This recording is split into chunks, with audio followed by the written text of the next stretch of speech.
show and then insulted yourself to save the show? Is that what just happened? Is that what I just witnessed? He's a genius. Yeah. Wow. I'm sorry, Tony. Genuine. How many days have you been single? About 5. 5 of the 7 days this week. What happened the other 2 days? I broke up with Paige again. I took her table because she let me. You live in a van. What do you need a table for? It was for my friend Riley. I went down to get a table and break up with Paige and came back. Okay, well, you got it. Yeah, I got the table. That's tight. And it doesn't take 4 legs to be a woman. Break up with your girl and table at the same time. That's why it didn't work, and I'll never do it again. I promise, everybody. One time old. You know, we might even. How many of you think we should edit that out of the? I'm kidding. Okay. They all get to hear this part, and they're like, why do they talk about editing stuff and we don't even do it? Hans, if you could edit one thing out of the history of this podcast, what would it be?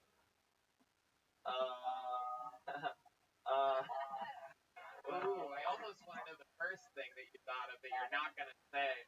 Your brain scrambles. I was going to say every time. But that's it. Ah, he really has your heart a little broken, huh? What do you want to do? You feel extra special tonight? You want to kiss the girl? Every once in a while we do a thing where a random, beautiful woman in the audience comes up and gives Hans Kim a big smooch on the lips. Famously, girls, when they come up here, they really never go for a peck. They always shove their tongue down his throat. The crowd goes wild. Is there a woman out there that wants to come give Hans Kim a big kiss? He's a good boy. He's Asian American. They went through a lot this year. It turns out. So I've heard. I think if nobody does it, it's a hate crime. Yeah, that's true. Come on, everybody. We're only 7 months away from Asian Awareness Month. Come on, let's celebrate it by kissing Hans Kim. It's in May. I know that's it. Trust me. I'll never forget that. Asian Awareness Month. May. Don't do those jokes in May. All right. June through April. Let's go. All right. Shut the fuck up, dude. Stop being creepy. This Tucky doll's come to life over here. Jesus Christ. Don't touch anybody. Look at this fucking carrot bottom over here. Look at this guy. Alright.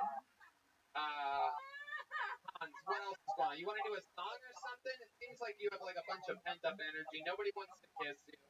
Yeah, I could do a song. Hold on, this guy's standing up. Here we go. This guy with a beard. The first ever man. Come on. Oh, where's he going? Oh, he's going to put money in his meter. What do you want to do? I could, try to, entertain with a funny story. Oh, okay. What's a funny story? Go ahead. You didn't think I would call your bluff?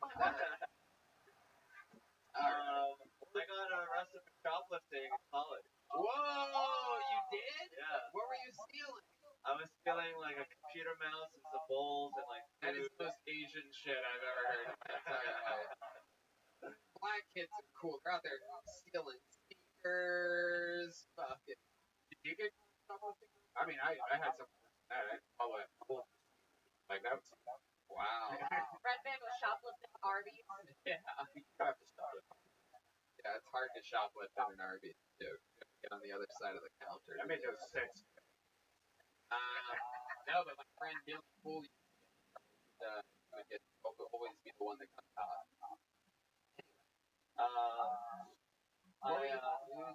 What happened? Did they put you in the little, where was this at? Atlanta. What store? One at the Target. Oh, shit. I bet you're great to shoplift, but if nobody fucking looks at you. Yeah.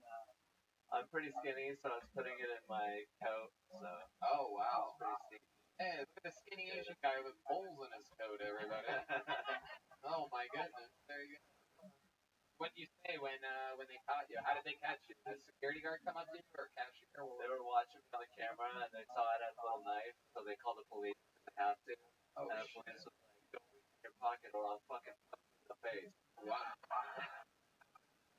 So then I started taking my glasses off because I didn't want him to punch me with my glasses off. Try the shape in your face. I'm guessing he punched you really hard.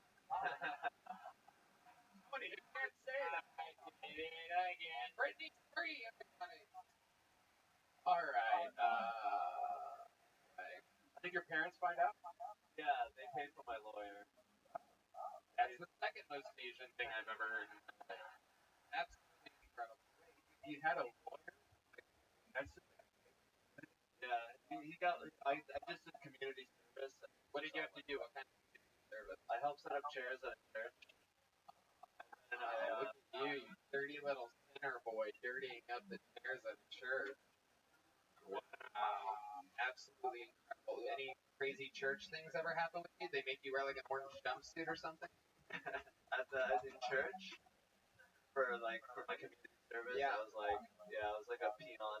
I mean, they were like not that serious about it, and I just forged the document and then I sent it in. Like I did all these hours, but I didn't. Whoa, I think we might send this clip into them and get you back on that community service. I love it. Hans, you're a legend. Every single week you come on, you do another new minute. So much fun. We love you. Great on so Tim, much. everybody. To the bucket we go. Your next comedian goes by the name of Pedro Valenzuela. Pedro Valenzuela, right out of the bucket. Poor Hans, no one wanted to kiss him. Yeah. What the fuck is up, Vulcan? Who's trying to turn up tonight? Let's go! Last night I got so turned up, I didn't even turn up to my Narcotics Anonymous meeting. Come on, let's go. You ever done a bunch of cocaine, but you only use one nostril? So one half of your brain's coming up with business deals?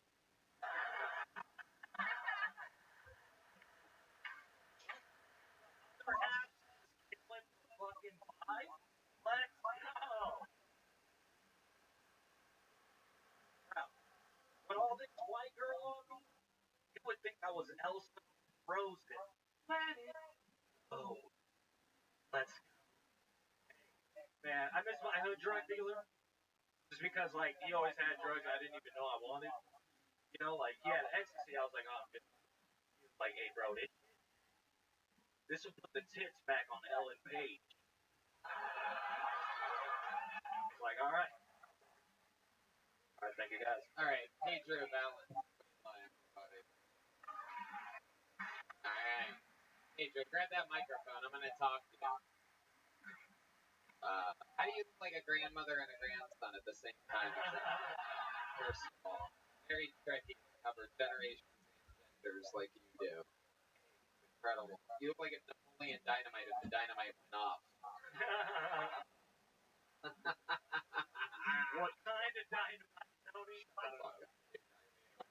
Try to tag or play along. It's a great show. Why was it a Napoleon Dynamite show? That dynamite Great. Is that from the movie or something? No, that's a great show. Oh, okay. Yes, I know. I know that my jokes are great, right, man? Thank you so much. I literally didn't know you were talking about. Thank you for the validation, though. Okay, let's talk about it, Pedro. You've been on the show before. Remind us what we know about you. On the show before? Yeah. Okay. Are you about to freestyle rap right now? Is that what's going on? I was on the show before. Knocking at the door. I knew you wanted more. If you were a rapper, your name would be Swap. Anybody got some though? I sort of hate you. It's incredible on a show with so many unlikable people that I can also. All right. Pedro, what do you do for work?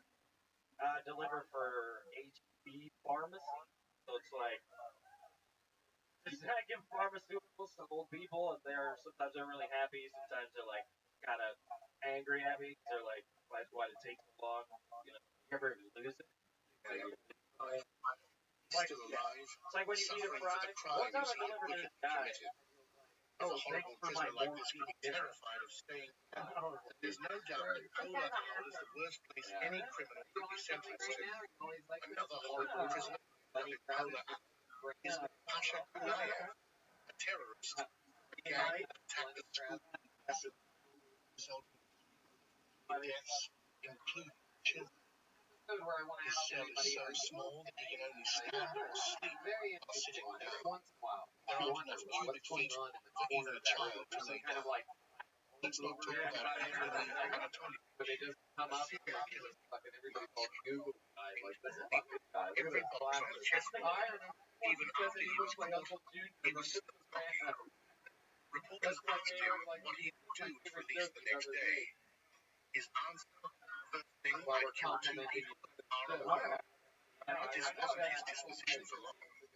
Once he was sent to Pomerol, he ended up in solitary confinement, suffering the intense psychological torture. He then said that it's better for him to be dead than live there all his life.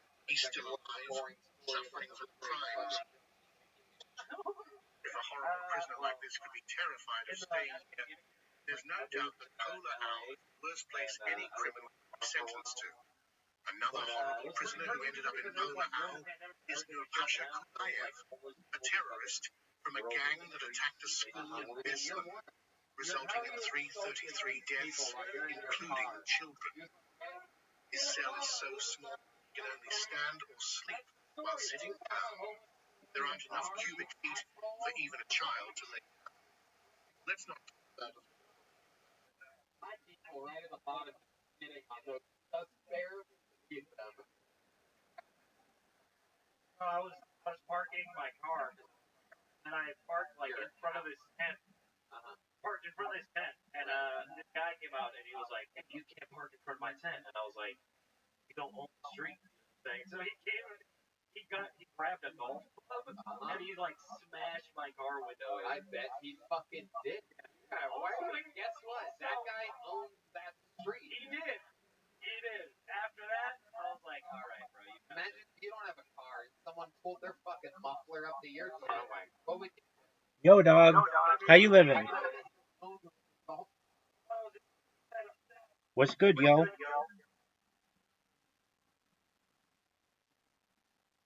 Hope you're doing well.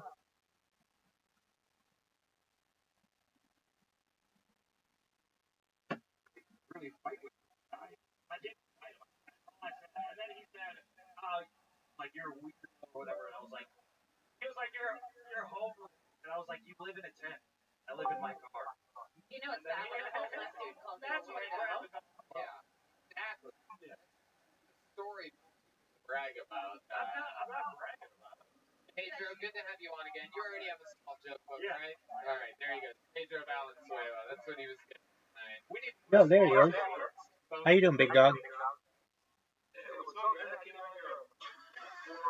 Oh yeah. Definitely. I was out. I was like someone had gassed me. It was like I was roofied. Dog, I was out. I don't know what to tell you. I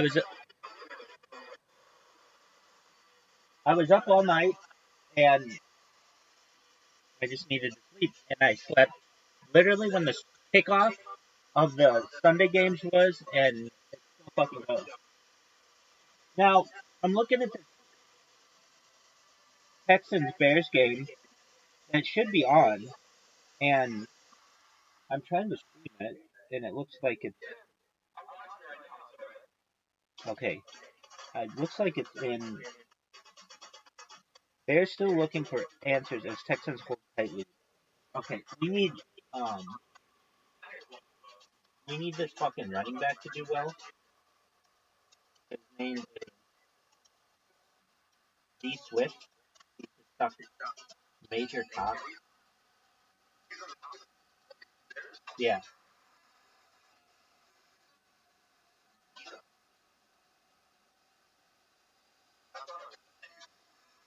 Right.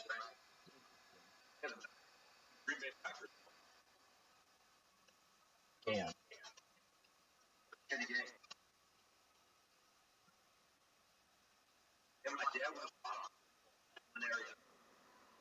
What's going on with him? Okay. What is that in layman's terms? Like a blood clot in the leg. Oh wow. So he had to go to the hospital. there. And I guess it didn't rupture or anything, so that's a good thing. They caught it before it did. So they're going to do the treatment to obviously try to prevent that from happening. And this was a yeah, and you said this was a complete surprise. I mean, the signs were there, but we obviously didn't have any idea about it before now. Otherwise, he would have been long in the hospital. I gotcha.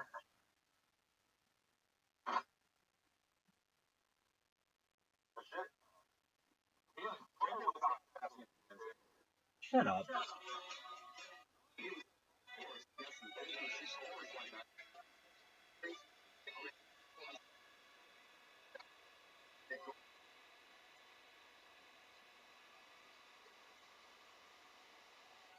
No fucking way, dog. That's fucking. They take a shot at him, You went through a lot of things. dude. You're absolutely right, dog. Um, did they uh did they take a shot at him?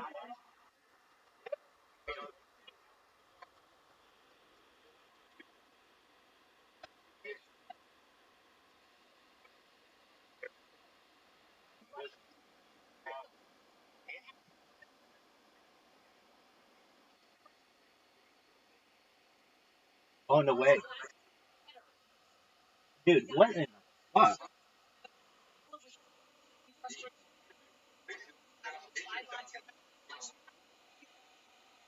Another one? Wow, you're goddamn right. I slept through a lot today. Thank you for updating me,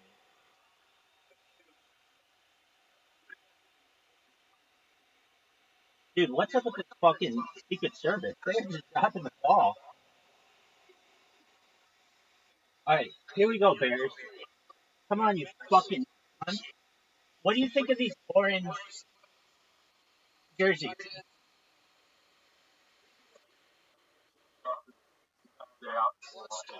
Right. What do you think about them?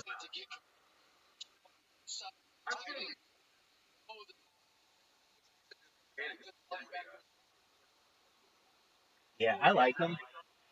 Did you say blue and yellow? You mean blue and orange? Yeah. Um, I like them. I really like the Bears away jerseys. I like those white ones. Yeah. And I also like. Go ahead.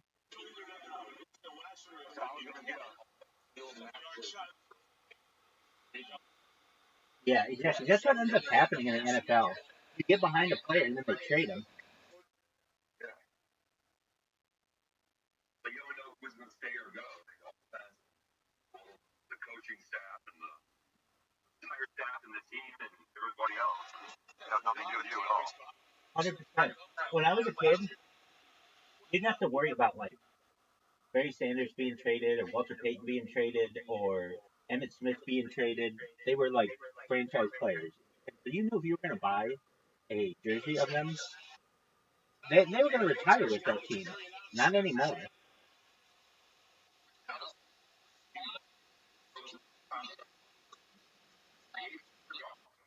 Right.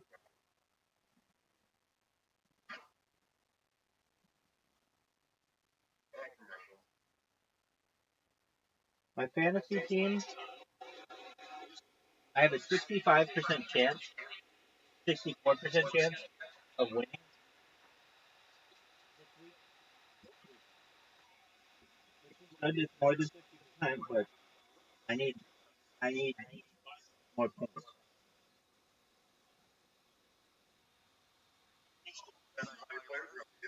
Right. And I had a bunch of players who just didn't do well. Who? Travis Kelsey, who has sucked absolute dog shit this year. He has no touchdowns. he has been spending too much time beating off thinking about Taylor Swift and not putting the ball in the end zone. He had 1 point today in fantasy football, which is just nothing. He was like the number 1 tight end. Shows you he should do incredible numbers, but he doesn't.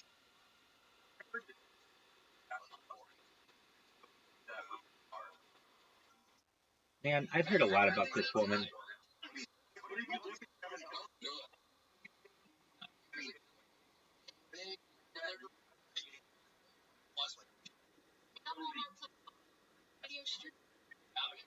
Did you? This one was weird. This was like 5 years ago. She put out this fucking album, and okay, so she used to have like this um innocent persona, and it changed. And there was a rumor, and I remember this was a serious rumor on the internet that she had been killed and replaced with a body double. And um, the, I have two. I have two. So it's like, okay, what's the Terry Lewis Swift version of this? And it was um, she used to have this party with all her friends every summer. And like, even though she had hit it really big, she still would have all her friends from like high school come over to Nashville. They'd have a really big party every single year. And had been done for like 10 years. Because this started when she was like a nobody. And then every year she'd invite her girlfriends over. They had this big summer bonfire and stuff. Great. Well, the first like thing that was off was that she didn't have it 1 year, and her close friends were wondering like, we've had this event 10 years in a row. Wonder why Taylor's not having it.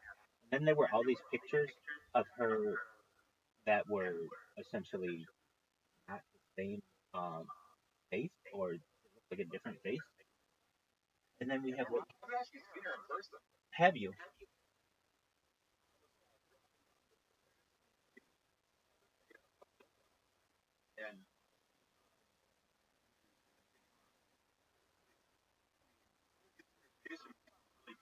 Dude, dude, what makes you think that that was Taylor Swift, man? Why would she be in a? Why would she be? Why would? Why would she be in a shitty car, dog?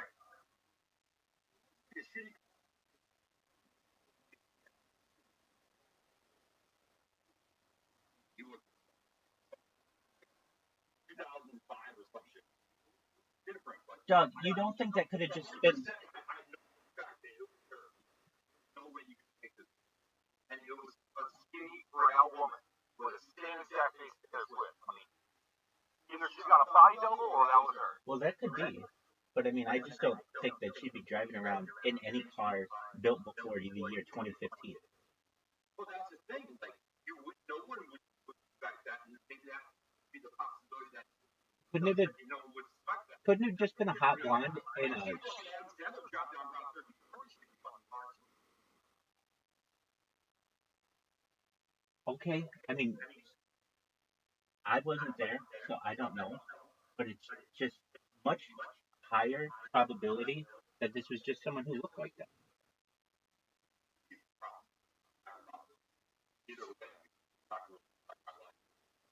No, I understand that. Um, the thing about Taylor Swift is she's now become like a weapon, and yeah, exactly.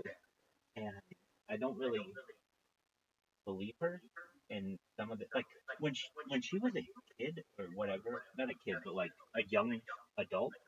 She didn't sing about a lot of this stuff. It was much more um wholesome. I saw this thing of Taylor Swift albums by the decade and how many times she said the F word in them.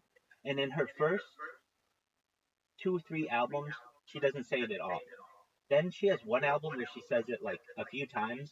Then she doesn't say it at all again for like a couple years, and then it just starts coming in like crazy. Like right around this time when they were supposed to after. Dude, the other one that fucks me up more than Taylor Swift is Dave Chappelle, because that motherfucker doesn't look anything like he looked when he was doing Chappelle's show. He looks He's like 10, like 15 years old. right. Well, it's the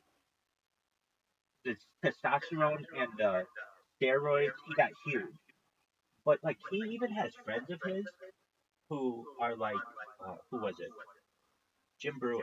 If you know who Jim Brewer was from SNL, and they did Half Baked together. And Jim Brewer, who is a legitimate comedian, has said, I don't know if Dave Chappelle today is the same Dave Chappelle that I made Half Baked with. Doesn't seem like the same guy. He has said this, and it's like, okay, well, this is a close friend of his because it doesn't seem like it's the same guy. That's interesting. But then you get guys like Joe Rogan who are like, yeah, he's been the same the whole time, et cetera, et cetera. I mean, I don't know. Or something like that. I mean, there's friends that I hang out with all the time, and it kind of like grew apart because we had like different beliefs and priorities and shit like that. There's like constant person. Yeah, it's not said in that kind of light, though. It's said in, I don't think that that is the same person. Yeah, like he died and he was replaced. That's how Jim Brewer talks about it. And um, this idea of cloning, this replication, is much more realistic than I think people recognize, and um, it can be done. And so maybe it's not perfect yet, but it can be done. And one of these days, we're going to be seeing a celebrity, and we'll have no idea that person is a clone. Think about the conspiracies out about, you know, Biden and shit had the CIA mask, and that obviously not being Biden. It was just like some other person.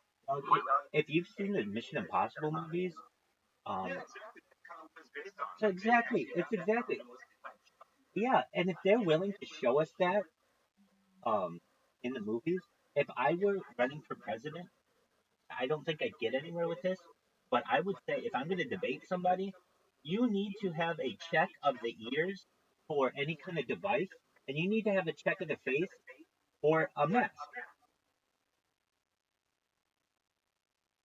I don't see, I don't see why that's ridiculous to ask. When they put it in our face all the time in the media, hey, we've got all this technology that makes it indiscernible to a regular human that this may be an imposter. And then to think that they don't ever use them is just very strange. They want you to think they don't use them because they don't want you to know it's being. Right. And then under what conditions are you allowed to call them out? They don't have press conferences. They don't have they don't take questions from the media. I mean, did you see this one extremely weird one on like right after Biden stepped down or whatever? I guess he didn't step down, but you know. Like the holes in the back of his neck and shit. Exactly. And how tall he was. He was like 6'5", 6'6", and he was far taller than any other Biden we've seen. I honestly, I heard this on Twitter, and I understand that Twitter may not be the best source, but I've also come to learn that CNN and CBS News and ABC and BBC are not the best source either. So, for as much as they shit on independent news, it's like, okay, well, at least these people are giving me another take. And one take that they gave us was the Ashley Biden story. Not just that she wrote in her diary that, but that's like in her diary. That's proof. I mean, that she was abused. But on top of that, there was a rumor, and again, it's a rumor, and you can't believe everything that you hear. But it's really interesting that I believe it was one of the Biden granddaughters said, "My grandfather, Joe Biden, died in around 2019 from prostate cancer, and this guy who they have up there is not him." Now she put it totally is an interesting perspective. Now she put this out in like a tweet or something, and it was one of these things. They got to her. She had to delete the tweet. People took screenshots of the tweet, and they were like, "What the fuck is this?" And then it didn't go anywhere. But it's just something that I had always kept in the back of my head that this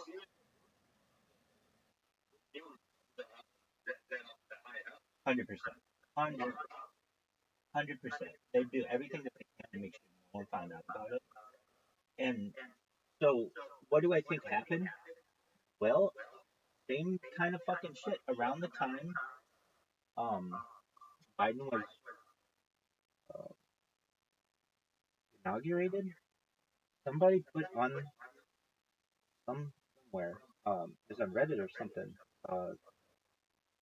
Let me look it up. It's Joe Biden, actor, IM. You look this fucking thing up, and it shows the guy who's been playing him. Now let me see.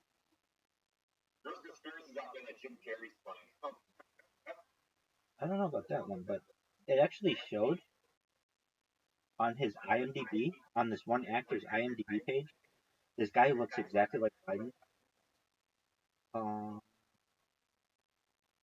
Yeah, I'll find it. Right, and so they have this guy who. It's so hard to find shit on Google anymore. I remember looking at this thing and the inauguration of Joseph. Like, I don't think that this, like, the inauguration should be considered like a. I mean, I get it. It's got actors, actresses, directors, writers. I just think that's stupid. It's like, um, yeah, exactly. It just seems fake.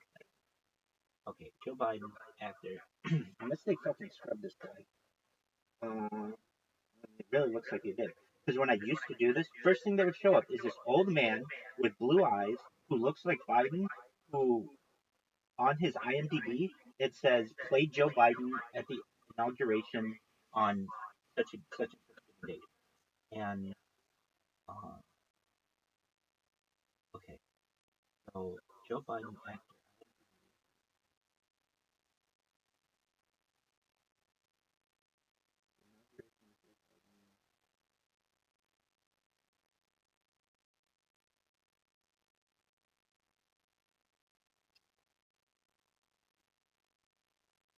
It's so sad that you can't find this.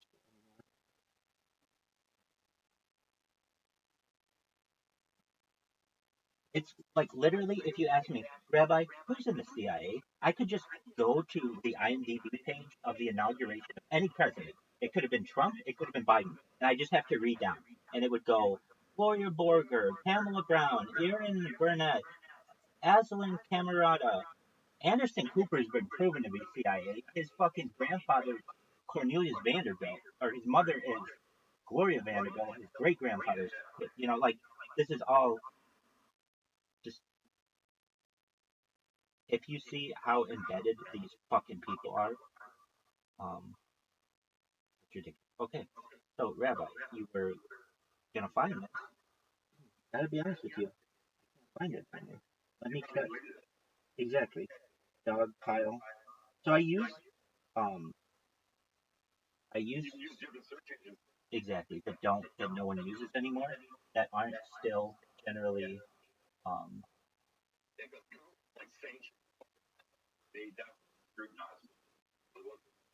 And then you go to all the websites, you get different answers and shit. Now I also noticed that different areas also have different Google answers as well. that's 100, everything that you.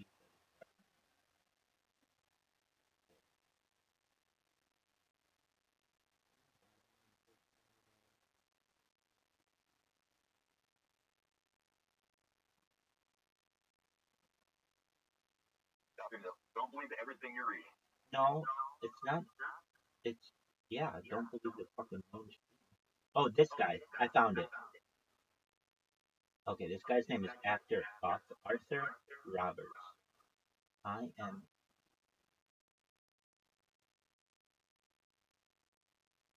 Now, I don't know why people don't raise more questions about the Biden because I see a difference in 2019 Biden and 2020 Biden. They look completely different people to me.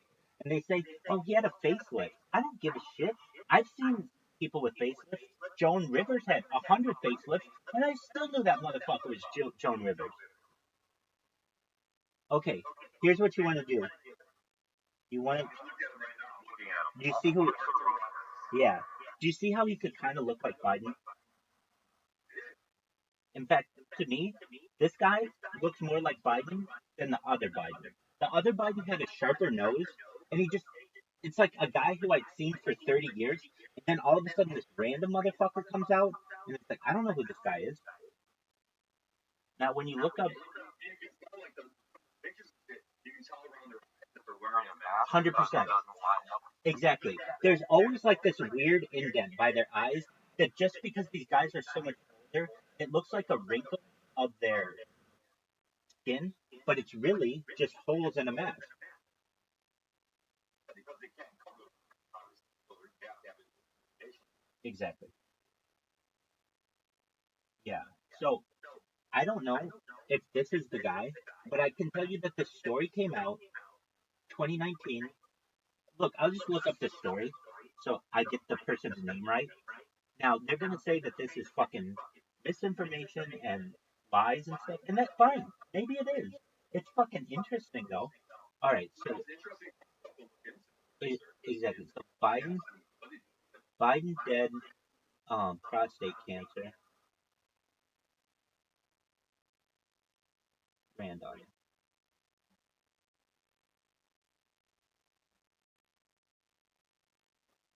Okay,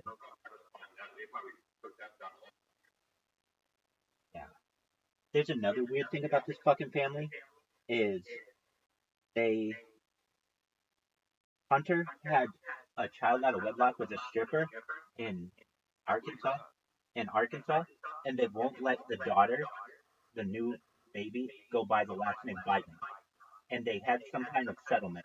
She'd get enough money so she doesn't have to worry about it anymore, but she could not legally go by the name Biden. And I think that's horseshit. Exactly. If you look at fucking Hunter Biden's laptop, it looks like a method. It is a method. Right. Dude, he's having sex. I have two. He has sex with like Sasha and Melania Obama, or Sasha and Malia Obama on camera, and nobody says anything about this shit. Well, they're in college now. Have you ever seen the thing about Sasha and Malia not being from the Obamas? Now that one is obvious to me. They don't look like they're kids.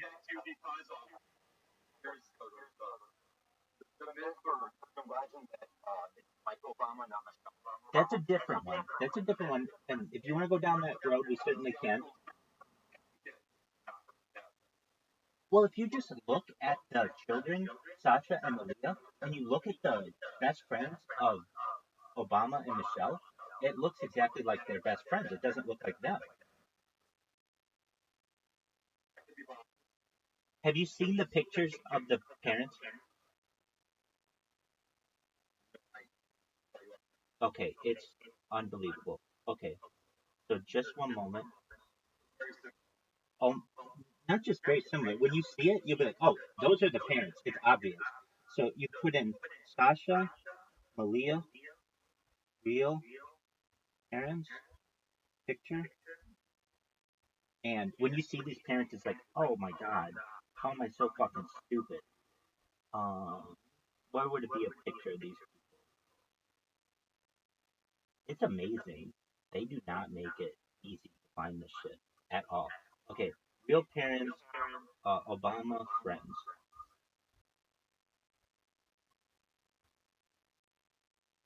Okay, so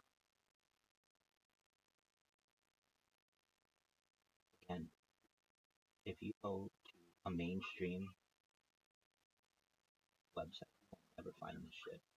Dogpile again. We've got Obama, daughter, different. And these girls had everything that they wanted. Look, you still get to see your parents because the Obamas are best friends with them, so they'll see them all the time. You get to go to Harvard. No one's ever going to worry, like, no one's going to, you don't have to worry about anything for the rest of your life. Exactly. And now they get Hollywood. They're going to, if you don't know this, the Obamas really want to get into the media. They already have started their own production company, and they want their kids to be in um in Hollywood too. Exactly. Okay, let me find the name of these things. It's very interesting. It's like if you look at any mainstream media page, none of them will mention this. And then the first one, here it is. if you go, can you just go to a website? It's really easy. It's called.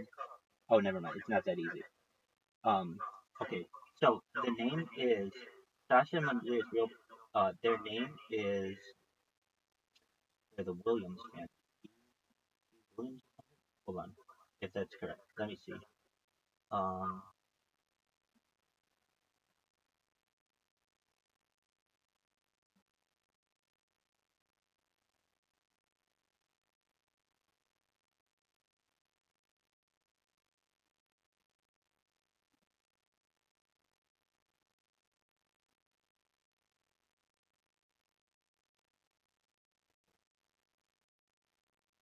You can't do that, can you?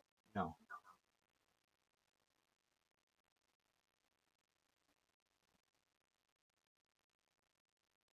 Okay.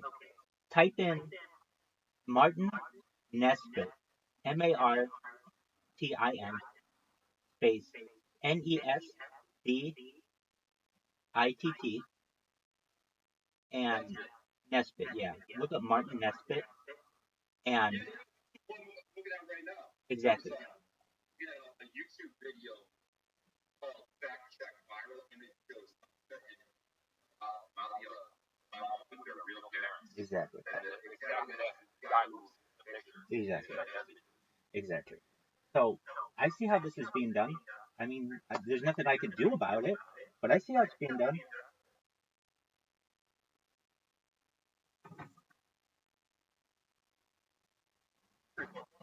It is pretty fucked up. Now, let's say it's not true. Okay, that's fine. It's a hell of a coincidence that your kids look exactly like your best friends. Exactly. And it's not even close. It's not even close. It's like these kids don't look at all like you. In compare, like I've seen fucking a lot of parents and kids, and this one doesn't look like you. There's no reflection of the parent facial. Exactly. And now, as for the Michelle thing, it's one of those things that's like so crazy, it's hard to believe, but crazier shit has happened. Um, there's one. Was on a talk show, I guess, years ago, while she was gone. They know the huge role. Yes, so this was the Ellen DeGeneres show, and Michelle. This has happened a lot of times, and if you know Ellen's show and her relationship with Little St. James Island, her stage was uh, built to reflect Jeffrey Epstein's island. If you look at like the stripes on her set, it reflects the altar or the temple at Little St. James. Anyway, I don't believe any. I don't believe Solomon Temple or something? it does. It does. It's that temple that they had at Little St. James with the blue and white stripes. They just take those and they just put it on the Ellen set. And there's all kinds.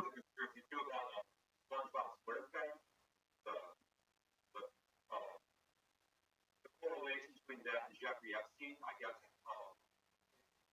Yeah, there's a lot to this. If you, There's a connection deep. I can't really tell you off the top of my head. I know it. I remember it. I remember it. I remember one of them. If you look at his address at Bikini Bottom, it's the same. Yeah, it's like the same address as Jeffrey Epstein or something like that. I know the Bikini Bottom. Exactly. And they use 100% exactly. And I'm, to be honest with you, I never really got into SpongeBob. I was a little too old for it, and so it was one of those things like I was anti SpongeBob as a child, so I never really got into it. But I always felt it was a weird show. Like there was another weird show like that, Ren and Stimpy. It was not like normal, it was like gross. It was not normal, and like they would have like normal shows were rare. They were like there was always something weird about the show where they're eating snot or they're just doing a little something to break down.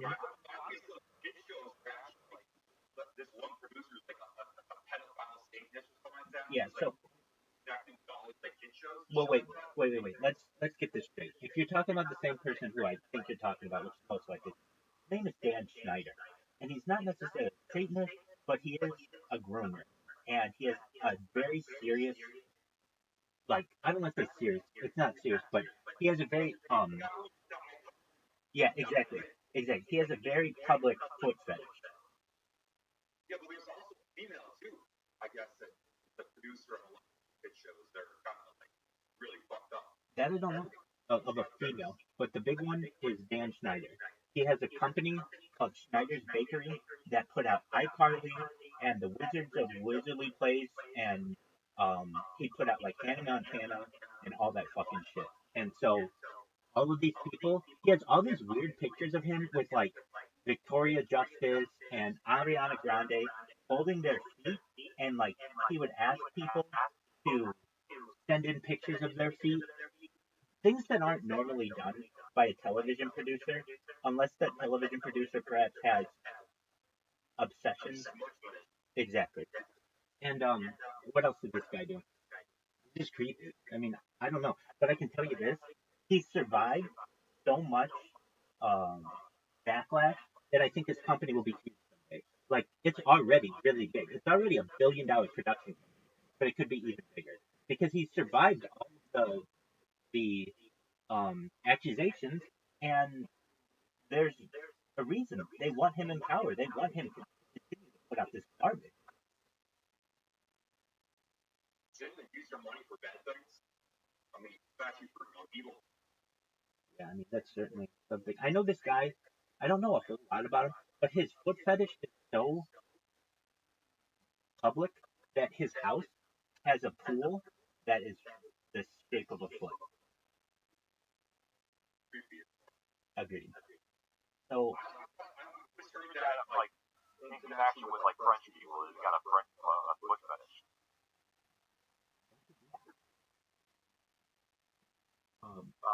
I just know that kink shame. Be cool with if you like feet. That's your thing. That's cool. Just make sure they're 18-year-old feet. Yeah, make sure they're okay with it and they're consenting adults. Exactly. But these parents are like so desperate to get out of debt, and exactly. Fucking damn. Their kids fucking a culture of pedophiles. right. I saw this one. Do you know the show Nathan for You? No, I don't. Dude, I think you'd really like this show. I don't know. The reason why I say it is because you and I have a lot of the same interests, and it's a hidden camera show, which I really like hidden camera shows, and it's yeah, yeah, and so it's by this guy named Nathan Fielder, and he's from um Vancouver, and what he does, since he's not well known in the United States, he could go to like it's like Canadian. Well, it's not Canadian. It was shown on Comedy Central, but it just has a Canadian star, and there's a lot of Canada stuff involved with it. But most everything takes place in the United States. So, like they have shows like Candid Camera and all that other shit. It's different than that though. Um, what he would do though, he did some really interesting things when it came to the law. So he would find little loopholes in the law and then utilize them for his own benefit. So, like what? This was a really interesting one. He created a business called Dumb Starbucks in LA, and he started advertising it. That we're Dumb Starbucks. We're just like that other company, except we're dumb. That's it. We make coffee. We charge money for it. It's exactly the same as you're going to get at the other place.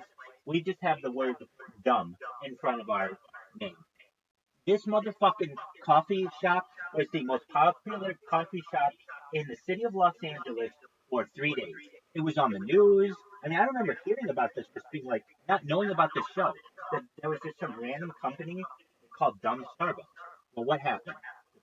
Corporate hypocrisy at Starbucks said to the city of Los Angeles, you better close this motherfucker down because we don't want him taking our business.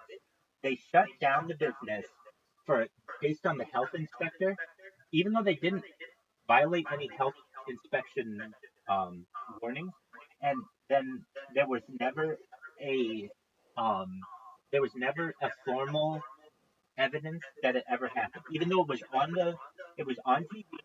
And when you go to the records of the Department of Health, it's not there.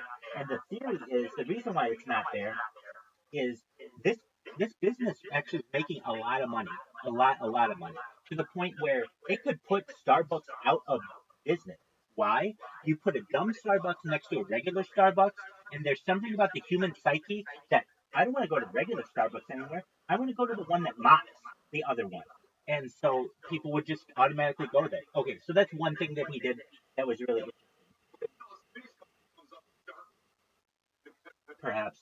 So they had this one guy, I think it was one of these shows, it was some show like this, where they brought in these um, child parents of actors, and they would sit them down and they'd be like, okay, we are going to have this hidden camera show, and we'd like to have your child on it. There are some things, though, that we may have to have the child do. We just have to make sure that you're okay with it. They're like, okay, yeah, like I'm fine with my child having to do anything. What is it? They're like, okay, your child is gonna have to walk through a room full of rabid dogs, and these dogs could get a hold of your child and cause serious danger, serious injury to them. Are you okay with this? And they're like, yeah, I'm okay with it. Are they gonna be on TV? Yeah, I'm okay with it. And they're like, okay, exactly. The next one they do is like they're these children are going to be exposed perhaps to nudity. Are you okay with that? And they're like, oh yeah, that's fine. Yeah, so long as that they see themselves naked in the mirror, so that's fine if they see other people naked. I don't have an issue with that. And it's like your child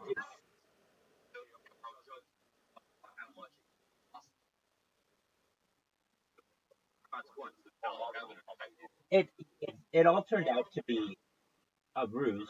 How much could we push parents to advocating for their children? And it turned out that basically some of these parents would do anything, where they were like, we're gonna have to take your child away for up to 6 months, and they could be abused over the course of this time. And they're like, yeah, no, I understand. They're a tough kid. That'd be fine. It's like, oh wow, it's just really sad overall, really.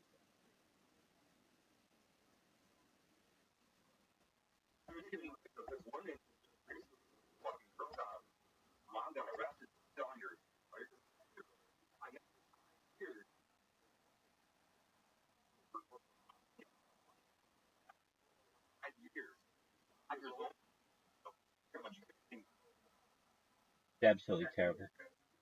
Um,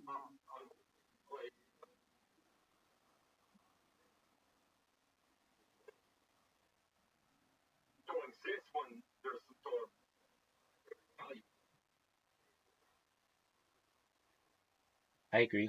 I would always see this picture from the Great Depression of this mother who's selling her children, and it's just like terrible. It's a terrible world that is, and that's that's still a reality. This is a statistic that I still can't get past. I still can't get past, and I don't know why is it not discussed more. I mean, I know why, because the people in power are corrupt. But there are more slaves alive in 2024 than there were in 1860. That's true. But still, you would have thought that we would have eradicated slavery a century ago.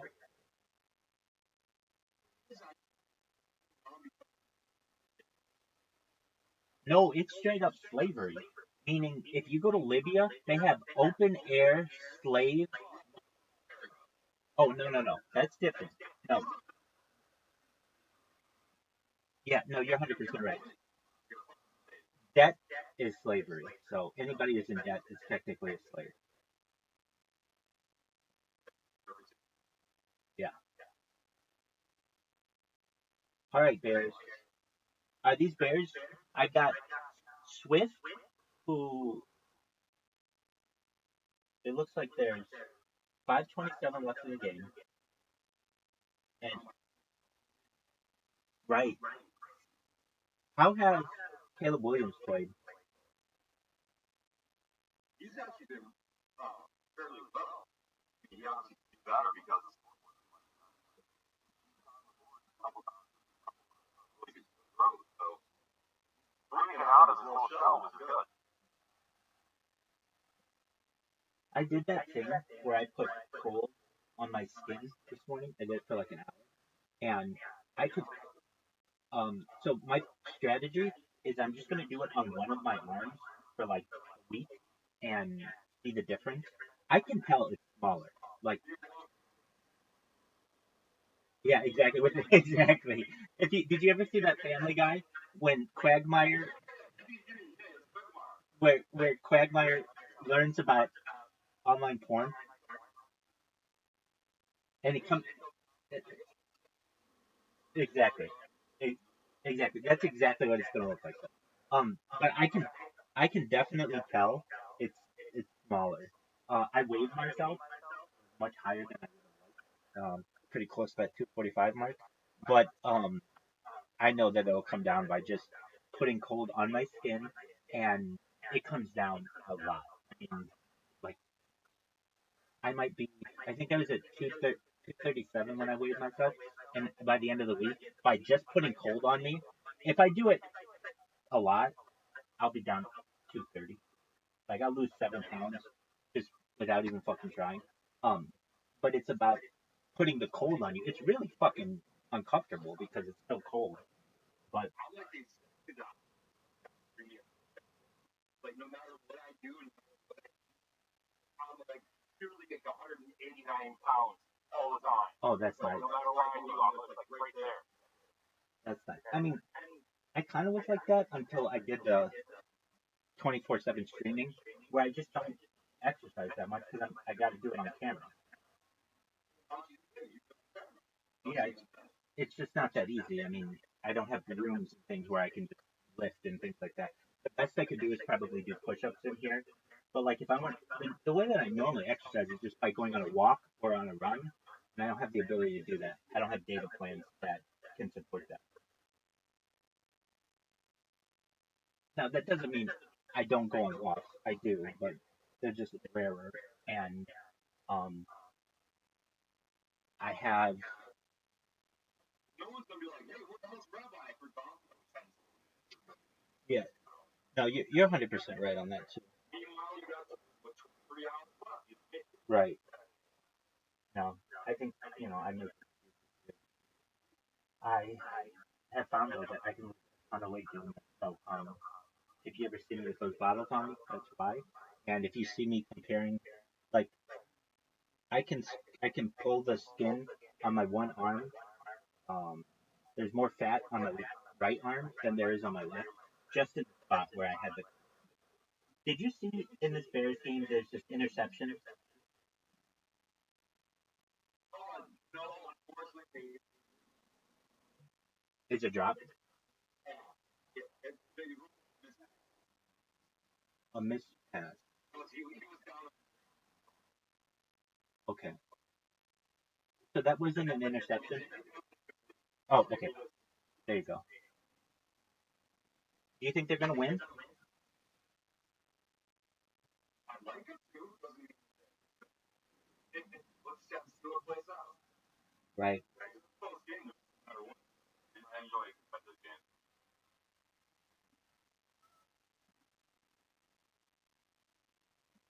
I personally think that Buffalo is probably the best football team I've seen all year. Dude, you're 100% right. The way Buffalo played Miami on Thursday, they looked like a Super Bowl caliber team. Did you see the Saints score? The Saints versus Dallas? I think they're like 40 something, like 10 or something like that. Those drafts. The Saints won. Yeah, the Saints won. Very cool. I okay at the beginning of this year, I had the opportunity to take the Dallas Cowboys defense and their kicker, Brandon Aubrey, and I chose not to. I chose to take Justin Tucker of the Baltimore because he's like the best kicker, arguably, in the history of the NFL. He has the longest kick and he has the best percentage. Like, how am I going to turn that guy down? And then the defense that I took was the 49ers. Looking at the scores now for the um, for the Dallas game, I'm gonna see right now. Oh, that's big. The Cowboys today, they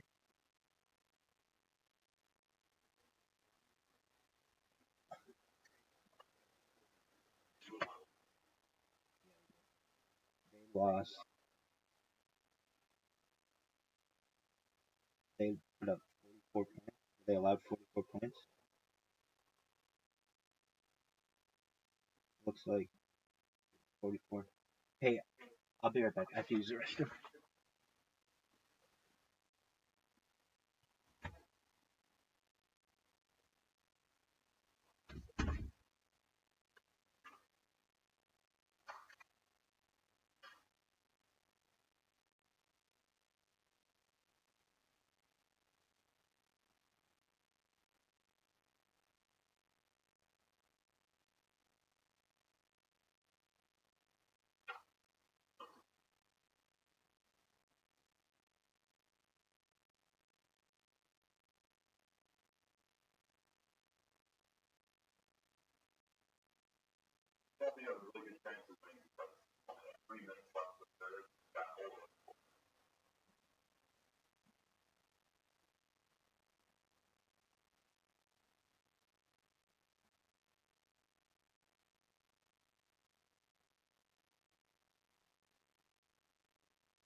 Here we go. Come on, Bears. Stand for the ball. Or you do something like a Houdini? I would put Wow. That could work for me, You though. would put them on yourself. yes. And then how would you get out of them? Sometimes I would. Sometimes I wouldn't. I was in a fucking. Oh, it's only the third Phoenix, quarter. I kept thinking it was in the fourth quarter. And I was literally trapped in the fucking red room in Arizona for 36 hours. Which is great because maybe this fucking running back can get something. He's not well known at all. I mean, you're a Bears fan and you didn't even necessarily know he was on the team. This DeAndre Swift, but DeAndre Swift got me what I fucking needed. Oh shit! We do sometimes get these Flags?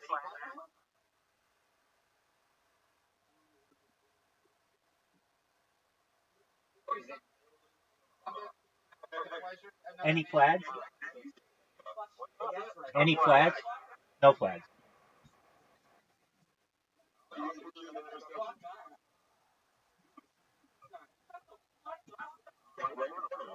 Hey, did I tell you about this guy, Santa Maria? I don't think I did. Okay. So, you know how I spam kick 24/7? No, he's actually someone who is employed by Kick, and he's like their head admin, and he doesn't like me because I fucking spam their platform, and they don't really. I've heard it from this guy's voice. They don't have an answer for me because I keep using VPNs and different email addresses, and I'm very public about it. Pardon me? Well, they report me all the time, meaning they'll like they'll suspend my account 50 times a day, but I just create 51. I just keep making more, and they don't really have a good solution for it. So anyway, this head of the admin team at Kick does this unveiling video, like an unboxing video, and he is like, "Yeah, I got something in the mail from the rabbi," which I didn't send him anything. Exactly, and it's a fucking candle. It's a candle of my middle finger, and um.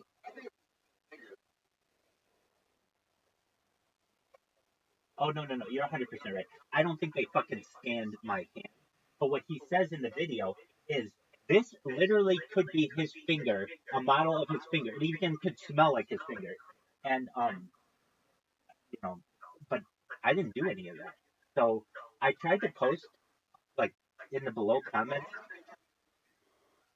Well, it just shows somebody's trying to impersonate me, and I've had this happen a few times now. The first one of which I'm aware, this was an unfortunate situation. We, I want to make sure everybody who comes in here is 18, not because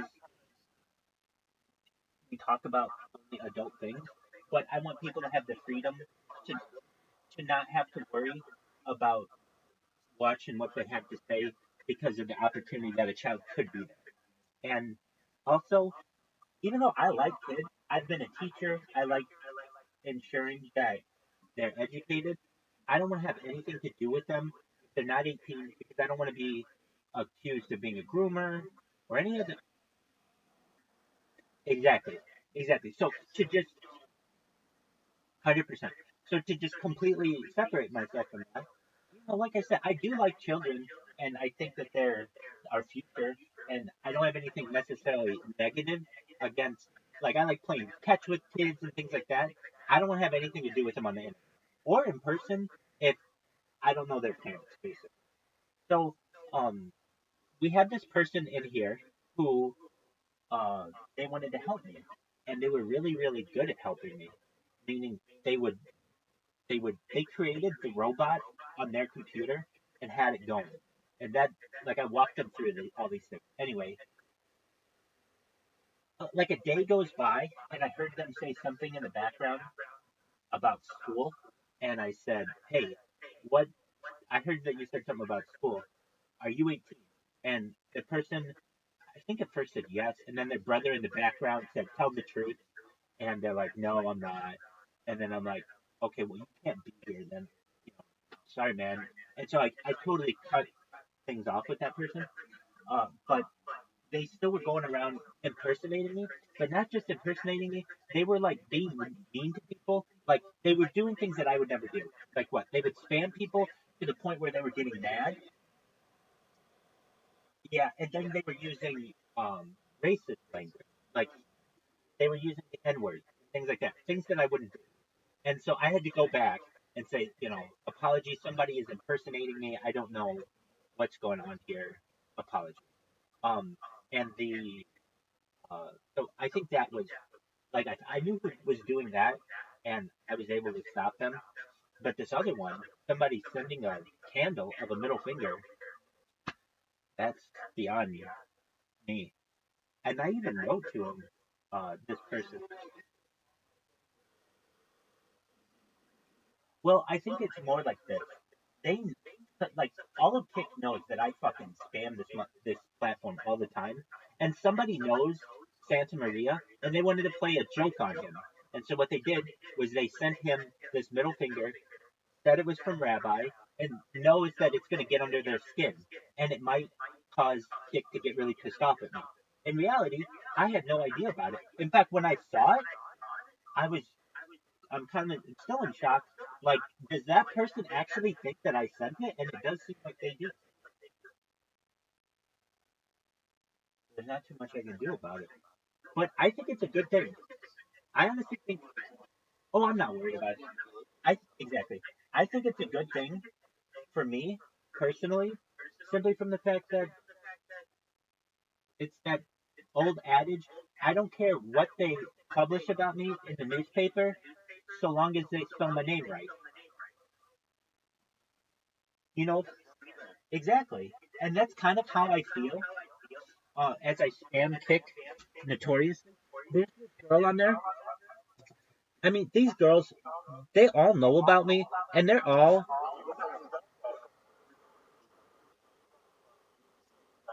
gonna try to get on these doors plus you're doing that, and they're gonna try to combat you any other way they can.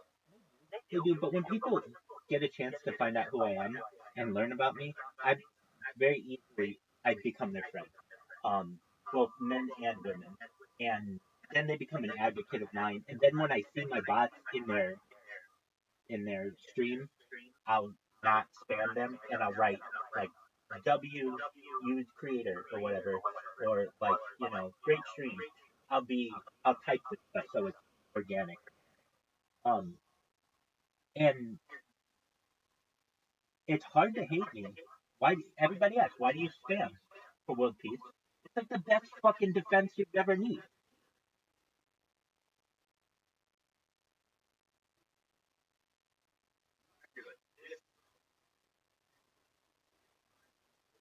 Okay, so your stream is a little before mine. Are you able to watch it on like a cable box or something? Oh, very nice. All right. Yeah, you're 2 plays ahead of me, I think.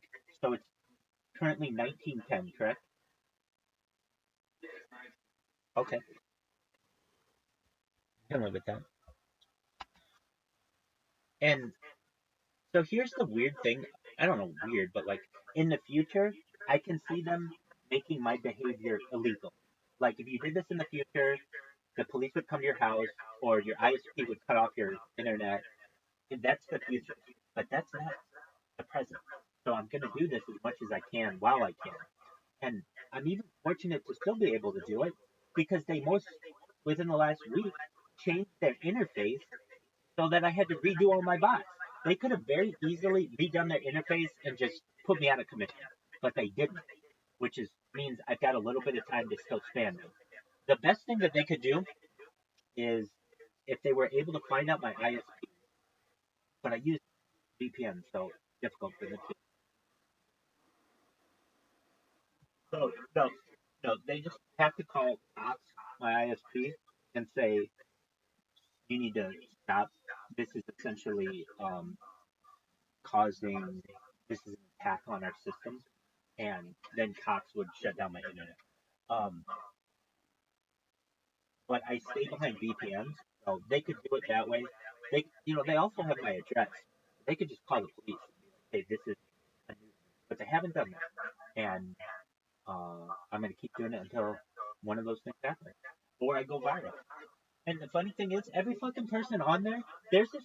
I'll just say she's like a very talented artist, and in another world, she would be like a big time music entertainer. She's not, but she's gonna be. She's already got an album.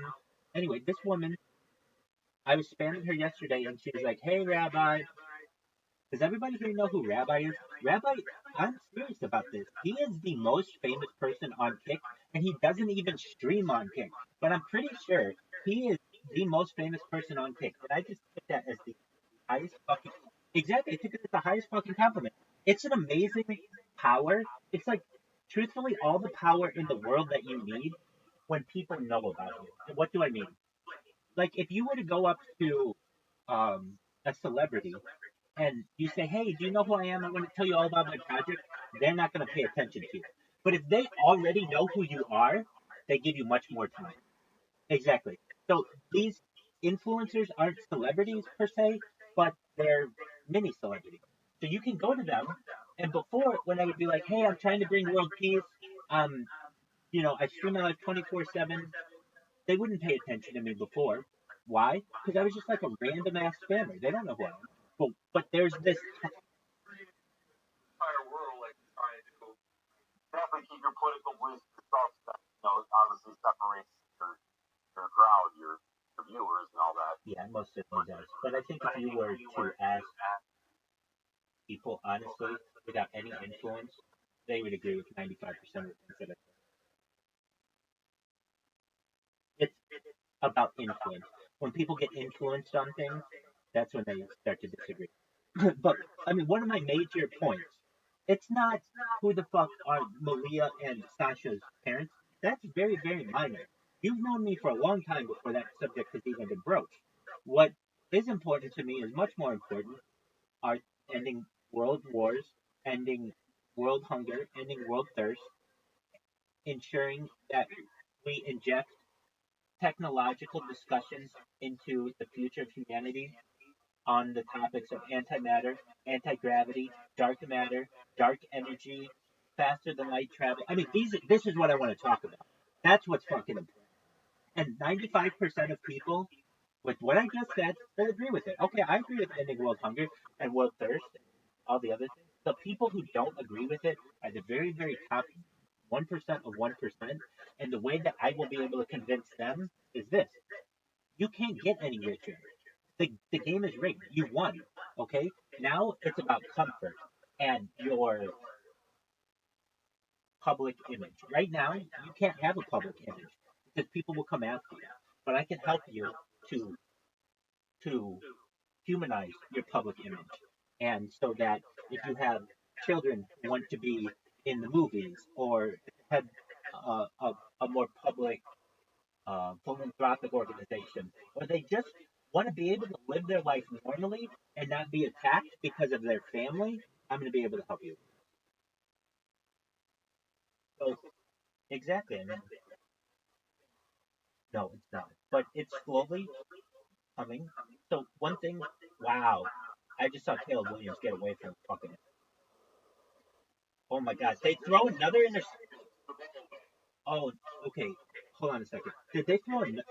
Wait, you said they threw an interception, right? Another one, right? Two. Oh, wow. Okay. Man, he's honestly doing what I thought he would do in college or in the pros. Because I honestly didn't think he was that good in college. Well, here's the thing, and I think I make a very good argument with this. If you are the Heisman Trophy winner, by default, you're basically the best player in college football. Generally. There are exceptions to that, but generally. Okay. So if you won it as a junior, you were the best player in the league as a junior, why the hell wouldn't you win it as a senior? You were already the best player, and you still had another year to mature and to get better. And So to me, if you win it as a junior, you almost must win it as a senior, and it doesn't happen that way. The only person to ever win two is Archie Griffin of Ohio State. But but basically, like, then it just tells me you're not that good. Because if you were that good, then your whole senior year you would have been shining because you were the Heisman Trophy winner. You weren't. Your team was kind of a joke last year.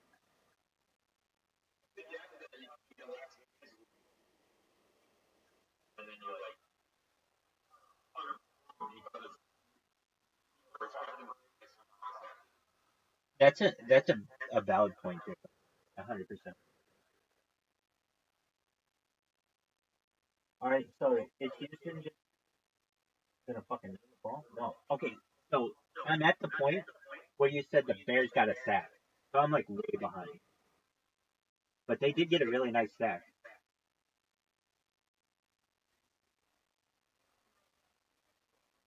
Absolutely, absolutely.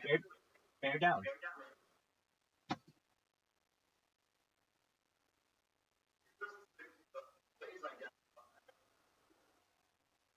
I can't hear it, but that's okay.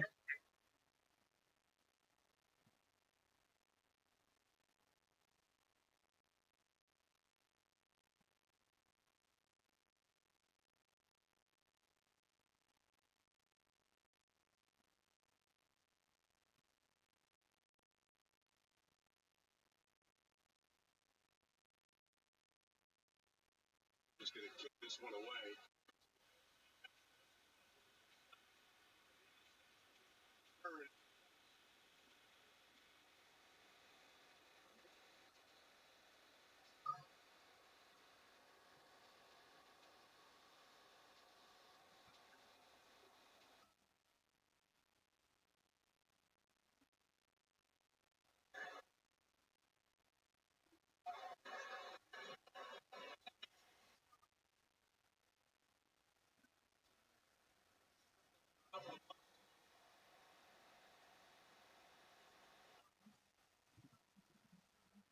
Oh fuck.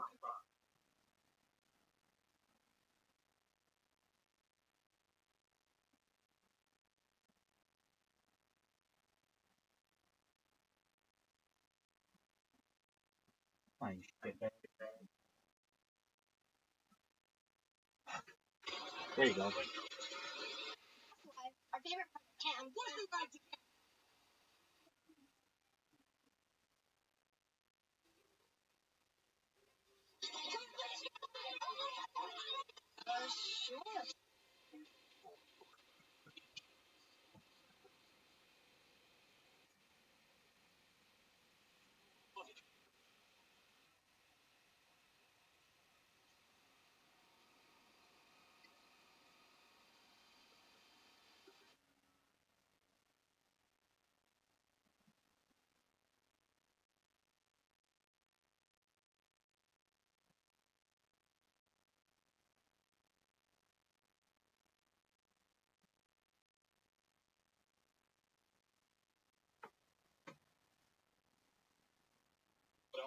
It's fresh back.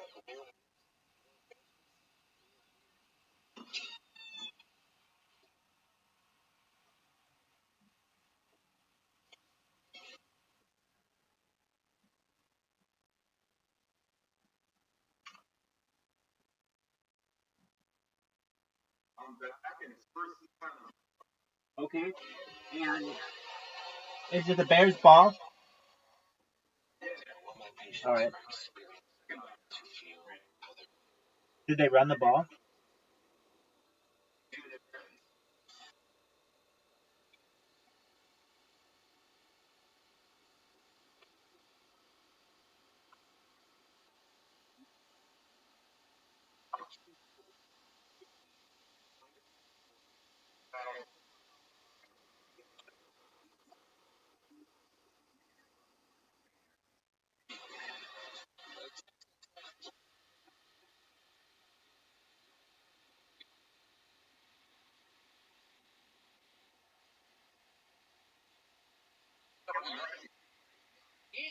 At least.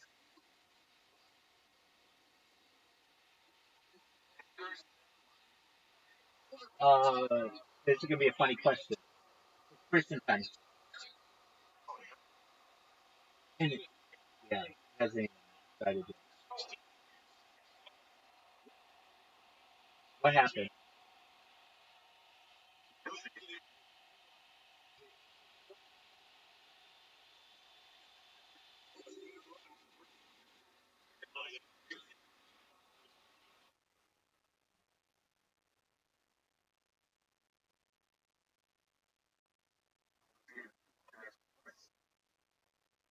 Was it Swift, the running back?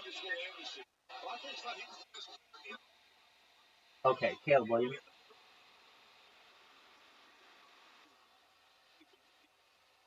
Okay, I have a 66% chance of winning the week this week. Okay, I'll take it.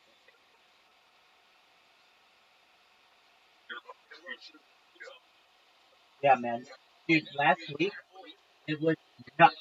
I went from having an 18% chance of winning to having a 70% chance of winning, and I ended up losing on the last play. But man, oh wow, now I see. It was almost crazy. You know what's hilarious is I fucking sleep through all these goddamn games, but I'm so enthused for them. It's so funny. It's like a little kid who is really excited to go to the zoo, and then when he gets to the zoo, he falls asleep.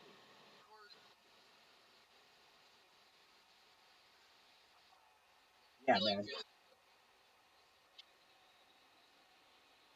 Oh shit! What happened to Keenan Allen? Do you know what happened to Keenan Allen? Oh, he's out, and I didn't start him, so I fucked myself.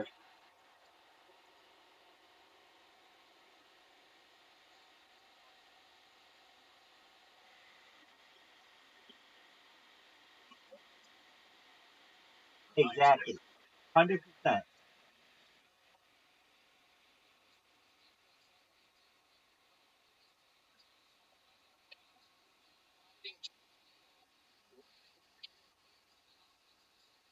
Damn. No wonder I could have fucking won. I would have easily won this week, but I literally didn't play a fucking player, which is really, really bad when you do that. But I was just pissed. There's nothing I can really do. I mean, dude, I still have a 66% chance of winning it. So, we'll see.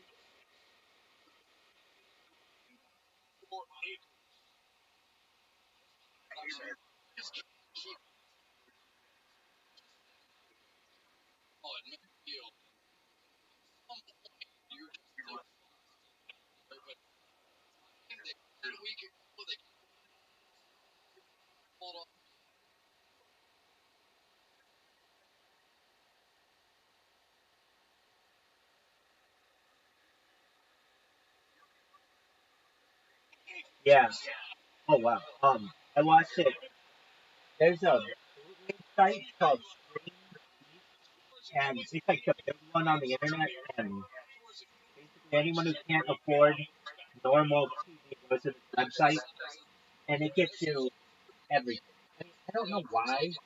I get it because it's illegal, but it's like you get every UFC for free on here. You get every. I watched last night UFC 306. Sugar Shane O'Malley got his ass handed to him. Sugar Sean O'Malley, I should say. Um, he, but like that's like $100 and some odd fight, and it's free.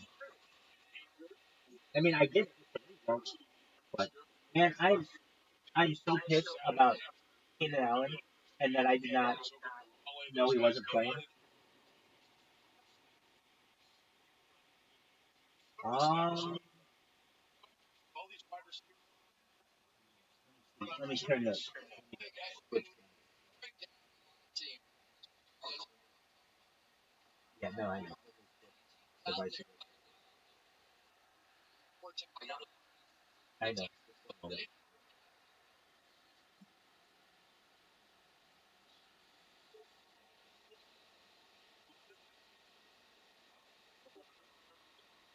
Okay, now I see. Can you change the angle a little bit? Hold on. Maybe not. Maybe not. You're good. I got it. Perfect. Amazing.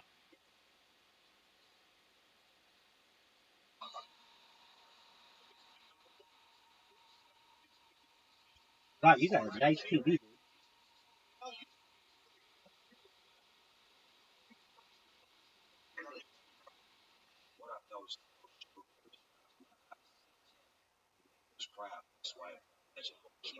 There you go.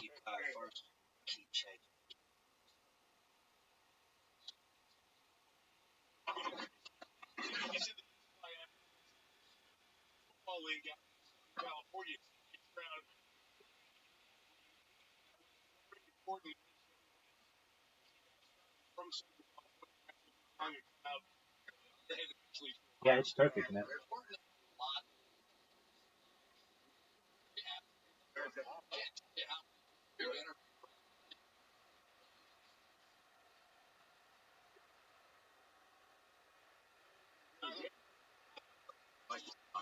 You're good. I see the Bears are saying they got the ball, right?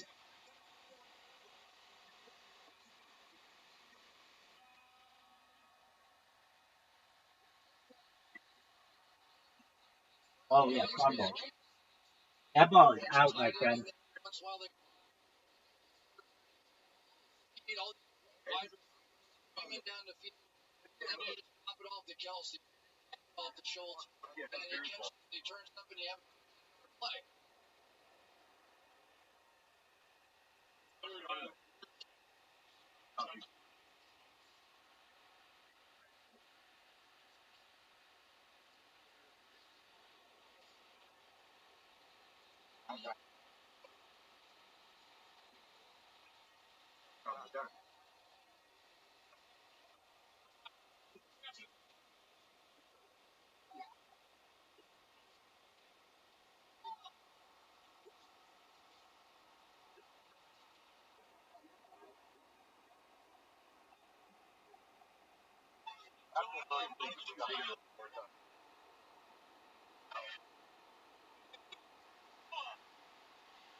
You should I mean, do whatever you want to do, but I'm going to tell you what, you got three really major things that I don't think they're, well, I know. I get what you're saying. Hey, I want an NFL team like I had in Chicago, and I get that. But there are three things that you have that I just want to make sure you appreciate. No, is none of them. No, the Kentucky Derby in Louisville is the preeminent racehorsing event in the world. So right there, that's bigger than anything that Chicago has in horse racing, or LA, or New York. It's the biggest thing, bigger than anything in Miami or Houston. Hold on. We're not talking about, hey, here's all the cool shit in Kentucky. I'm talking specifically about sports. So you've got the Kentucky Derby, and nobody can really touch that. It's its own special thing. All right. In addition to the Kentucky Derby, you've got Kentucky Wildcat basketball, which I understand that's not your thing. Okay, then you got Louisville, Kentucky, Louisville Cardinals basketball, and you've got Louisville and Kentucky football. Dude, Kentucky almost beat Georgia yesterday. They lost by a point, 13-12.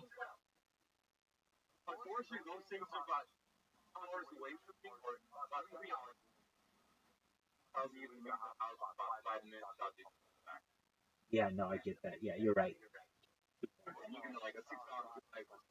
Yeah, but I mean,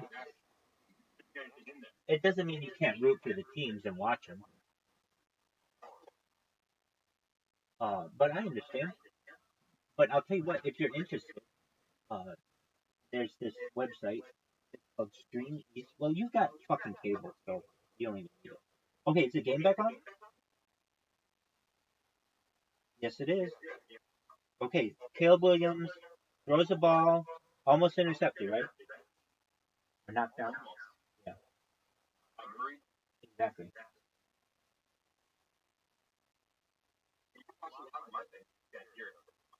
That's okay. I'm watching it right now. How the hell are you doing this?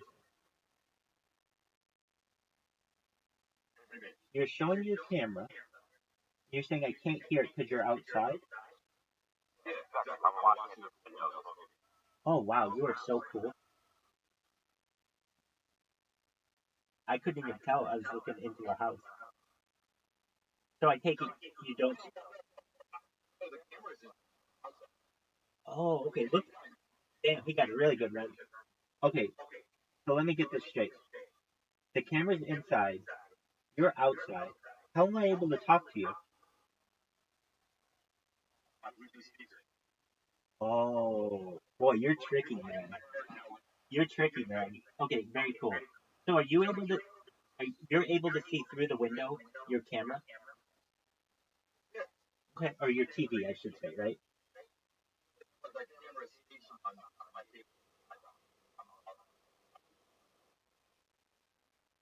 Right. I think it's a complicated setup. It's not your standard setup. I like it. I watch a lot of sports like this on TikTok. Um, believe it or not.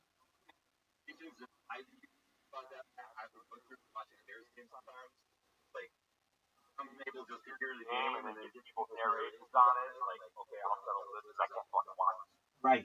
So let me give you this website. Let me give you this website because it has everything and it's very, very well organized. What do I mean? It has every Sunday, every single game that's playing. So you just click the Chicago game and then all the streams are there. Um, if you want a college game, it has all of that. It has UFC. So the name of the website, you don't have to take it down, but just it's Streams, STREAMSEAST, and Streams East, and yeah, Stream East. So STREAMEAST, and then um go to Stream East dot.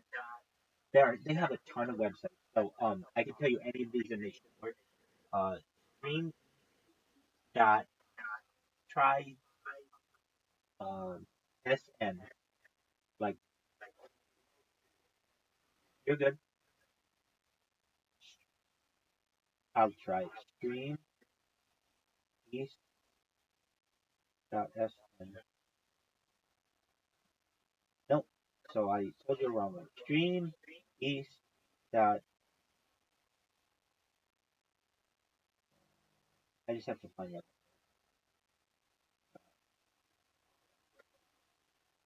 exactly. It's cool. It has a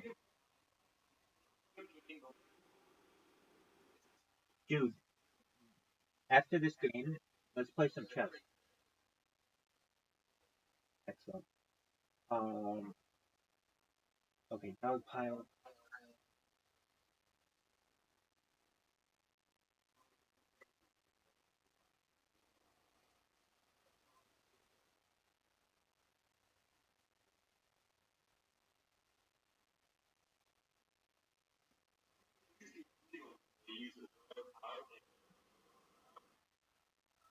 Right. Oh, it's streameast.co. So not com, but co. Yeah. And then that, if like ever that site goes down, they have like 100 different sites. It's pretty well archived. Meaning you shouldn't have to search around for games anymore. Though I've had to do that too.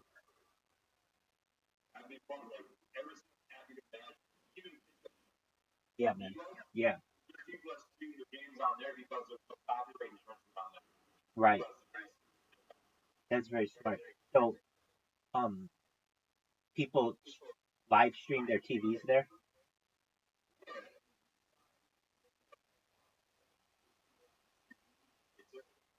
Dude, I think that's a great app. It was years ahead of its time in its intercommunicatability, being able to like share your camera with someone and talk with them with a group of people. we must be on different parts. I didn't really experience any of that, but I'm not saying it's not. I think that it is. I've always described it as like a, it's like,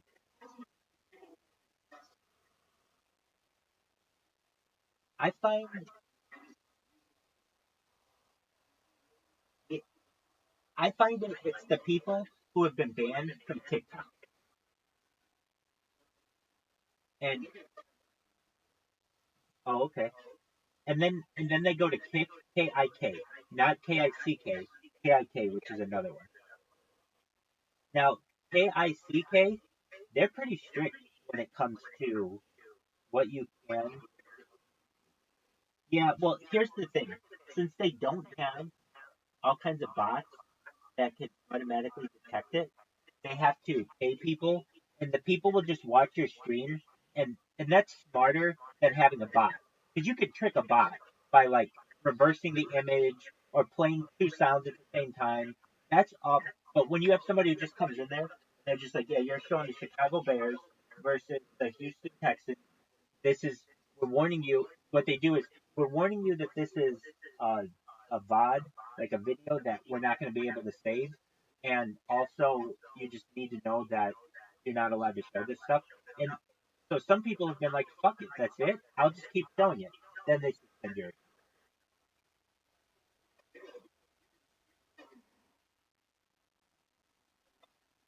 All they do is just like show your face or talk like a little bit, and they won't do anything about it.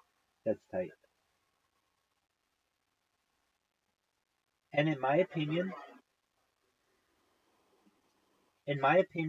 it will always be a cat and mouse game, and it's like almost impossible to stop.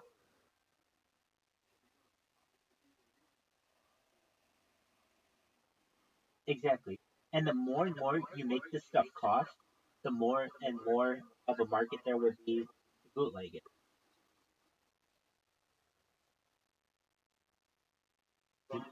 You know who hates bootlegging big time is fucking Dana White. Because you know how much money he could make so much more money, what for the bootlegging?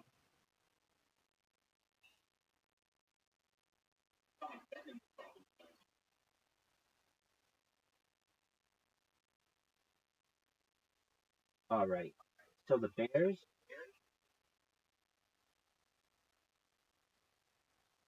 they're gonna kick a field goal,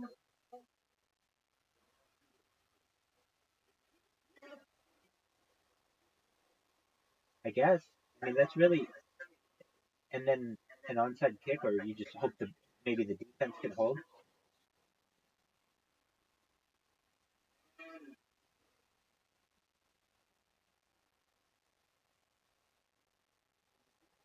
I did, I did, yeah. Okay, good. So now we need them to get a defensive stop. A defensive stop.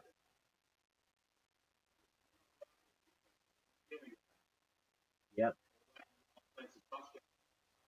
Yeah, I mean, I would like these jerseys more if they had orange pants. Everything was orange. Yeah. I mean, I'm telling you, I think it was around the year 2008 or so when they first unveiled these orange jerseys, and Devin Hester would, exactly, and Devin Hester would wear them, and he looked so fucking fast. It was like it was a neon orange, as opposed to, no, what was this? They're showing last name Taylor and the other guy's last name was Swift. Oh, hilarious. I did see that. I didn't really put it together. That's hilarious.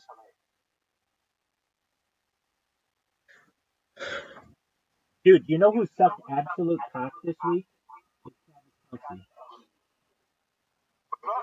Travis Kelsey sucked absolute cock. Yeah, didn't they lose to the Kansas City? Uh, I think so. I can't remember who they played. It might have been, no.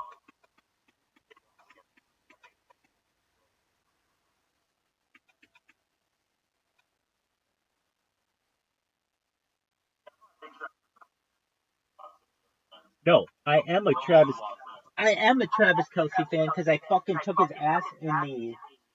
He's on my fantasy team, and he has just done absolutely nothing. And dude, I'm telling you, this fantasy team that I drafted was maybe one of the greatest fantasy teams in the history of mankind. I know of. Oh, now I see it, Taylor Swift. I see it on another computer or on the really delayed one. Okay, yeah, but that's pretty exactly. Okay, but now I'm watching it on yours, and I see that there's 2:22 left where the clock's running, and the Bears. These are some wild helmets. It's like an inverse of everything I'm used to from the Bears. All right, stop them, dude.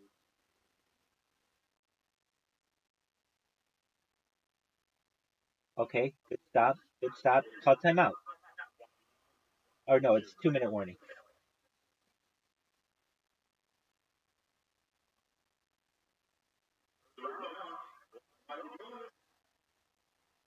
They have one timeout. They have one timeout.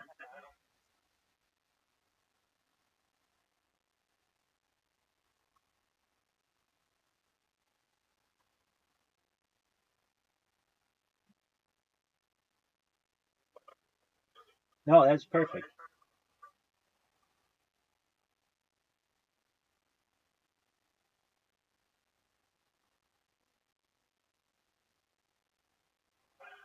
It's actually worse, but that's okay. Wait, hold on. No, it's fine. I made a mistake. It's not worse. I had zoomed in. Oh, they played the Bengals. The Chiefs played the Bengals, but they beat them. You know how you were asking, did the Chiefs win? Can you hear me? You were asking, did the Chiefs win? And they did. They beat the Bengals by 1 point.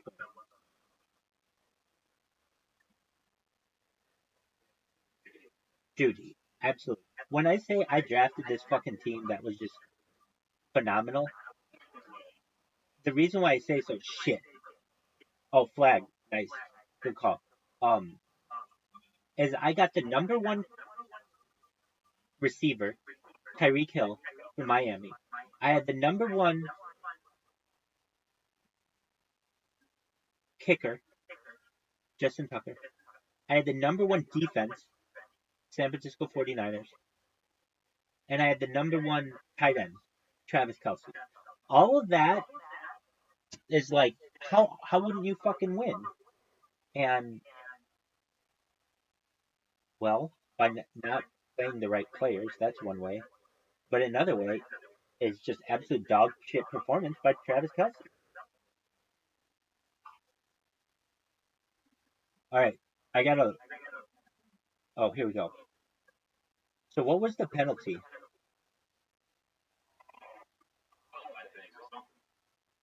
So they got it. Oh, 3rd and 17. All right, cool.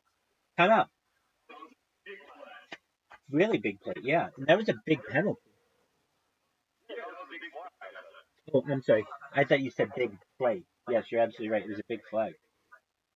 A really, really big flag.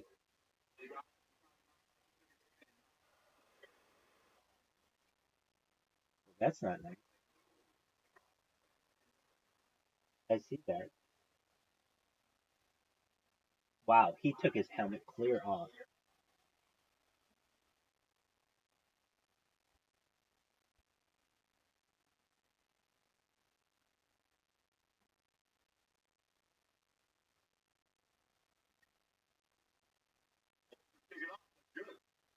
Punt?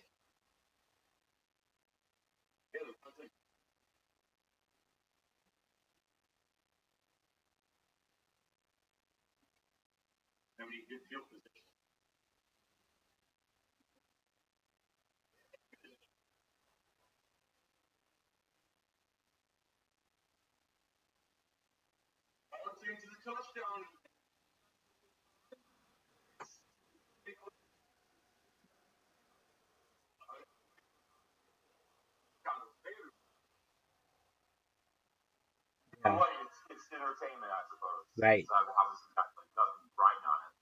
Good for ratings.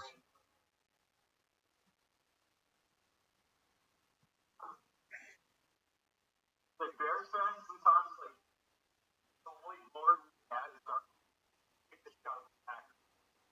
That's correct. It's like, yeah, that's a song. That's correct. Yeah, I mean, chances are they're going to play the Packers twice a year, and they're going to lose at least one of them. So if the Bears get that win, oh, look at this. Look at that. Who was that? Swift?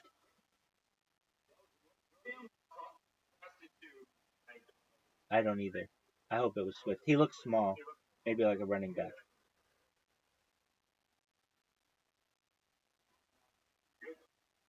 Yes, they are.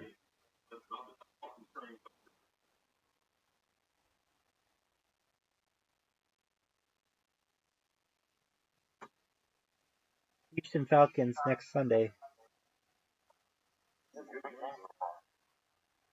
Yes, sir.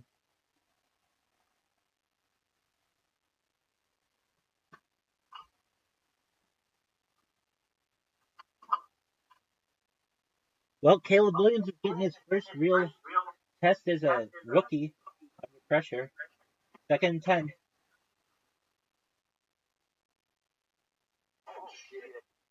Get up, get up, get up, get up, get up, get up. His line should be helping him up. Oh, what did happen with that big dude? Oh, right. Get him up though. They're taking too long.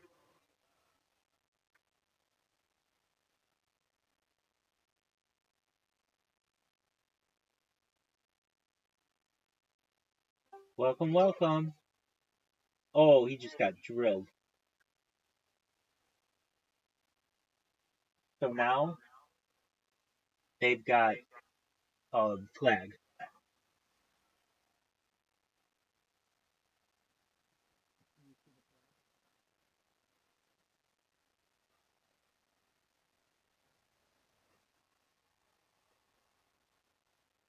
It's a flag. False start. Okay. On the offense, penalties declined. Okay. Yeah, throw these fuckers. Right. If anything, it may allow Caleb Williams to use his legs a little bit. But these guys are just faster in the pros that you can't just.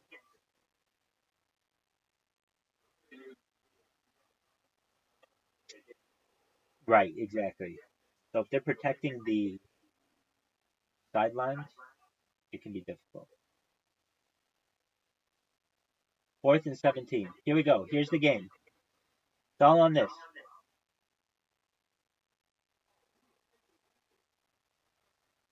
That's all she wrote, folks. That is all she wrote. What up, OT7 Quanny? How you living? OT7 Quanny just dropping that avatar with President Trump.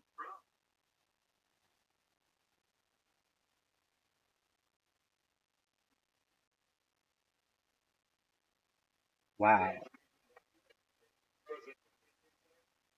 You know, um,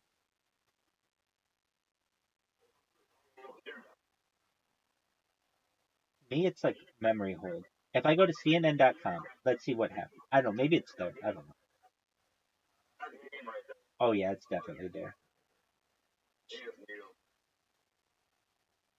Authorities suspect blah, blah, blah, blah, blah.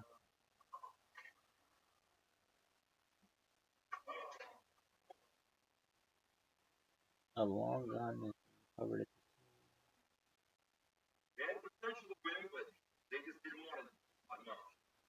I'm going to tell you what. That is classic Chicago Bears football. Right there. Like that whole game. Losing to just a fucking just shit. I mean, not a shit team. Houston's okay. But, I mean, just basically playing to their competition and losing at the end. That's Chicago Bears football. Trump target.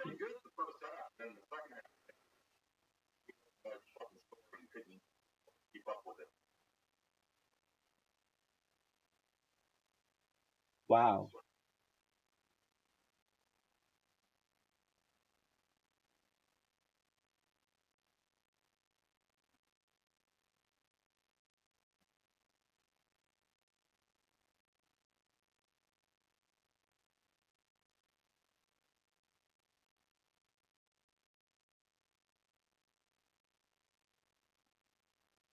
All right.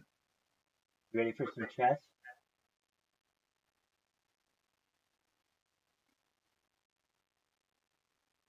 Yes. Okay, excellent. Excellent. I'm going to grab my bottle. I'll be right back.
Every single one of them was completely the opposite of the Republican, but just threw out a whole bunch of like anti-Trump shit and completely like bowed down to Biden and Kamala pretty much on all of those, praising them.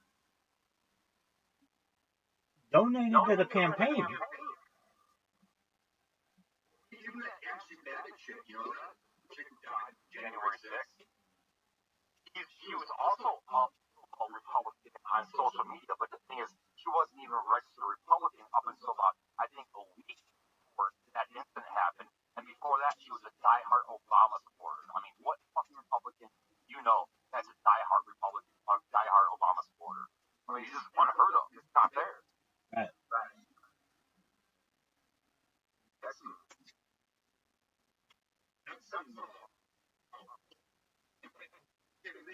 We're done.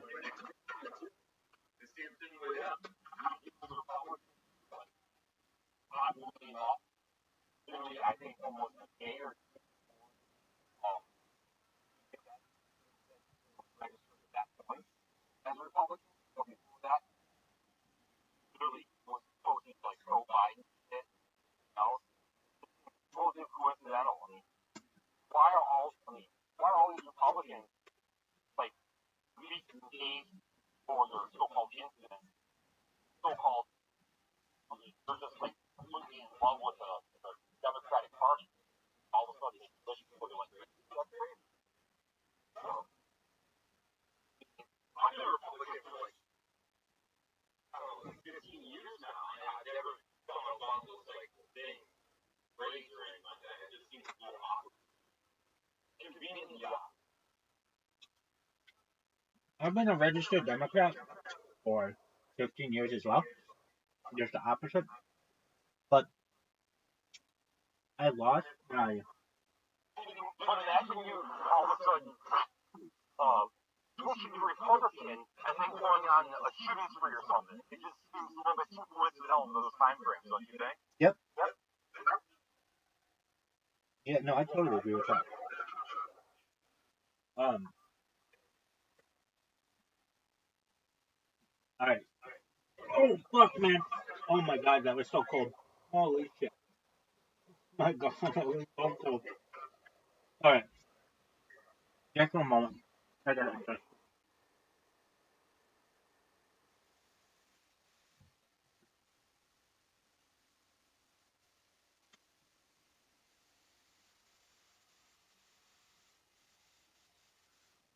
Oh man. Okay. Turn it over. Baby girl. Oh man. Oh. Oh. Oh. There we go. There you go. Serenity Now. Did you ever watch Seinfeld? Serenity Now. Serenity Now.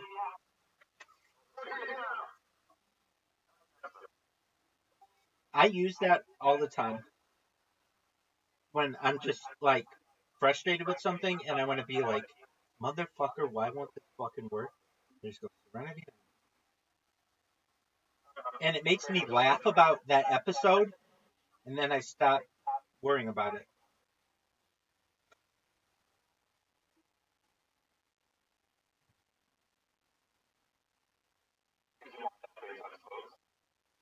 Yes, sir.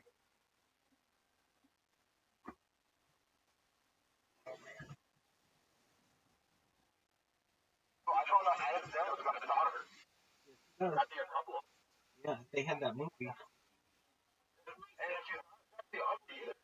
Oh, she's good. When she's of age or whatever. I really hear too much about celebrities like family shit. I still don't. I'm mostly concerned about what they do on the film and TV as opposed to the personal life.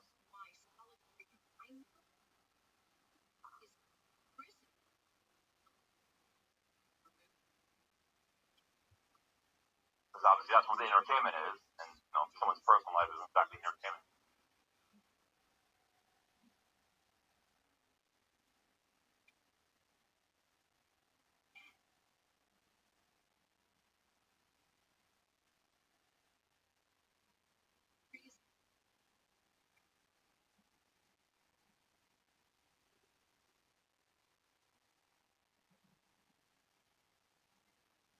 Good move.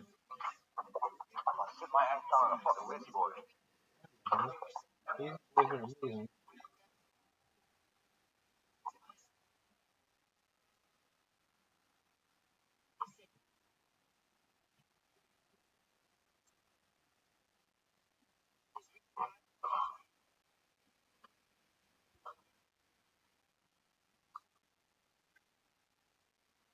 Yo, dog, how are you?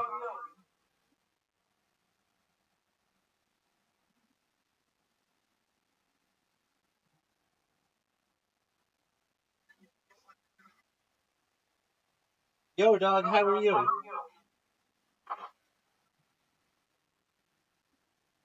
talking to Telegram?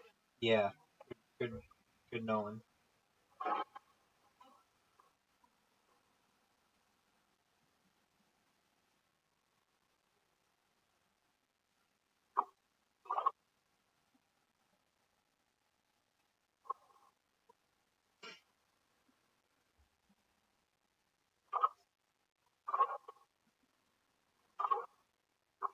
I'm sure it's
Well, shit, that was a good move. I moved my pawn. I know, that was good.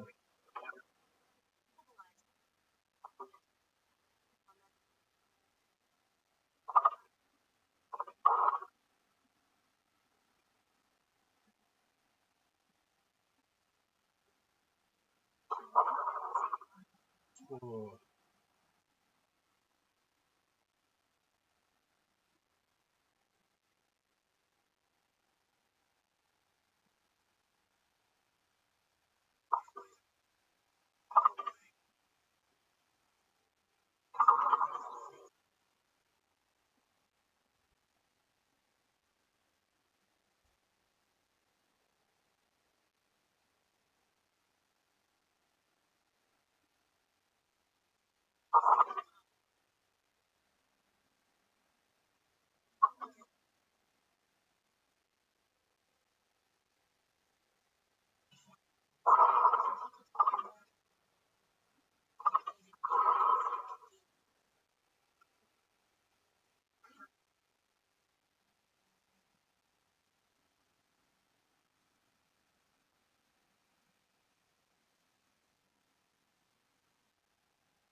Oh, so I had a question. Go ahead.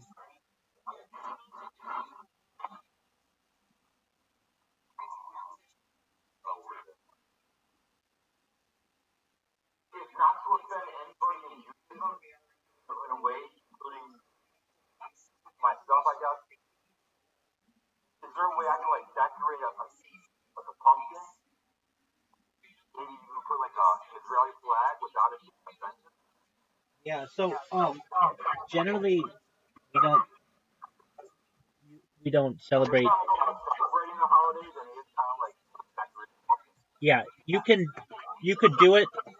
You could perhaps do it like a Thanksgiving um style, and just avoid any kind of connotation to Halloween. But they don't have to mix. You can just do whatever you want for Israel, and then do whatever you want for the ball. You don't have to put them together. You're welcome.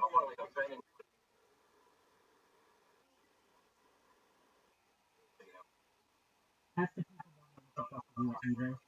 So that's a valid question. Um, you know, are there Jews who celebrate Halloween? Yeah. Should they?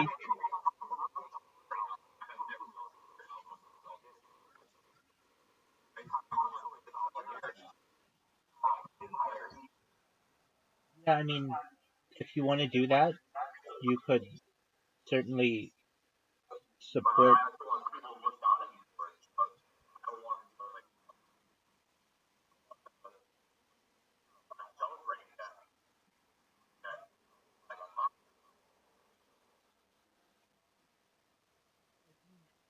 Want to avoid any kind of offensiveness, you keep the two separate. If you wanted, though, and I think it could be appropriate if you just had any kind of harvest. Like I've seen they have like cornucopia kind of stuff, and to show a bountiful harvest in Israel, that'd be fine. But really, if you just had your pumpkins and stuff at the front of your house or wherever, I don't know, and if you wanted to have an Israeli flag,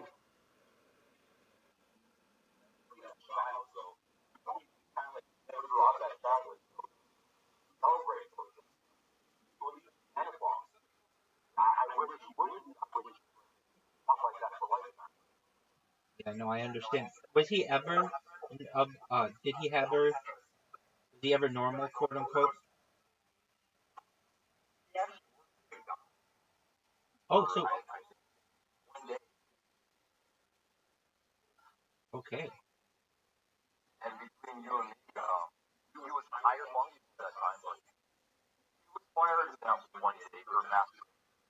I think you had told me that. Yeah.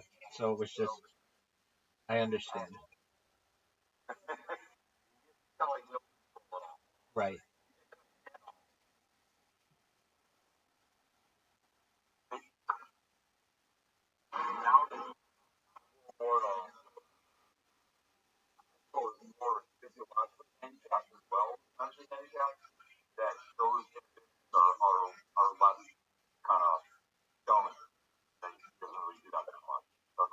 That's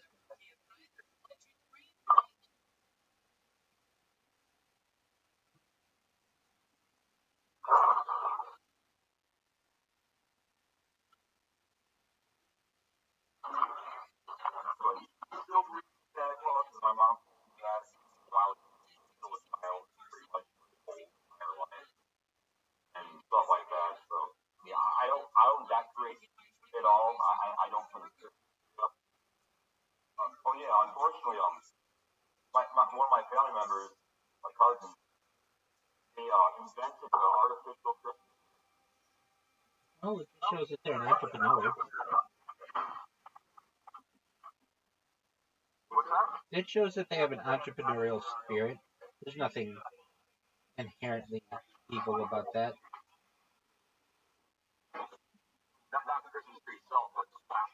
Right.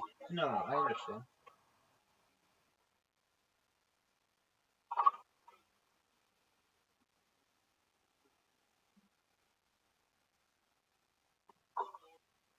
Ooh, good move.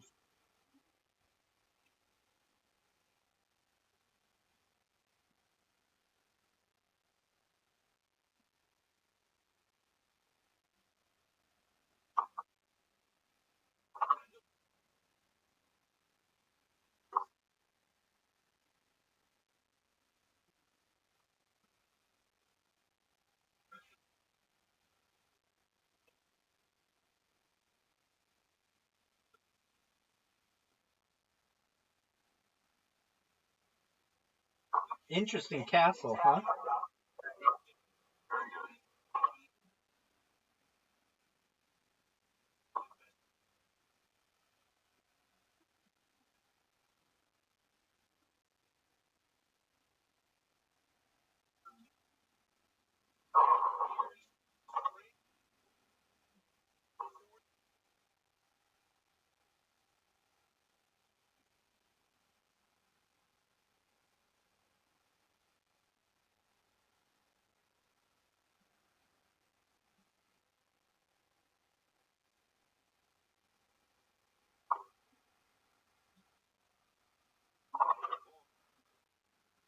Alright, pick one.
Fuck.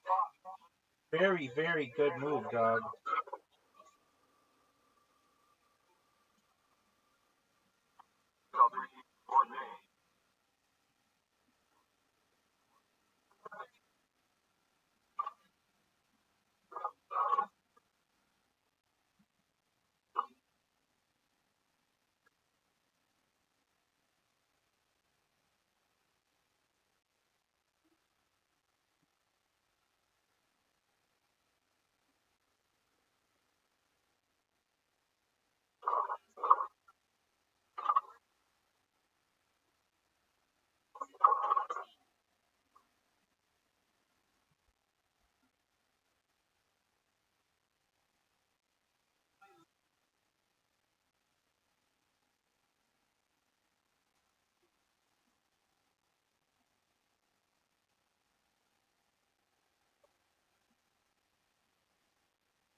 That was a good one.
I did not mean to do that. Okay, but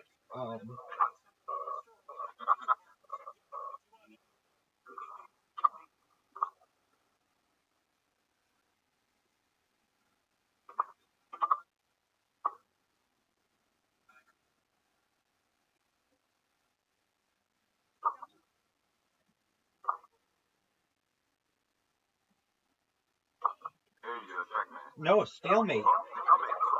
Good job. Couldn't get you. Very good.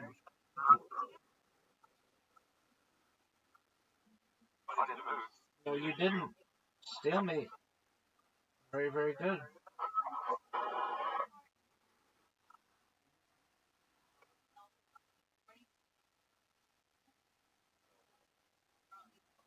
Damn it, I should have won that. Alright.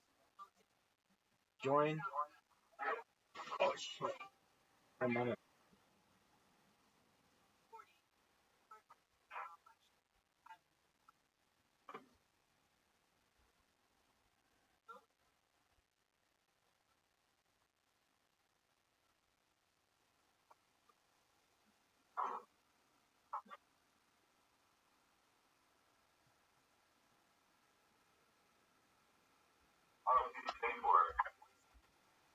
Just a moment. I'll do it.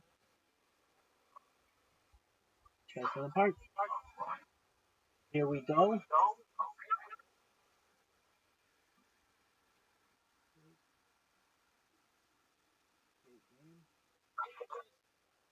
We're going to change up the theme.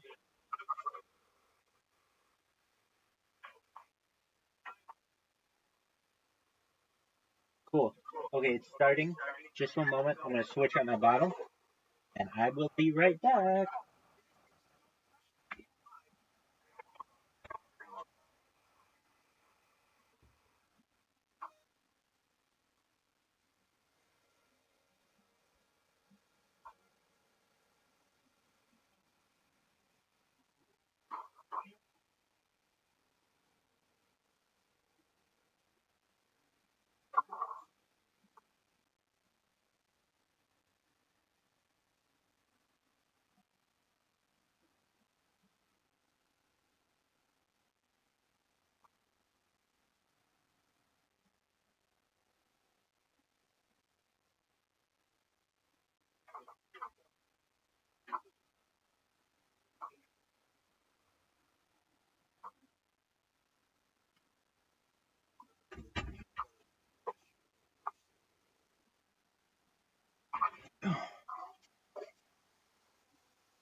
Alrighty.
Oliver.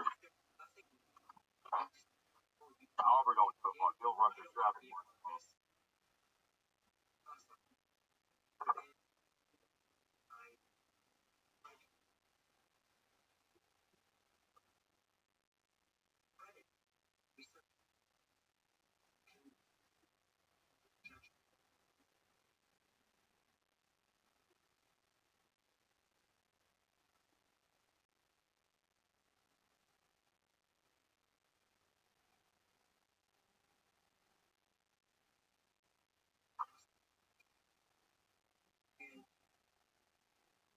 We've got codes out here in Kentucky that if you lick, you'll still trip balls.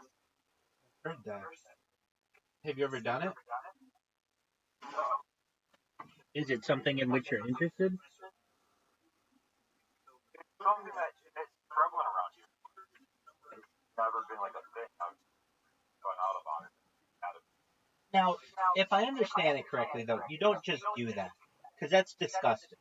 What you do, now I could be wrong, is you take it and you take the frog and put it on like a windshield or like a big piece of glass, like a glass table, so that all those secretions come off. You let that dry, and then you eat that. Have you heard this? Yeah, but I would never try it. No, I wouldn't either. It sounds absolutely fucking disgusting to me. But I don't know. It depends how good the trip is, I guess. I just know that, like, I have a bad gag reflex, and I would start throwing up at even the thought of licking a frog.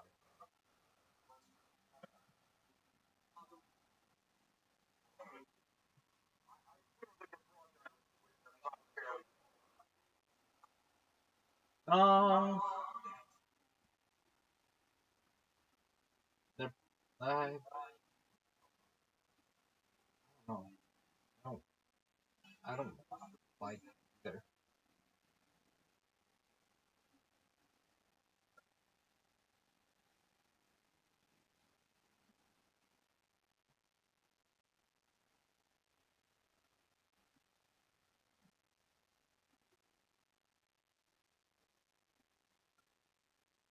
Obviously, I'm really not.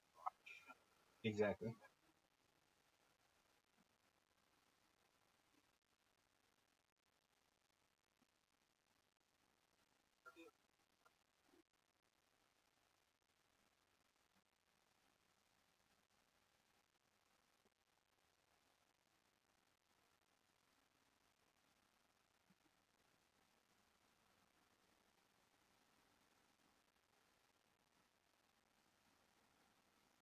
Good move.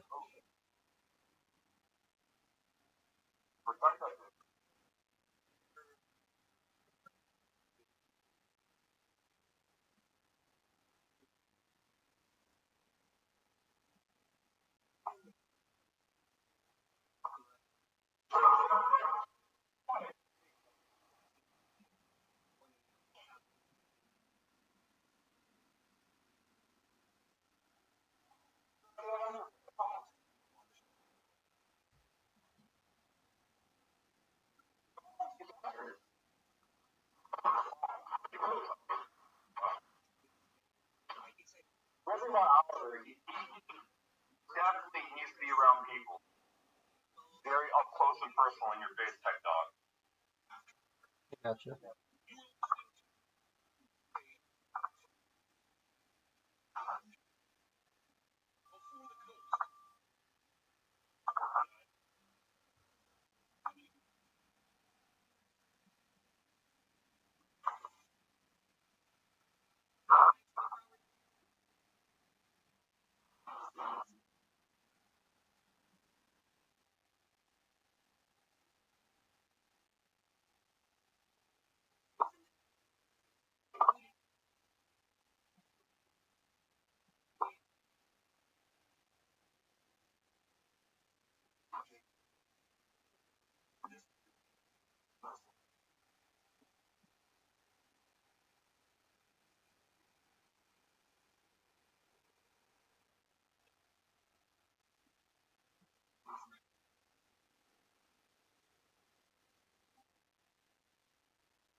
Nice castle. Horrible castle.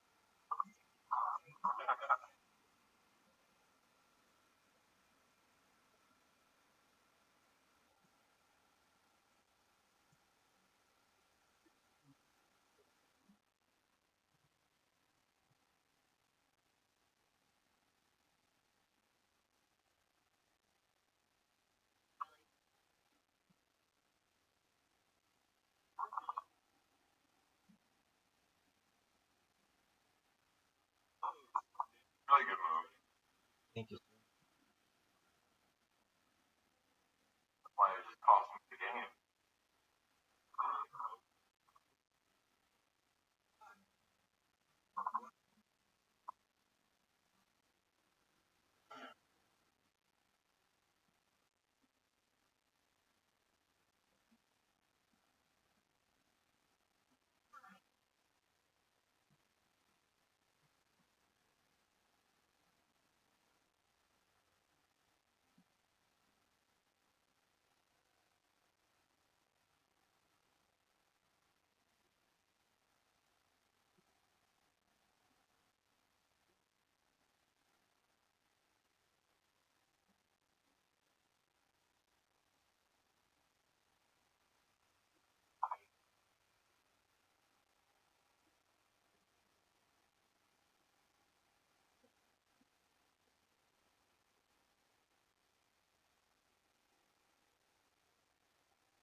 Oh man, what a good move.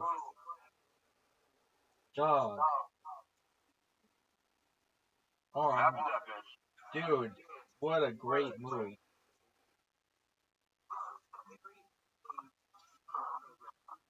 What a great move. Great. G-R-E.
Weird, I can't move one of my fucking guys.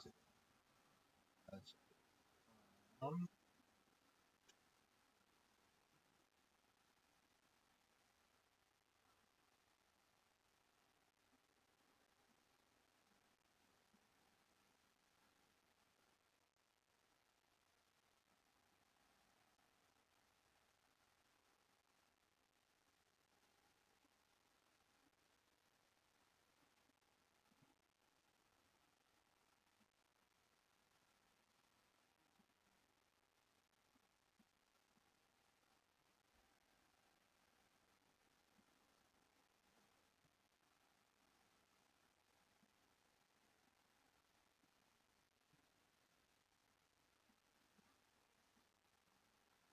You got more than enough pieces to finish, you know.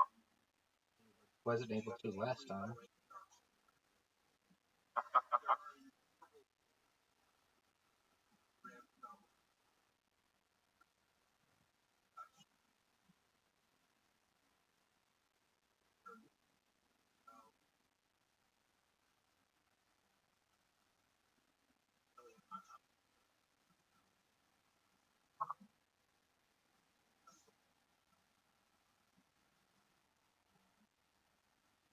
Oh.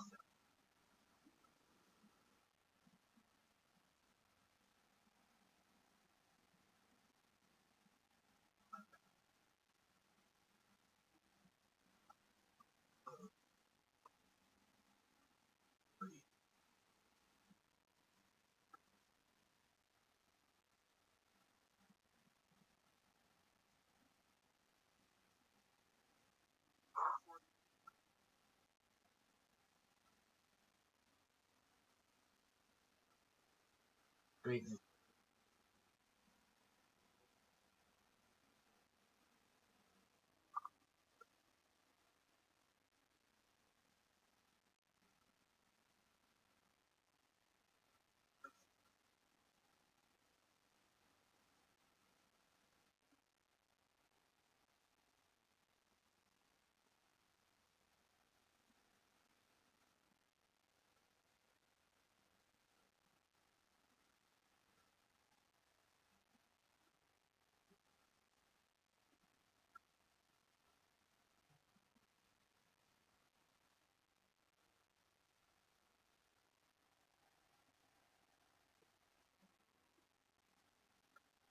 you go. There's your first one.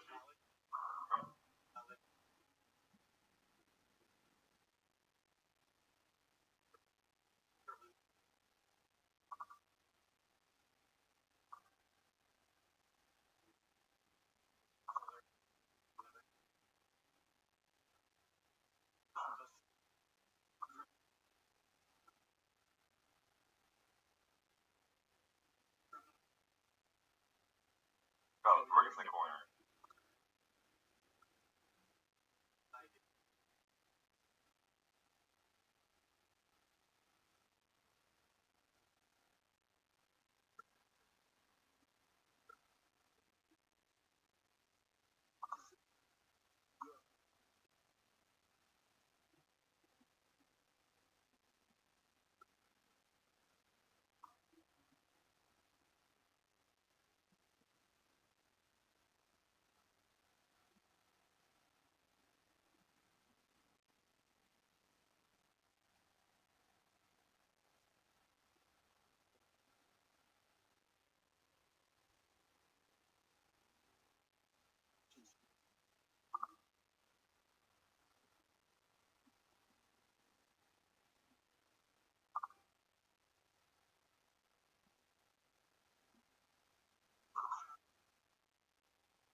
Queen.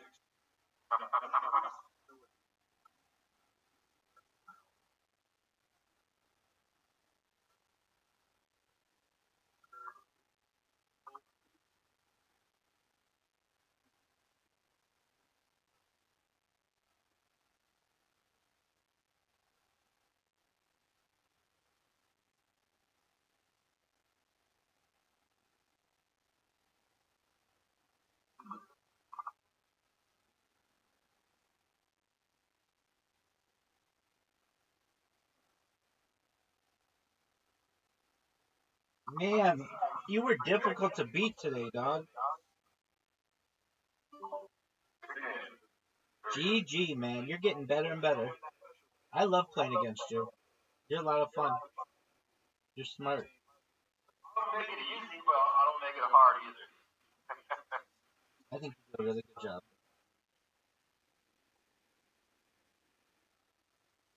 GG. Excellent. Well, this was fun. We watched the Bears bear down like they normally do. We played chess.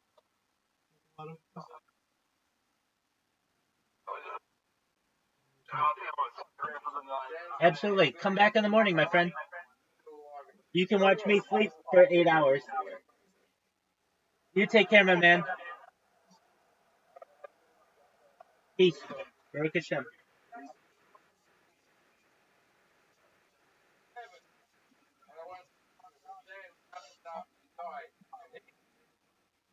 Nothing. Good luck with your religion. Wife. I'll take an actual distance. Now, his family is moved to Melbourne. I moved to Great Britain. I went to Comedy Festival about a year ago. I hadn't seen him in all that time. His brother Andrew came to see my show. Andrew took me and I went in to see him. I've never seen him overseas. He's playing on his eyelids and muscle that can't keep over anymore. They're squinting through these little things. As a breathing mask on him to keep his lungs working with lungs and muscles. Doing it. And I said, why? And he goes, doesn't like you already. No, you must never like me. That's why I'm the right guy to kill your brother. And he said, we'll do it, but you can't have full sex. Full sex will kill him. You can only have a blowjob. And I thought that was fairly reasonable. So we went back in and saw Dan. He was where we left him. And we said,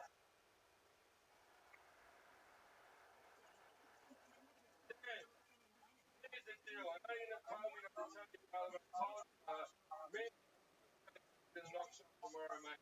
You can't have full sex. You can't have a blowjob. Dan went, I want full sex. And his brother Andrew went, Dan, you're in no position to argue with anyone ever.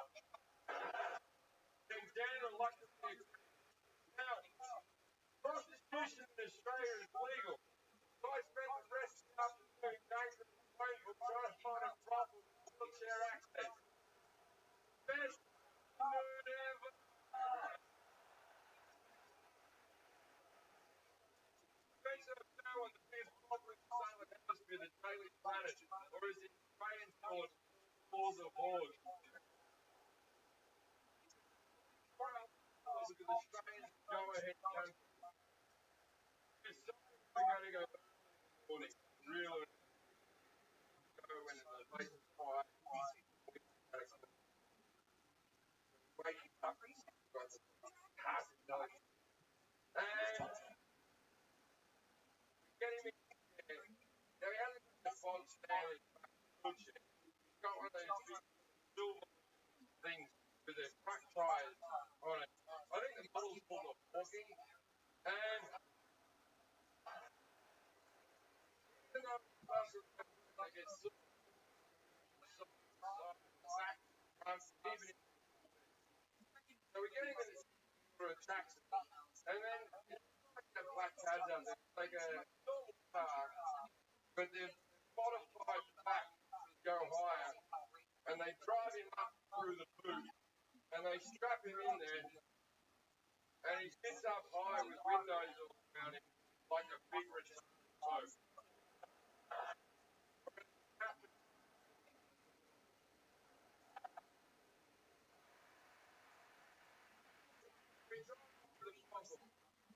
Now, when we get to the get him on the back, I see this is a window of opportunity. Why the hell get him on the taxi? I run into the problem. There's two ways the problem goes. Either the prostitute will stand around in the or they'll stand around in a evening hours and walk up on the chat for a act like you've got some type of connection or feeling. Then take her upstairs and which one do you want? And he said the woman was dressed. Now, neither of them. I stand up and look at Andrew and go, oh, yeah. That's Angela.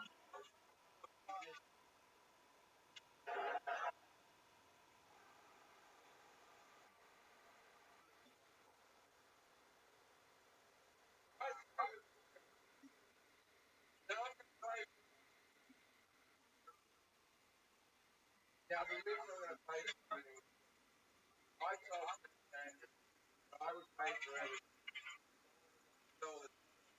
$100,000.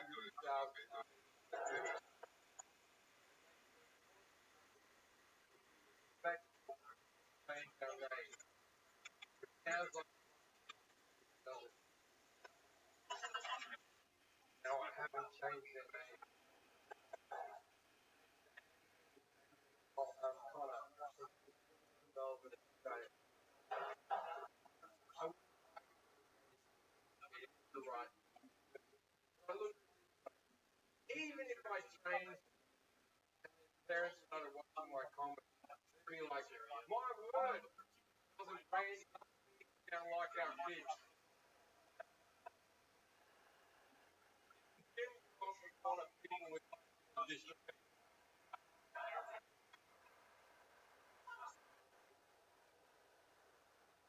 I said there was how much for the half hour in 250. I realised thing do it. I got one question. Shoes. Is he meant to start it? And I went,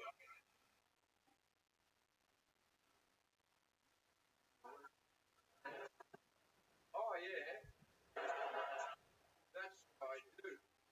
I find men retarded take I'll be masturbating in the corner. Doesn't go easy. Okay then, but if two of you will go, no, he's not sexually retarded. Just come here, there's a good chance. Why? And she went, what am I meant to do with it? I went, I don't know. I've never been. But I'm thinking, give him a bit of a go, dance around a bit, rub your tits in his face, and suck him off. Don't sit on him or suck him.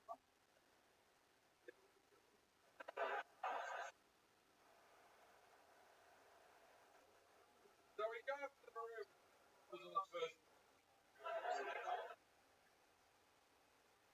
Me and Andrew looked at Dan, like two proud parents, watching our child go to school for the first time.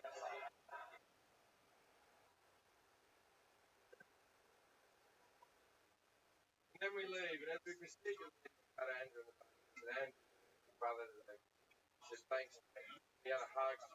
Then we had that moment after a hug that Australian went over when we go, I hug you. And then I said, hey Andrew, how does Dan get promoted? And Andrew, fuck! We went back in. Andrew looked up and down his chest. Very fragile. I know how he likes to be picked up. I'll lift him up, you take his pants off. Andrew gets the line, lifts him up by his armpits like I couldn't have figured out the magical hole. My neck taking tracks. He always wore tracksuit pants, never got and hasn't taken his tracksuit pants off. What many of you are wondering is, can Dan get directions? And the answer is yes. Even though now the muscle in his body will because the muscle in his skin, if it gets around to here, touch there. Now, what we knew about this 32-year-old virgin is that Dan's packing his knocking 2.5 inches of disabled juice. This bigger. That's why the rest of his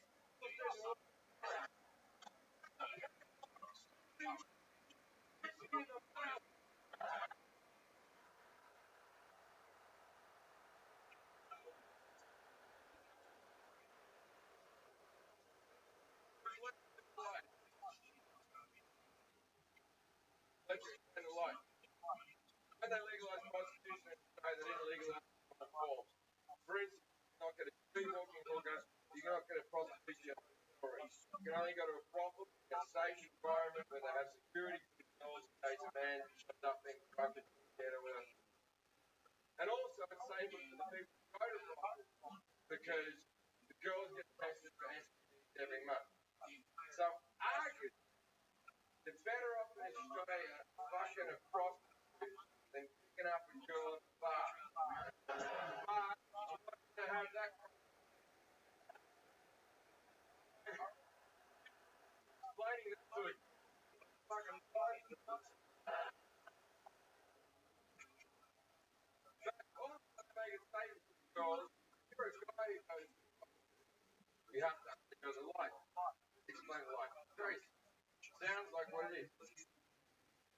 Cock under a very bright light, they look around the car, if there's anything untoward. They get a magnifying glass out, go through your pubes, make sure nothing's running around. It's not a big deal. I've been rejected. Now the chair's here, the hot's up there, light's over there. Now we try to get the chair past the bit of the hot stuff.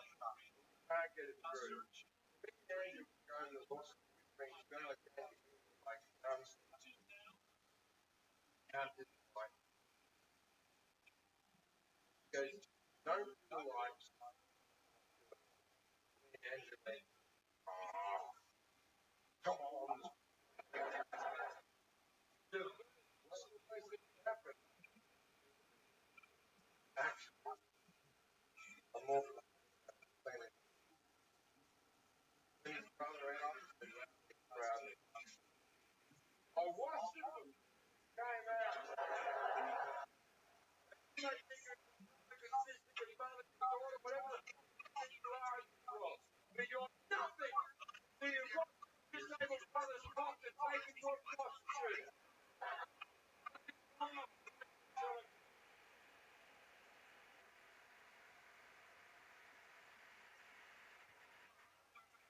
Listen, man, everyone agrees.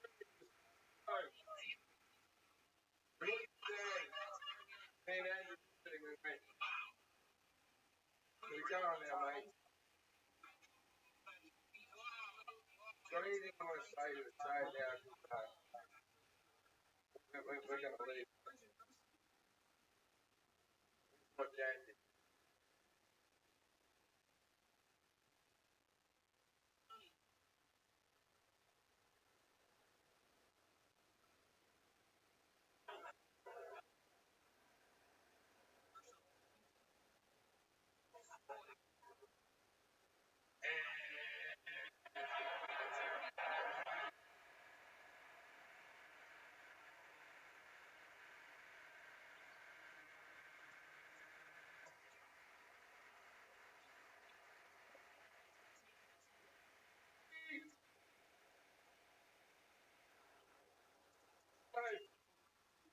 Andrew went back down to the bar and we hanged out with like 10 of them following around.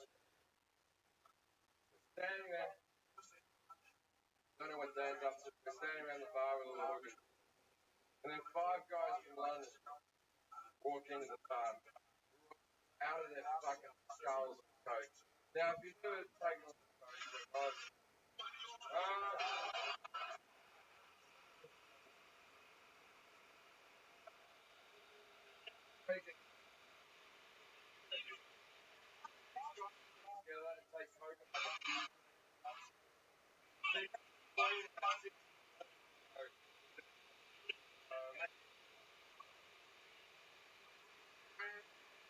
I don't know what you're expecting. So basically, I think it was a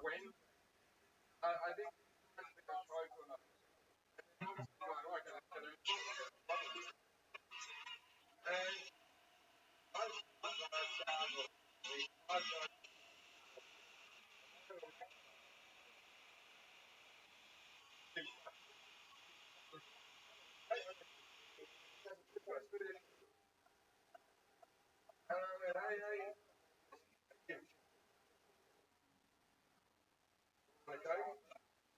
I went, out.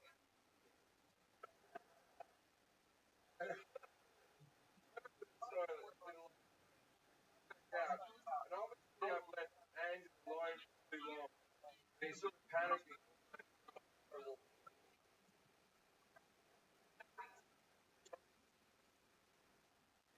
What have we done?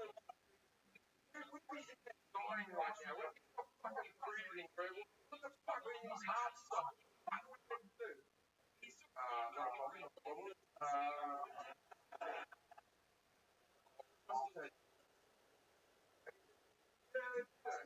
No, I don't know how I can see this.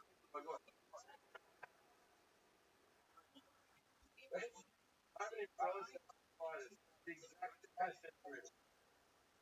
Push, blow,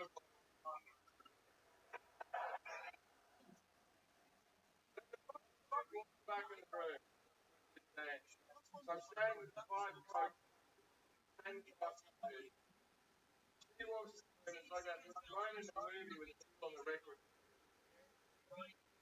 Every walk in, she says, well, sorry. Yes.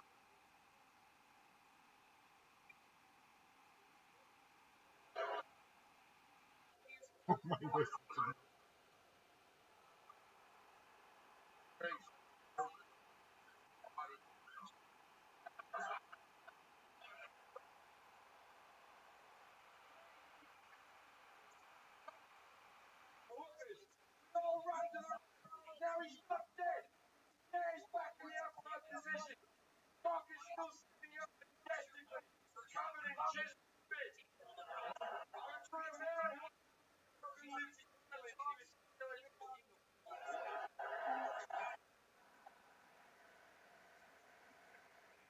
might be wondering why this number wasnn't too happy. Let me say myself. I'm 33 years old. I mean, that's 10 years old. And in that time, I have not missed a day. Every single day I masturbate. Haven't missed a fucking day. Every day I'm in a hotel room. Laptop way high up on my chest here. The proof of doing it. So I'm watching porn here. And 9 times out of 10 I hit the apple side. Right?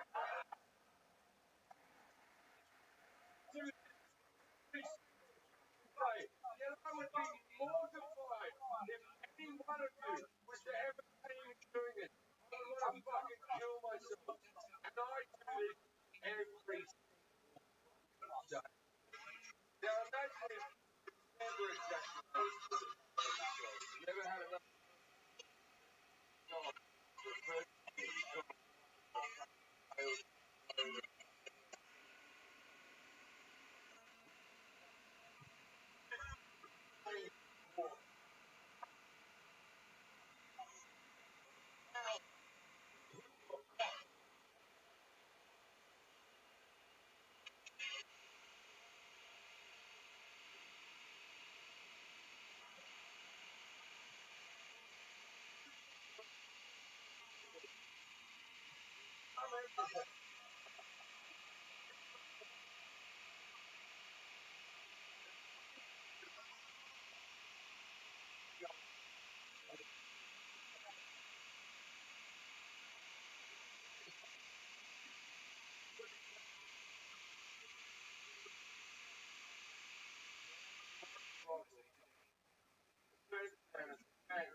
Well, dance around a bit, rub your tits in the face, suck it. Well, I asked you, so nice when you can say the sex plus.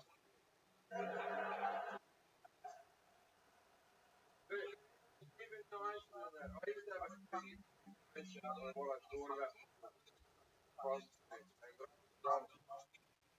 That woman treated him with dignity and respect, made him feel like a sexual being for the first time in his life. He can't put a price on it. Alright?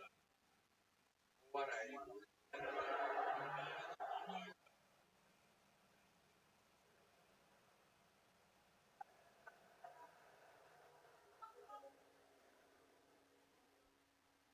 Go out and try to call the taxi. The taxi driver who drives out the front of his car. Winds his window down, looks out. I'll drive you home for free. I just need to know what happened. Very much so, gentlemen.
Dude, it's him. It's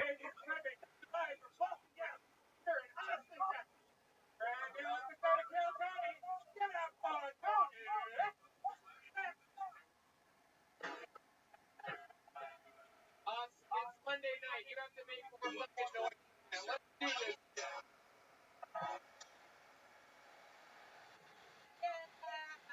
How about the west side?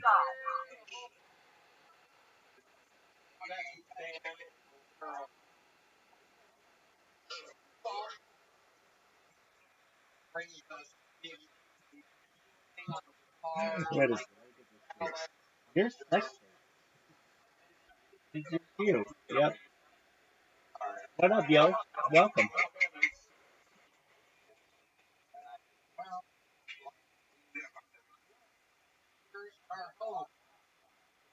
Another episode of Rabbi Chill.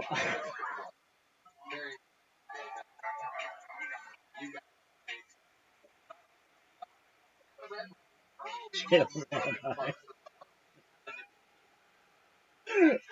Hilarious. Dog, that is some shit. right here in the front row. Episode also brought to you by Blue North. Vodka Seltzer, great smokehouse, our favorite barbecue joint here in town. Thanks to our friend Yoni, Best Barbecue Show. He's right over there with that camera. Barbecue guy is a videographer, a producer. He has it all, Yoni. He was a little worked up before today's show. Yeah. Why'd you go camping? Come on, do it. Anyway, we're going to have a lot of Look fun at this today. body. Amazing. If you're just admiring it, I understand. I would be too. Everybody, excellent letter. Just one of the people that we that are impressive tonight, and still thanks to folks that just did less. And for the holidays, you can make a custom like one. Yeah, just go to Instagram. Tell them why it's that easy. It's your holiday joke book. We're going to have a lot of fun tonight. Before we start tonight's episode, here's a little bit more from the amazing sponsors that make tonight's episode available for you here, right now. Hey, y'all. When the moment for intimacy arrives, you need to be ready. Roman ready. Whether you've been in a relationship for years or just getting started, having the confidence that comes from preparation for you to enjoy the moment when the moment comes. If that moment comes for you, podcast fan. Even though you are far from ordinary, the truth is that you is really common. In fact, 52% of the guys aged 40 to 70 experience some form of Damn, erectile motherfucker, this thing's dysfunction. cold as shit. Stand-up Look at comedy these is muscles, hard, though. and you should Body. GetRoman.com/Tony now. U.S. licensed healthcare professional about erectile dysfunction. About $15 to punch off me. your What? more common. Oh, what is it? What is it?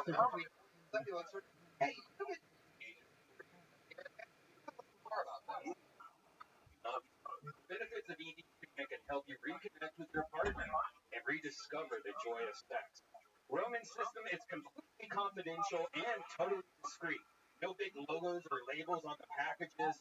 Roman, you can get a free online evaluation and ongoing care for erectile dysfunction. Roman, you can get a free online evaluation and ongoing care for erectile dysfunction, all from the comfort and privacy of your home. A U.S. licensed healthcare professional will work with you to find the best treatment plan. If medication is appropriate, it ships to you. Free 2-day shipping. The whole process is straightforward and convenient and discreet. Yeah, that's right. Don't kill your belly. Tell Tony. Getting started is simple. Just go to GetRoman.com/Tony, complete an online visit, take care of your needs without leaving your home. Complete an online visit today to connect with a U.S. licensed healthcare professional and take care of it. Go to GetRoman.com/Tony today. And if you're prescribed, get $15 off your first month of treatment. Make sure you're ready to have the confidence and control this fall. Roman ready. Yeah, my pubes are looking amazing. Support for Kill Tony is brought to you by Manscaped, the best in men's below-the-belt grooming. Manscaped offers precision-engineered tools for your family jewels. They obsessed over their technology and development to provide you the best tools for your grooming experience. I absolutely love this stuff. Classy, it's made for men, and I love it. My favorite thing is the new and improved Lawnmower 3.0. Their third-generation trimmer features a cutting-edge ceramic blade to reduce manscaping accidents. Millions of balls are about to be hit freedom thanks to technology. All right, kid, you ready? Are you ready for this? Y'all ready for this? When I tell you this is free, I'm free. The battery will last up to 90 minutes. You can take a longer shave. That's a long time. Water technology allows you to groom in the shower, which is really cool. One of the coolest features is LED light, which eliminates your grooming area for closer and more precise grooming. Wow. Do you use that LED light to look under your belly while you're doing it? I can see it. They've also upgraded the 7,000 RPM motor with quiet stroke technology. Let's not forget about the charging stand. That's right. Show your mower off loud and proud because this intelligently designed stand is a convenient charging dock powered by a USB. If you are listening to me speak right now, I want you to experience it firsthand for yourself. Trim that junk of yours. Get 20% off plus free shipping with the code KILLTONY at manscaped.com. Your balls will thank you. Get 20% off and free shipping with the code KILLTONY at manscaped.com. 20% off with free shipping at manscaped.com. Use the code KILLTONY. Your balls will thank you. That's right. They will wake you up in the middle of the night and they will thank you for purchasing. Manscaped.com. Use the code KILLTONY. Don't be a trim your junk. Do it. All right. You guys ready to start tonight's episode or what? All right. Anything can happen here. I'm really excited about tonight's guest, everybody. I met this comedian here in Austin. She is an amazing talent. Ladies and gentlemen, making her debut as on Kilton, local talent, amazing comedian. For Ariel Isaac Norman, everybody. Here we go. We're doing this shit tonight. Absolutely. Ariel made it. Yo, buddy. What up, I pal? love this. Bro, what is this thing you got going on? Yo, how are you? How are you? What's up? Okay, do whatever you want to do. What'd you say?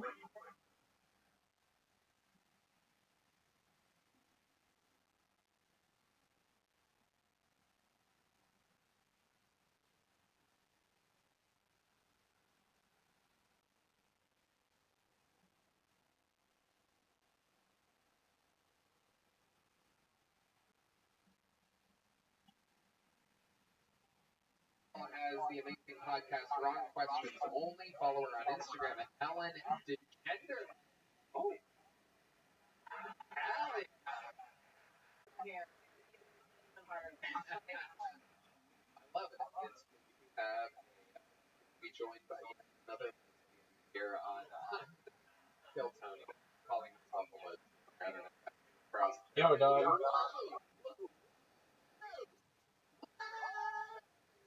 How you living, pimp?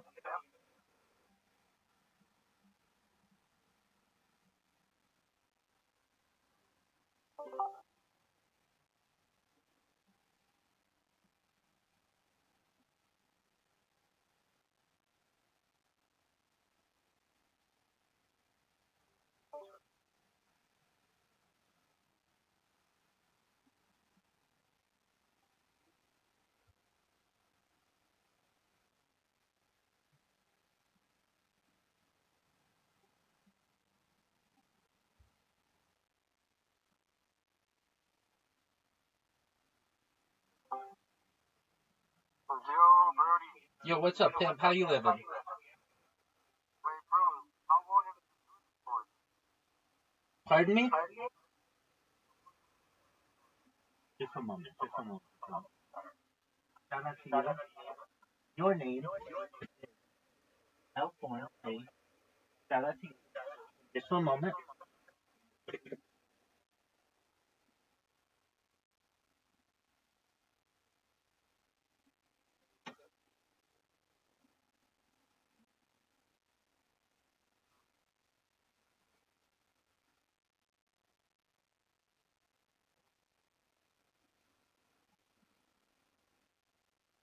Yo, pimp.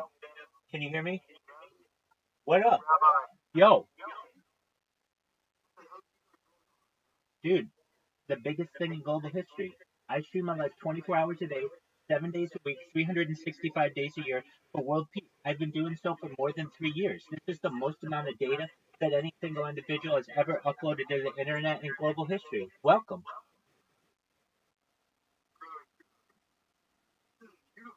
Oh, you're amazing, dog. We're going to blow your mind. Some of the things that we discuss on this stream that aren't normally discussed in general, that we're trying to inject into the conversation of the world, are technological discussions like anti-gravity, antimatter, life extension technology, dark energy, dark matter, mind uploading technology, de-extinction, fission energy, fusion energy, faster than light travel. These are just a few ideas. This is about world peace, though.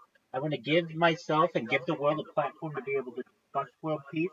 And currently, the way that media is, the way that social media is, we don't have an outlet to be able to discuss world peace. When I was a child, people used to discuss world peace. It's not discussed as much anymore, and I want to help move the conversation in that direction.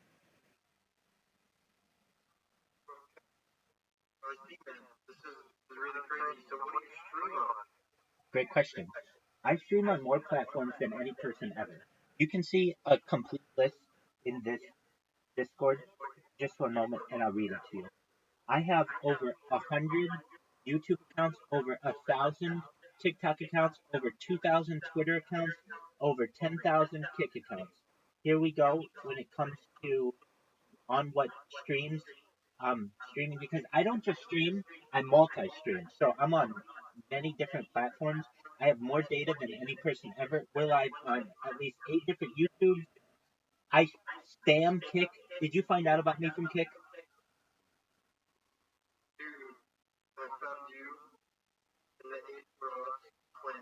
Tight.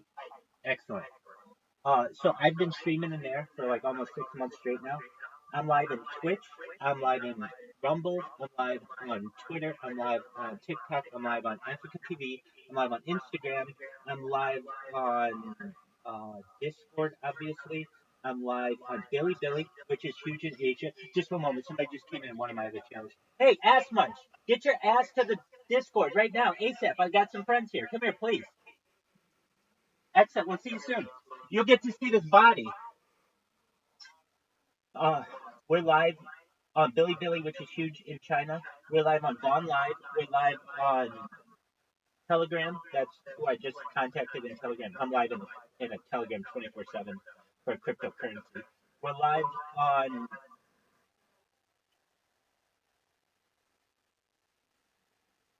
Camfrog. We're live on Figo Live. We're live on Loco TV. We're live on I have my own podcast on Spotify. We're live on You Now. We're live on D Live. We're live on Breakers.tv. Live on Trovo. Live on Vault. Live on Odyssey. Live on Arena.tv. I'm also live on Joystick, which is like an adult one, though I don't do anything really adult on that.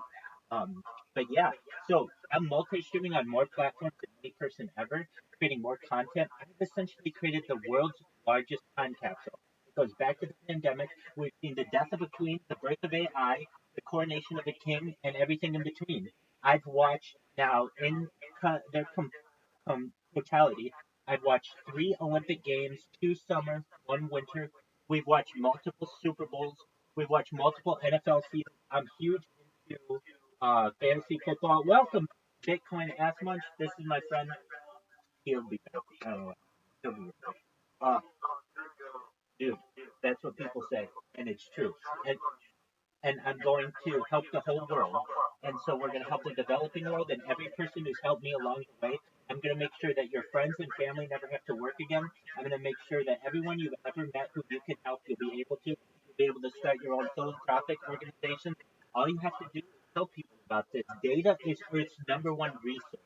Bill Gates coined the phrase in the 1990s, content is king, and Rabbi Rothschild's making it real in 2024. In 2018, The Economist magazine stated that data had overtaken petroleum as Earth's #1 resource. And Rabbi has more data, specifically human data, on themselves than any person ever, and it's all available to the world 24/7, 365. It's being created, and we have an archive going back 3 years.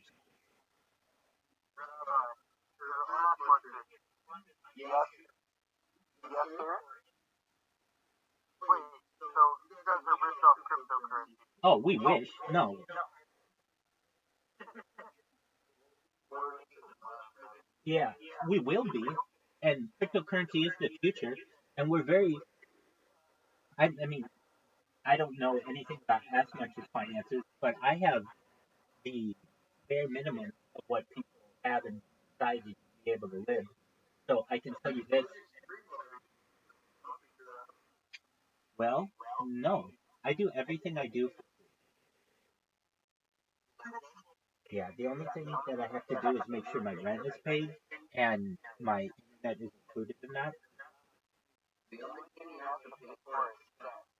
Well, and I have to pay for my food. But I am perhaps the world's most eligible bachelor. You may not think it now, but in the end, the ability for a woman to say that she's been with the most famous person ever would be very attractive to her, and perhaps may make me the most eligible bachelor ever. When a woman finds out, or when women find out en masse that, hey, there's one unicorn out there, some dude who has essentially created their life as a piece of art for the world, it's a time capsule for society. They will become the most famous person ever, and every woman on earth will desire them. And you know what? I deliver orgasms every single time.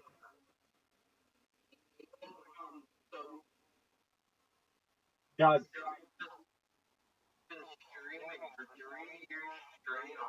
more than 3 years, yeah. Absolutely. On multiple platforms, on 33 different devices. I'm live right. When's the last time? Saturday? Oh, if you want to count that, then today. But I mean girls who stay in here and talk. So we have some friends who are females who are on here, and they've come in, and certainly we have made their acquaintance. But yeah, in general, see, you don't understand. You haven't even seen like the big thing that allows me to get famous is this. I'll show you with my phone in a second. Okay, I'm gonna turn on my phone, and I'm gonna show you my computers. I've created 4 robots that are taking over the world. The way that they're taking over the world is they're spamming Kick. That's why I asked you, oh, did you find out about me from Kick? Why? Because just about everybody finds out about me from Kick because of my robots. Because they're just essentially the most powerful communication, like we'll say the most powerful grassroots or guerrilla form of communication any individual perhaps has ever utilized on a platform in global history. What am I saying? I'm saying I'm the biggest troll of any platform ever. Okay, so what am I saying? Uh, I'm gonna flip my camera on, and what you're gonna see here in a second is you're gonna see this follow button here. There's a pink pointer. The pointer is going to recognize where the follow button is. It will take a little bit, but it will work. And then it's gonna spam this motherfucker's chat like crazy. And what's it say? So, because I've lived my life like a human zoo for the last 3 years, allegedly, I might have myself perhaps fapping. And if I did, it might be on Instagram. And Instagram may have taken down like dozens of my accounts because of this, but not necessarily all of them. And one of them is still up, or at least one of them. So, what am I saying?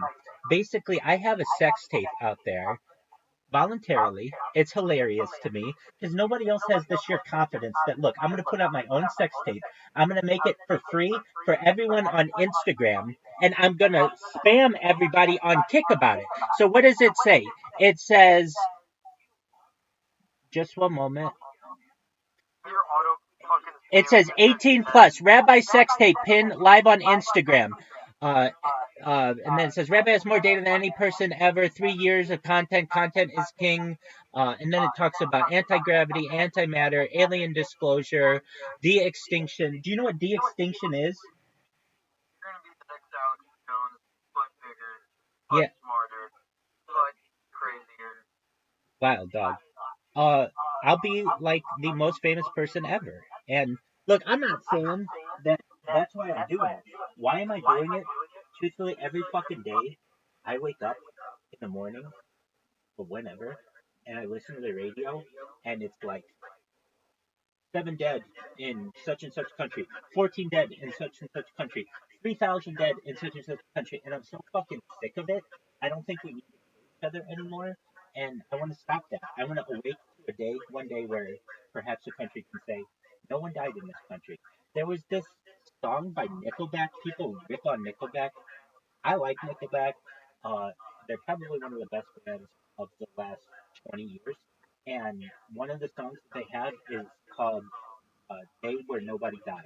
And they talk about the day when nobody died on Earth. And we need to work towards that as a society, to move towards that as a goal. And no one is talking about that. And I think we need leaders in society who do. I have declared my own candidacy for the United Nations Secretary General. No one does that. Not that that's a very serious run, but it means I think I'm probably the first person to ever declare their candidacy for it. And what is that? To me, that person's the most influential individual perhaps in the world. They're the head of the United Nations. They could get on every single media platform if they wanted and the powers let them. They could get on and say we want to work towards a more peaceful world where no one dies, where no one goes to war. So that means everyone in the Middle East, everyone actually in Russia and Ukraine, we need to put down arms. It's just right now we have an absolute peace treaty amongst you, or at least a ceasefire and move towards a peace treaty. And if you want to take over each other's land, that's fine. You can. But you have to do it diplomatically. You cannot do it with arms. We're going to put the arms away. And anyone who wants to go and pick up those arms, the entire world will declare war on you. Essentially, it's a defensive pact for the world. And we already have this through NATO in some ways, but it's not global. So what am I saying? I'm saying that if there's any country out there, whatever country it is, that wants to pick up arms against another country and it is done in a warlike stance, the entire world should declare war.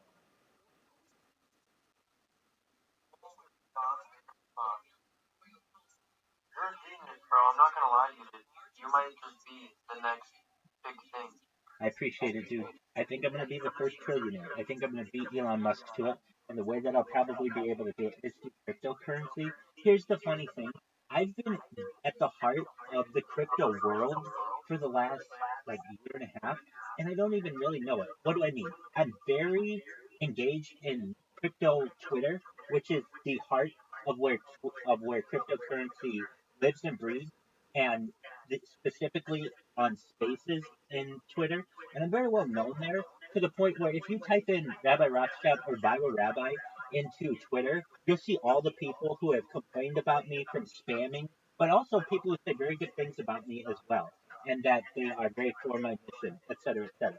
So a lot of people know me in the crypto world such that I've been able to live within one of the communities is a meme coin, the Harry Potter Obama Sonic Pen Inu community for more than a year now. So I'm very well invested in this community to the point where I'm in their fantasy football league. I mean, like we're very close. And anyone in that community can come into the Telegram just like Bitcoin Ask Vision did, just to see what's going on. And that's how you get in here. But basically, that community has had a resource 24/7. I consider myself almost like a cryptocurrency concierge, where people come in, they're like, "What is this?" And I explain it. It's a meme coin, etc., etc. It has 100x since its start. It's currently worth about 10 cents. I've seen it 10x in my time here alone. And people get it. People and was like, "Okay, so you live stream your life?" I'm like, "Yeah." He's like, uh, "Is your name really Rothschild?" I said, "Yeah." I show him my driver's license. I show him my driver's license. He's like, I show him my passport. I got my passport. I don't know if I showed him my passport, but I know I had it with me. I think I did that. Then they're like, all right, show us your credit card. And I had a credit card that was, um, I mean, I don't have very much money, so if you want to have it, go for it. And so I just showed that, and um, nothing happened to it. And, Like everyone in the world is just telling you, what the fuck? well, I had paid to do it. I had number to my ATM. Like, I've literally gone up to the ATM with my card, showing what a first person view would be, just so that a human in the future will know what it's like to use an ATM. Because there are going to be generations that don't know what an ATM is. This won't always be a thing. There will be a different type of technology. The ATM will go the way of the jukebox and perhaps the and some other things. And Your whole family bloodline will rich all this data that you have. yeah. I mean, I guess it makes sense. Down the line, your whole family will be rich from all this data. Holy shit. I think I will become like a very wanted individual in society. Like women will be like, dude, we want that guy to reproduce with us. And it's like, dude, I don't have enough time to do all that. And so the CRISPR technology, which is like gene editing, I think I might be able to be a choice in that. Meaning I may not be able to. Let's say there's a huge amount of women who are going to be able to choose their sperm donors in the future and they can choose anyone they want. Well, the way that I'm going to win the world is by telling my children, any of you, and if you're hearing this right now, in 100 years, you'll know the kind of foresight that your father had. We are declaring war on any other person who is involved in any of these types of genetic modifications of the human gene. So what am I saying? When you mature someday and you find out that there are perhaps hundreds of you or thousands of you, you unite together as a family would, and you ensure that no other families take over. And essentially, it's the opportunity here to disseminate the world. And if I'm going to make the message very clear to my progeny that we're bonding together. And any woman who hears that automatically is going to choose me as their potential sperm donor because they don't want to go against me. Number one, I have all of my life basically recorded, so they want to get on board for that.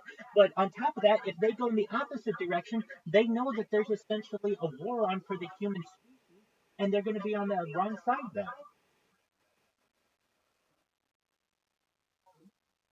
Now, does that mean I'm declaring war on the entire world? No, absolutely not. But what I am saying is this, that anybody in any position of influence might have the opportunity to do the same. I know Elon Musk has like 10 different children right now. He's a multi-billionaire, and if somebody doesn't stop him, then he'll be the one to do it, or someone similarly. And yeah, in fact, there have been studies or stories.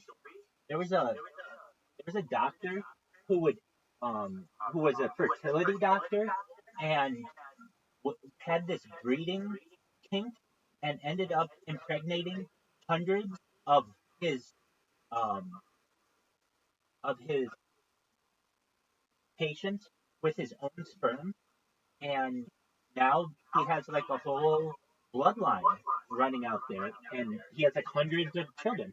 So who's to say that they're not going to take over the world? So essentially, I'm doing what any person would do. What up, Zoo? How you living, baby?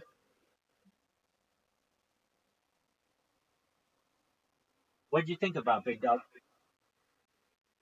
Like the algorithms and stuff, like big streaming platforms, then September next year when Grand Theft Auto 6 comes out, if you can figure out how you can be number one trending on Grand Theft Auto 5 and then when number one trending search on Grand Theft Auto 5 and then when Grand Theft Auto 6 comes out to the number one trending search on Grand Theft Auto 6 on one of the major streaming platforms. Probably one of the that's really good. You should definitely switch to some sort of thing where you can get some good content going. I didn't hear what you said, Zoo. Zoo, what did you say?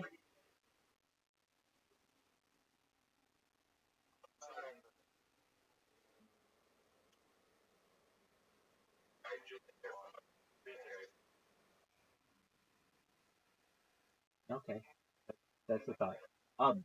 So to answer to our friend's statement about you need someone to click you, here's the thing. I have kind of the opposite problem that most influencers have. I have too much content, just 100% too much content. So if I have people who click it, it gets lost in the sea of 12-hour videos that are on YouTube. Just the sea of them, years of them from different angles. So here's what actually I've been doing that gets me a lot more positive. I just use one of my bots and make contact with someone on Kick who with whom I have some knowledge. Like for instance, there's a female streamer very popular named Malibu Bailey, and she loves chess. So what did I do? Uh, Last week we played each other in chess, and while I played her, I was able to talk about de-extinction and life extension and cryptocurrency and mind uploading, and I was able to talk about geothermal power and tidal power and fission power and fusion power. I was able to just blow this girl's mind while also winning chess. And at the end, she was like, "You should be you just explain it very, very clearly. And they're just really, really positive. And so those got clipped, and then those go viral a little bit. Now I got another thing that went viral within the last like 3 days. Um, so it's still kind of going viral. This is hilarious. Okay, so there's this guy. So I literally am on this fucking platform. I mean, to the point where people fucking hate me. But then, but then they connect with me and they learn to really like me. Like, oh, wait, you're gonna make us rich? I wouldn't do that. I'm not that mean. But that's fine. It's just I was impersonated. Somebody was playing a trick on me, but I didn't. My whole life online, people will see I don't have a lot of money, and I certainly don't have a lot of money to just be sending out middle finger candles to people. I don't. I'm not that mean of a person. I don't have that kind of hatred in my heart. So, um, no, I think someone who knows him, who knows his address, who knows that I've been annoying the shit out of Kick, who wants something done about me, eventually was just like, you know what? I'm gonna play a little prank. I'll send this gift to Santa Maria to get some attention, and hopefully Santa Maria will put an end to this rabbi. Unfortunately, for them, I've heard Santa Maria even say there's nothing we can do about it because he keeps changing emails and VPNs. I keep staying one step ahead of him.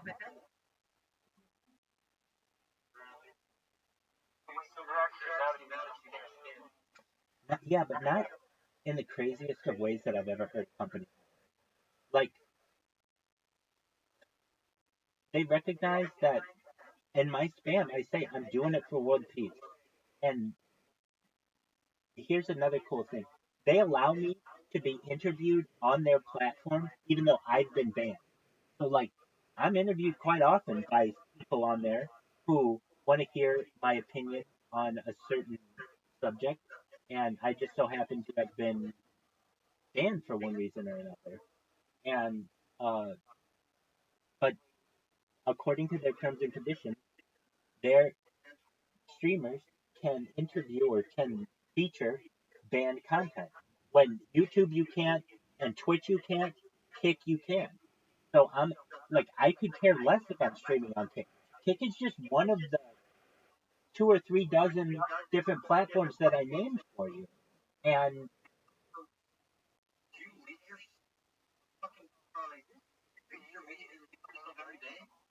no, that was like a 3 year ago video, and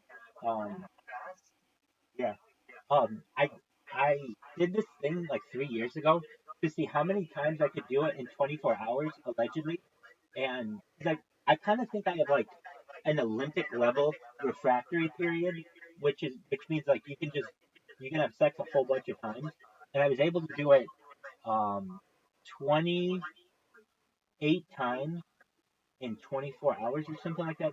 Either 28 times in 24 hours or 26 times in 24 hours, and it was on camera. It was literally on camera, and the reason why, like the way that I did this was I did it through deepfake. It was actually pretty cool.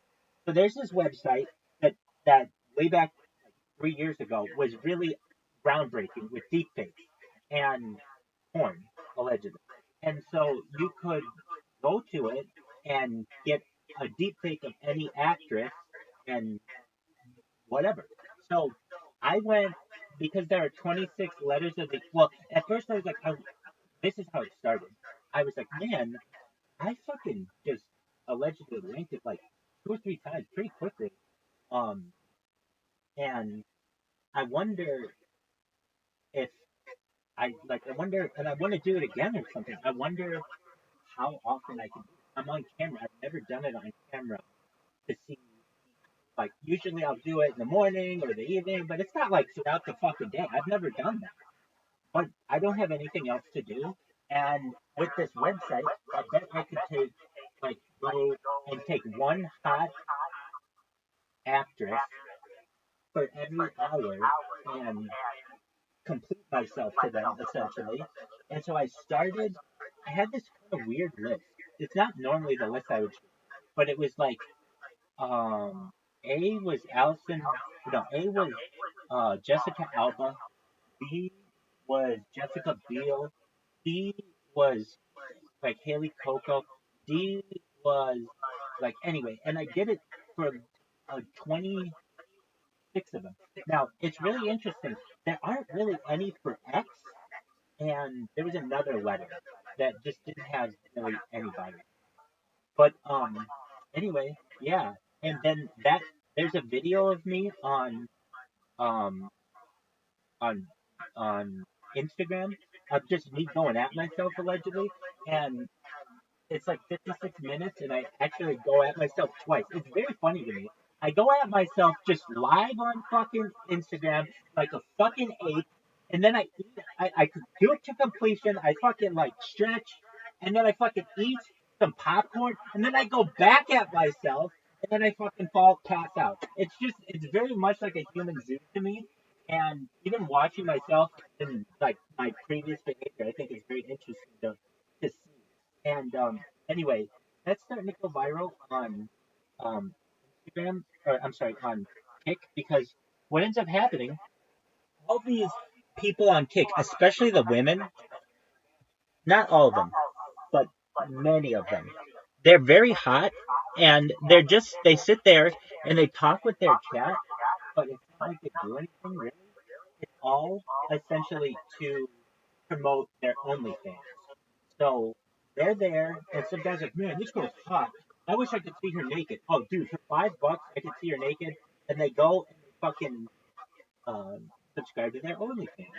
Well, I don't have an OnlyFans. In fact, OnlyFans is the only platform of which I know that's rejected me twice. I've put in my ID with them. I've sent them my social media.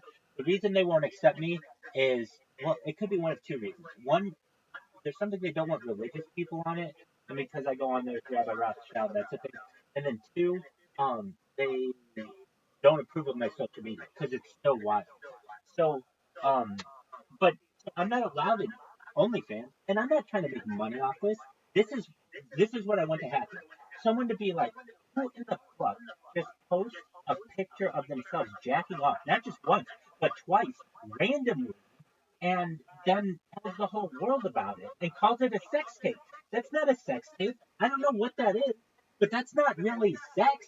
That's masturbation. No, it's to me very very funny, very funny that I call it a sex tape when in reality it's and no other person has this. Name another person of any person out there who has an entire video publicly of them masturbating allegedly. I'll wait. So it's like one of those things to be a catalyst. Like the way that Kim Kardashian became big, the big way that Paris Hilton became big, they had those tapes allegedly, and that was the catalyst for their careers. Now, is that what I'm trying to do? No. This is basically something though that I know is irresistible to humans. That look, even if you hate me, you want to watch me. If you like me, you want to like. And it's just like it's out there and it's live on Instagram. Who the fuck is doing this? And why isn't Instagram taking it down? Dude, wait, so, bro, why, has he never talked to you since? I feel like this is like, you're like a fucking groundbreaking what you're doing right here. Oh yeah, I'm talking. People talk to me every day, and Like, alright, I'm gonna get you. no, it wasn't that. I mean, I wasn't talking to him directly. It was like, um, he was just on his. I mean, look, I don't know if it was really him. I can just tell you that like 30 people came into my YouTube, and the only time that ever happens is if an influencer comes in and starts talking to me. So I'm pretty sure it was him.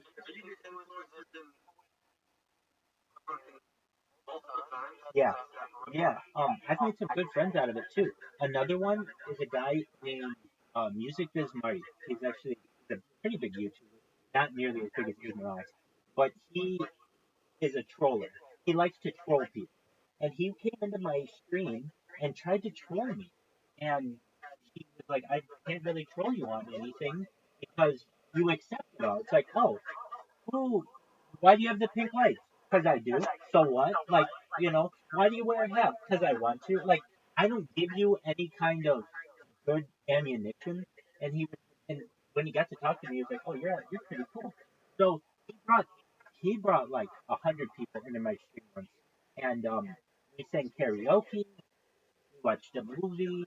We watched a whole bunch of things, and then a bunch of the people from that stream continued to watch me for years. Like I got one guy he's not here in here right now, but he spends a lot of time in Discord to the point where sometimes he's in here 24/7, and he's become a kick streamer because of it, and some other things too. So there are some networking abilities there. Let me think of other. Yeah, I've got another person, at least just on here, who with whom I had interaction. Uh, if you remember what Omegle was, it's like Ome TV or Monkey, but it went out of business. So I was doing that, and every time I see someone, I ask them, "Hey, do you know what YouTube is?" And everybody generally does, but then when they say, "Yeah, I know what YouTube is," why?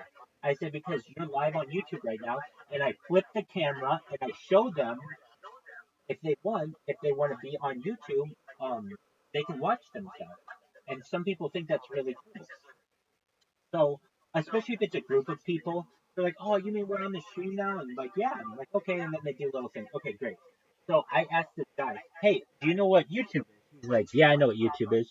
And I'm like, "Oh, okay, great. Well, did you know that I stream myself my life live 24/7?" Yada yada. So I show him all my cameras and everything, and he goes to my YouTube stream and everything. Okay, he's like, "All right, so do you have the ability to go to YouTube?" I'm like, "Yeah." He goes, "All right, type in Doctor Disrespect," and I'm like, "Oh, okay." And I type it in, and I'm like, "Oh, hey, that's you."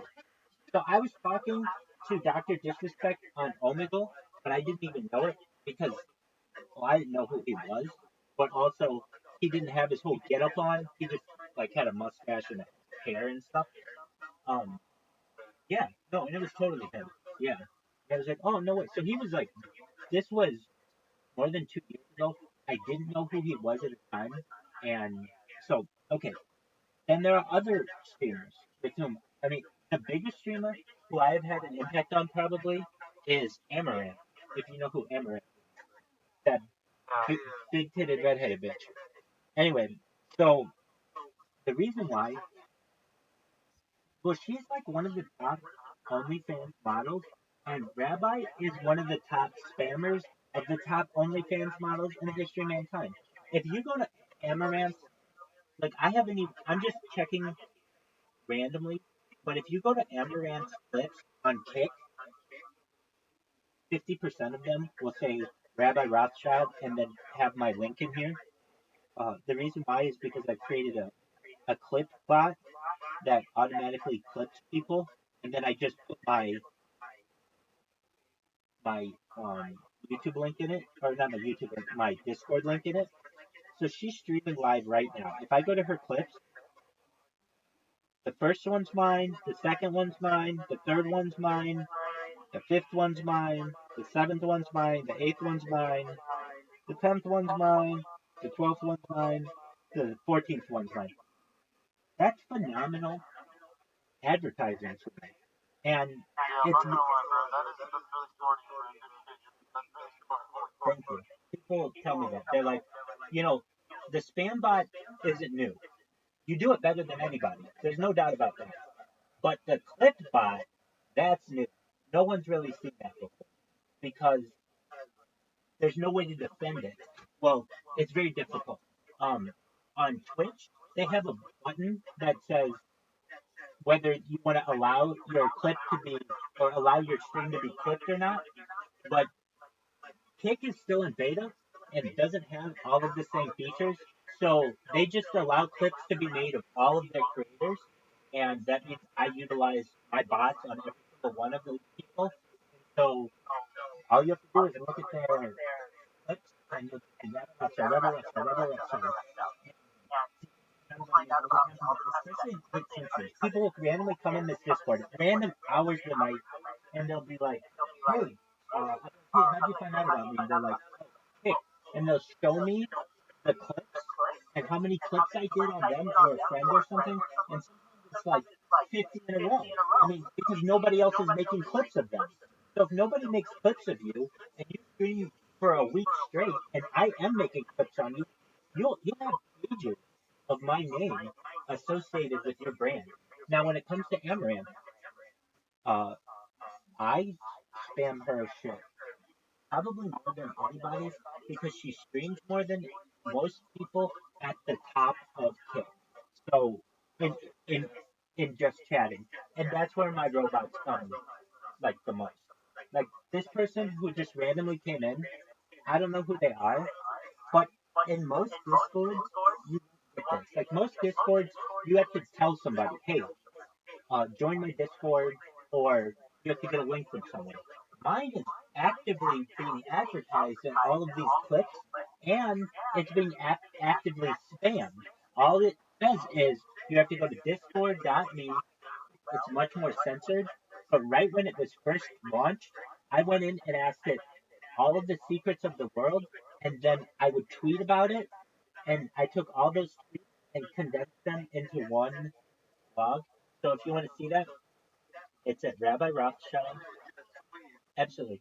It's at rabbirothschild.blogspot.com.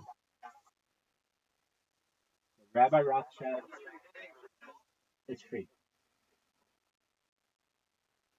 Everything I do is free, and ideally in the future, all of this data will be free. You'll be able to go on YouTube, watch all of it, and any of the money that I make from advertising will go to not for profits. I don't even give a shit about money that I will make on advertising. I'll be able to do endorsements for companies at billions of dollars a year.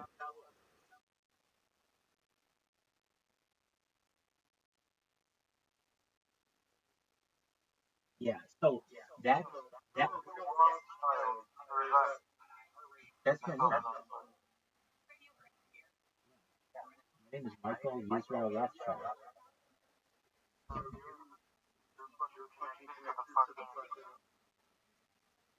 It's more they're connected to my family. I can trace my lineage back to the Bible to the chief architect of the Mishkan. His name is Bazazel. I can trace my matrilineal lineage back to the Bible, and some of their background is a little more illicit, meaning, yeah, I love children and some other things. So, and they changed their name to Rothschild 200 years ago. So, 250 years ago. So, really, if anything, they've joined my family, and I'm uniting with their family and the other major families of the world. Really want to get into specifics, I name names. This is what's fucking different about this anything else. Is I name names. I am a Rothschild. The people with whom I'm uniting the world when this goes big are right here. There are 13 of them. The Astor family, the Bundy family, the Collins family, the Carnegie family, the DuPont family, the Lee family, the Reynolds family, the Russell family, the Rockefeller family, of course my own family, the Van Duyn family, the Vanderbilt family, the Waldberg family, and the House of Windsor. With that group of people, I can take over the world. So all I have to do is convince them that we're getting the band back together, and we're going to protect all of them, and we're going to explore space with space tourism and interdimensional travel over the course of time. See, here's what's much bigger than any of this, and I can't believe I mentioned it, but I didn't tell you about it. I think in much different terms than a normal person that you've ever met, and here's why. One of the major, we are in a time of life extension technology where you'll be able to use with enough money, but you will through cryptocurrency and data and just being my friend and other influences. You have to understand you're the top 1% of 1% of people right now because of how involved you are in social media. Most people on this earth can't afford electricity, let alone have a thriving social media presence. With that said, there is something called life extension technology where we'll utilize technology like stem cells and human growth hormone and ambrosia therapy, where you use perhaps the blood of younger people for older people to extend life. Additionally, cryonics, cold shock therapy. There are because I can go into um, all of these at length, but you're going to get to a point where you can't live any longer in your body. Basically, your body's going to have broken down. That's when we get into this other type of technology that's very, very important. And I really want you to know, Hellstorm, probably no one's ever told you this, but I don't think you're going to die. And here's why. There's a type of technology, and we're at the precipice of it. It's known as mind uploading technology, where we scan your brain into a computer, knowing the exact position and velocity of every atom in your central nervous system. We upload that data into a computer for later download into an avatar, an android, a cybernetic being, a cyborg, a robot, an ethereal being, a clone of yourself, an avatar, whatever you want to be. And you'll be able to live forever within reason. Because eventually you may get so bored of living thousands, millions of years that you just want to die and that you just want to start over. But until then, you may be able to manipulate your body eventually to become have super strength, perhaps even have children someday. And what do I mean by this? It's currently an emerging technology, but it's known as male egg and female sperm. It's a way for men to create eggs and women to create sperm, and perhaps given 150 years of technological uh, uh, advancement, you may be able to utilize that and many, many other types of technologies as well. Now you may say, Rabbi, I don't want that. I just want to die at age 80 when I thought I would have when I would have started this journey. And that's absolutely fine. But I'm saying to you though that you may have a way to escape some of the things that previously were inescapable. And if no one's told you that they don't think you're going to die, now someone has, and I very much believe it. Holy fuck is right, man. That's exactly how you should be responding. And it will change the way that you do a lot of things in your life. And so let's talk about them. First and foremost, love. Previously, people would get married for life. But what happens if you don't die? Then isn't a lifetime commitment to someone a punishment? And there's an argument to be made that it is. So in the future, perhaps people won't get married forever till death do us part because there's no death. People will be married for temporary periods of time, perhaps 7 years. And why do I say 7 years? Psychologically, there's something called the 7 year itch in um, societies where no matter how in love with your spouse you are, after about 7 years, the eye starts to wander. Yes, you may continue to be committed in your relationship and never cheat for 20, 30, 40 years. And my parents have been married more than 40 years, thank God. And to my knowledge, I mean, and I really feel this, they've never cheated and they love each other and they're still very in love. But if that were to be forever, truthfully, that would be a punishment. And people aren't going to necessarily want that. So what do I mean for you? Well, if you know that you're never going to die, then perhaps there were people in the past with whom you were in love and you're no longer, or they were in love with you and they're no longer, and you can come back together.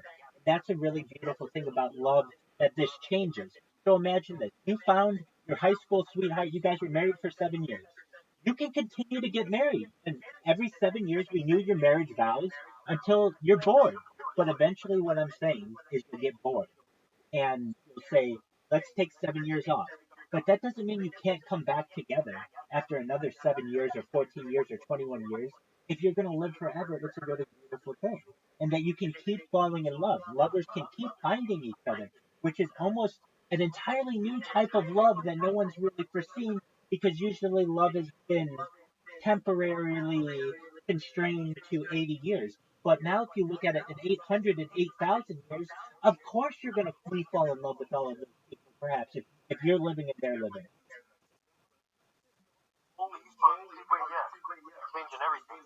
Exactly. Changes everything. Changes everything. It's so exciting. It's like burst from the seams exciting. It's why you can see I've dedicated my life to it.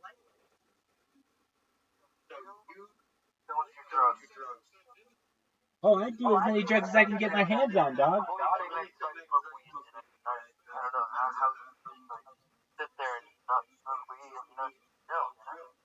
Yeah, I mean, I've smoked a lot of weed on this stream, so don't think that I haven't. Proudly. I'm an advocate for 420 culture. I'm a trailblazer for 420 culture. I had a medical cannabis card in the state of California when it was illegal. I was here on the day when it became legal. I absolutely, I'm an advocate and a trailblazer for it, and I advocate for the other states to eventually. And I'm happy that it's a level 3, but I want it to be decriminalized and eventually legalized. I look forward to that day. But when it comes to drugs, I'm an advocate of decriminalization across the board. I want to reform any convicts who are behind bars for non-violent possession and of narcotics, any kind of narcotics, um, narcotics offenses. and they should be allowed back in society and allowed to help with the reintroduction of cannabis in society as a legal plant again, like it has been for a majority of the length of the duration of this country. For most of this country's duration, marijuana and hemp have been legal. It's only been like really like prosecuted since the 1930s. I mean, hemp, the Constitution and the Declaration of Independence were written on hemp paper and cannabis. The etymology of the word canvas is cannabis.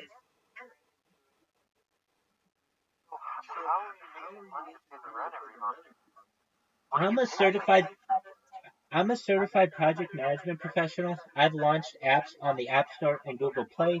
I have had six-figure contracts with Fortune 500 companies as a project management manager and launched major projects internationally. And I've been able to use the savings that I've had from those positions to be able to pay for this project. Are you for real? So you have. You're not gonna get them right now. You're just put on savings. You're set for a couple years. If I play my cards right, hopefully more. Well, here's what happens. Whenever I need money, I'm a project manager, so I can just go make more money. Yeah, so I do that.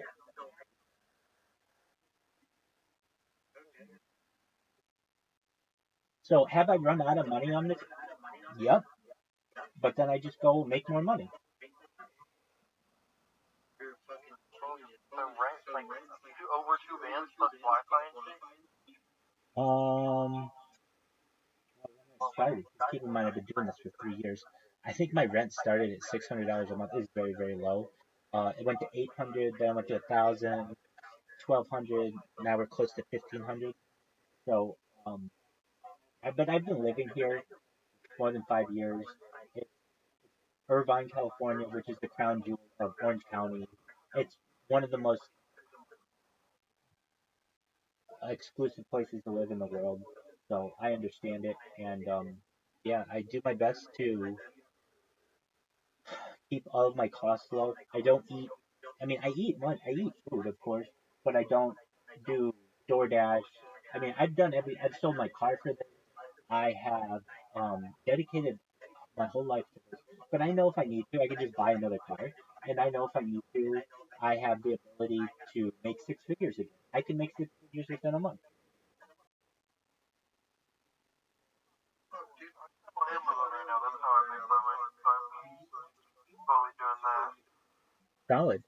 As you know, though, if you fuck up and Amazon blacklists you, you gotta find a new way to make money. Dude, yeah, how do you know about that?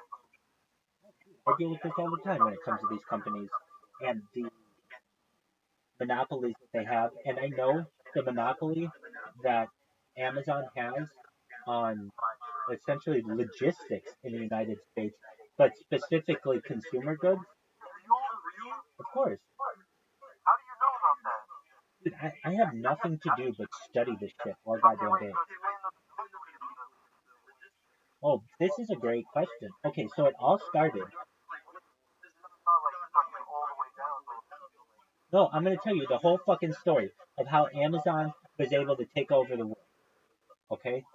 And because previously we had something called the mall. And the mall was a bustling part of civilization where on a Friday night or a Saturday night or a Sunday afternoon, you didn't have anything to do, you went to the mall. And it was a huge place in society for commerce. And Amazon essentially killed it. Now, how were they able to do it? Well, essentially, they started as a book publisher. And I know, like, when I was in college, like, that's where you bought your books. But they were just, not even a book publisher, a book shipper. Okay? But what people don't know is this is all a setup.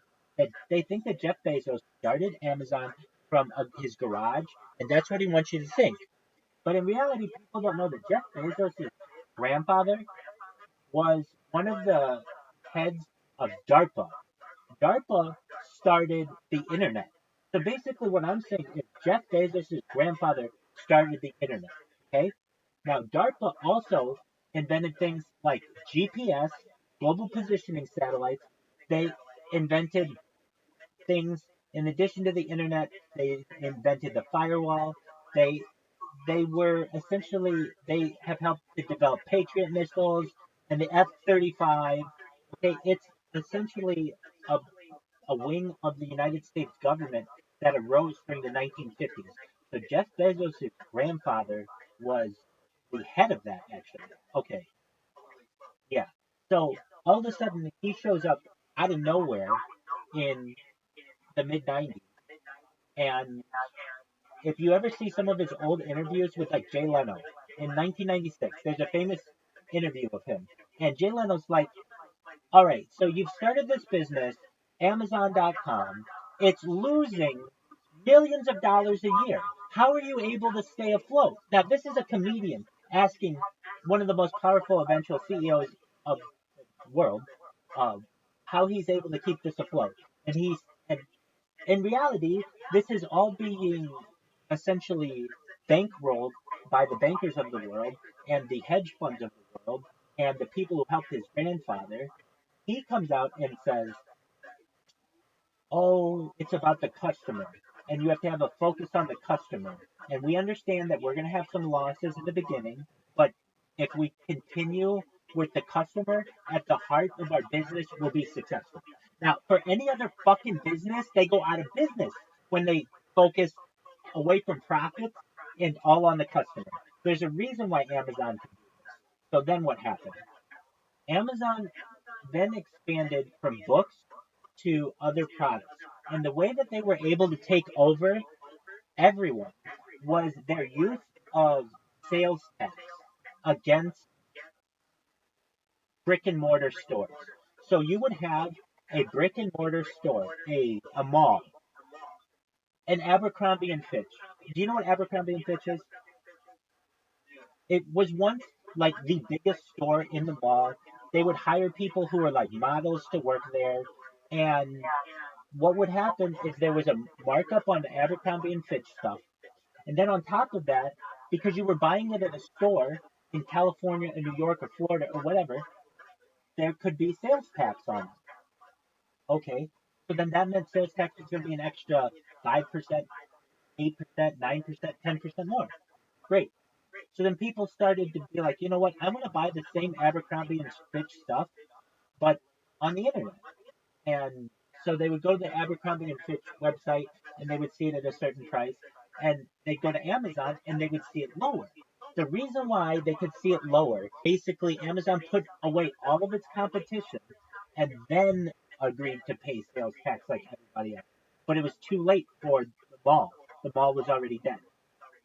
The reason why the mall was already dead is because, I mean, as you know, for you to have a business on Amazon, you basically can store your shit at your house or in a warehousing area, but you don't have to have a public face. You don't have to have employees. You don't have rent at a mall. All of that stuff becomes very, very expensive, and the price per square foot of the mall over the course of the last 20 years has increased incredibly dramatically, so that it has made it much more of the interest of a business to have an e-commerce website as opposed to a brick and mortar location.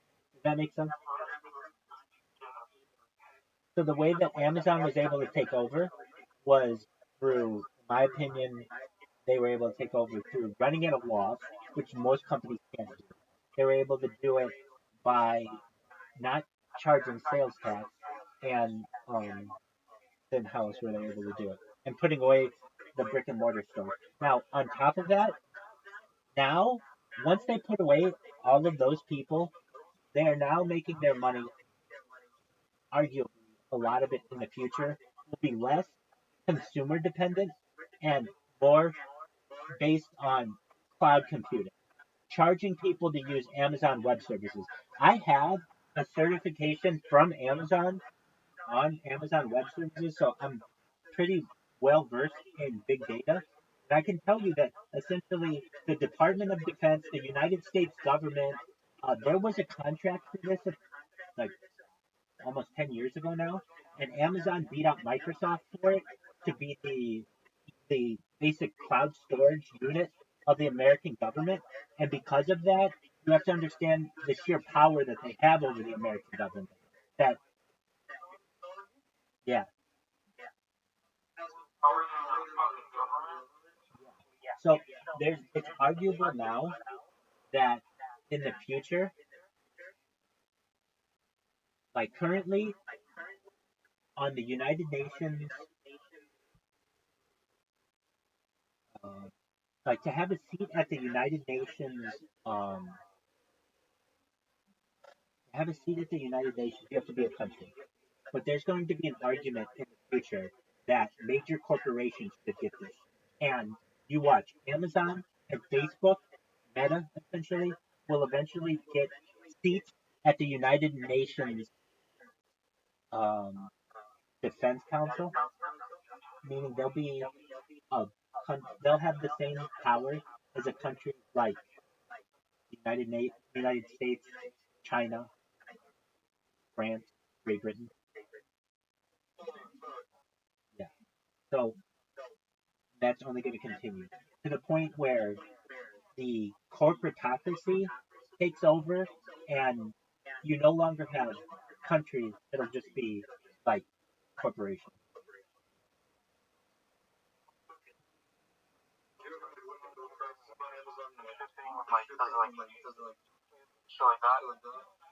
Do I ever look into the shipping? Well, I can tell you this. Another way that Amazon was able to put a lot of people out of business is in, I believe it's called like last mile delivery. So normally Amazon would have to employ employees to deliver things for them, but they use loopholes for independent contractors so that they don't have to pay them as employees, which essentially allows them to put any kind of delivery company out of business.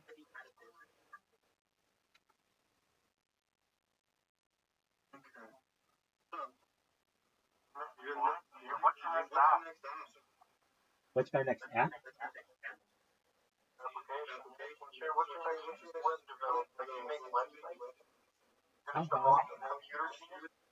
I have. I don't think I'm a computer genius. I launched the largest car wash app in global history. It's available on the App Store and Google Play, and it was available throughout the Sun Belt. I was in commercials. I wrote copy. Uh, we had Stephen A. Smith as a spokesperson. We had commercials, billboards, television. The, an app revolution in Los Angeles around 2018, and everything was getting on the app, and we brought the car wash to you. Essentially, Uber for car washing. You press a button on your phone, and somebody comes to your house or work and cleans your car, and it's very, very convenient. Well, the state of Cal. Oh, totally. We would wash the Kardashians' cars every Friday. Like anybody, Quentin Tarantino, Brad Pitt, anybody in Hollywood used our service because you could just go to your phone, download an app, press a button, and somebody would come to you and clean your Ferrari, your Mercedes Benz, whatever. Okay, so well, it's called Mobile Wash. Now, what happened?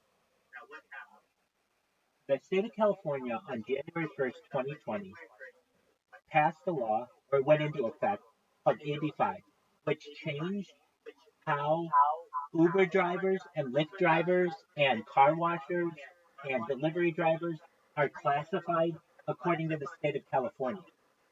And they were going to make Uber drivers and Lyft drivers and all those people employees. Well, then they passed another law later in 2020 that made all the Uber drivers and Lyft drivers and DoorDash people exempt, but not car washers. So car washers had to be considered employees. So at that time, I knew that the business wasn't going to have a future. So I moved on to a Fortune 500 after becoming a certified project management. The app itself continued and got sued by the state of California. The owner of the app was a very close friend of mine. Was murdered in 2023 in Las Vegas. So basically, a lot of the leadership of the app collapsed after that. And so, if you're wondering, like, he was in. I mean, this is what the article says. You can look it up if you want. It's on the internet. But so the Las Vegas Review Journal said, well, this is what happened. My friend was in Las Vegas. He met a hooker. He wanted cocaine, and which is totally the way this guy was. I mean, we launched one of the biggest apps in global history, in Los Angeles history, I should say, and it was a high flying time. And with that said, the hooker got him cocaine. They went to his room and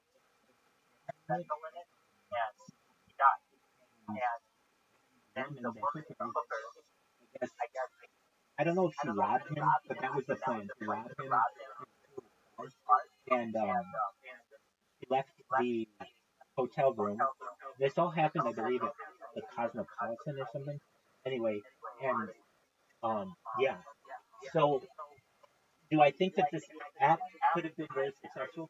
Absolutely. It could have been as big as Uber or Lyft to some extent for car washing globally, but the issue arose that the state of California literally changed the law so that it couldn't operate there anymore. So your friends were rich, and that's like how they were able to like advertise you so much, like. Exactly. Because you're pretty much.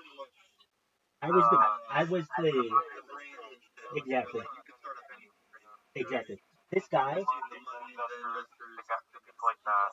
100%. This guy has launch an app for 10 years. What I walked in the door, and within 6 months, we had launched an app on the App Store and Google Play. We were advertising on every radio station, every television station. I was on commercials for the application. We were on every billboard. We sponsored the Los Angeles Lakers during the halftime of every Los Angeles Lakers game. There would be shout-out shows, including throughout the game as well. We got I got to meet Stephen A. Smith. If you know who's, yeah, he was very wealthy. The way that he made his money was very interesting. He, okay, so just some computers. The way that he made money, when people on the freeway, generally in Los Angeles, would be in supercars, like a Lamborghini or Ferrari or something, they get into an accident and they total the car. Let's say the car was originally worth $500,000, but after totaling it, it's now only worth $200,000. Okay, so my friend would buy that car at auction. Now, usually it has what's called a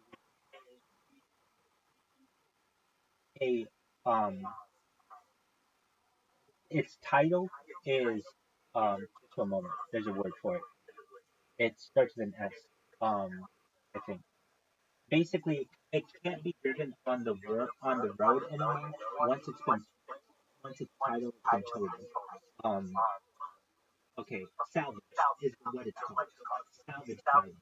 So what my friend would do is buy these cars and fix them up a little bit, and then ship them overseas to Dubai and Shanghai and Singapore, where they don't have the same laws, and you can drive the car on the road again.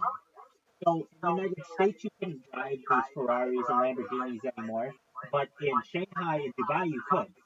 So he would, yeah. So what he would do, he would buy just really, really high-end cars, put a little bit of work on them in this body shop that he had, and then ship them to overseas, usually somewhere in Asia or the Middle East, and he would make lots of money on that. To the point he made so much that he was able to start up his own company, a startup that became a huge player in Southern California the app world, and I was able to have a significant part of this company, and it was really an exciting time. Now, is that how I'm able to do all of this? I'll tell you what, the way I'm able to do all this is I'm just a go getter who doesn't take no for an answer. And if I fail at something, I will do everything I can to figure out how I can get it the next time. So whenever I have dealt with any kind of challenges, I do my best to overcome them. That's why I'm able to be live on so many different platforms. I mean, I've had so many different YouTube accounts banned for whatever reason. Some of them are purposeful, where I'm live streaming the Super Bowl and I don't give a shit. I know that they're going to ban my account. Some of them are accidental, where I fall asleep in the middle of the night, part of my pajama bottom pulls down below my butt cheek, and I get nailed for nudity. Totally accidental. I didn't do it on purpose. It's just what happens. I've seen it from both sides. Normally, people would have given up. I don't give up. So this collecting data overall, and yeah, but you gonna like upgrade quality? Is this shit a 4K? Like that's The beautiful thing about this, it'll be 8K. It will be better than the human eye can discern in the future. And why? There's technology out there that can enhance low quality video to high quality video instantaneously. It's just not available to the general public yet, and it will be in the future. So that by default, even though this is shot in 720p or 1080p, it will all show to an end user as 8K. Even I think 16K, the human eye can no longer differentiate. Then you don't need to enhance it anymore. It doesn't even matter. So if somebody comes out and they're like, I've got 32K video or 64K video, that's cool. The human eye can't perceive more than 8K. So it's not even going to be perceivable. Now, where would that be good? If you had to do zoom in on an area, perhaps. But if you're just watching it on a television, anything above 8K is indiscernible. So we're almost at the best quality that you can have.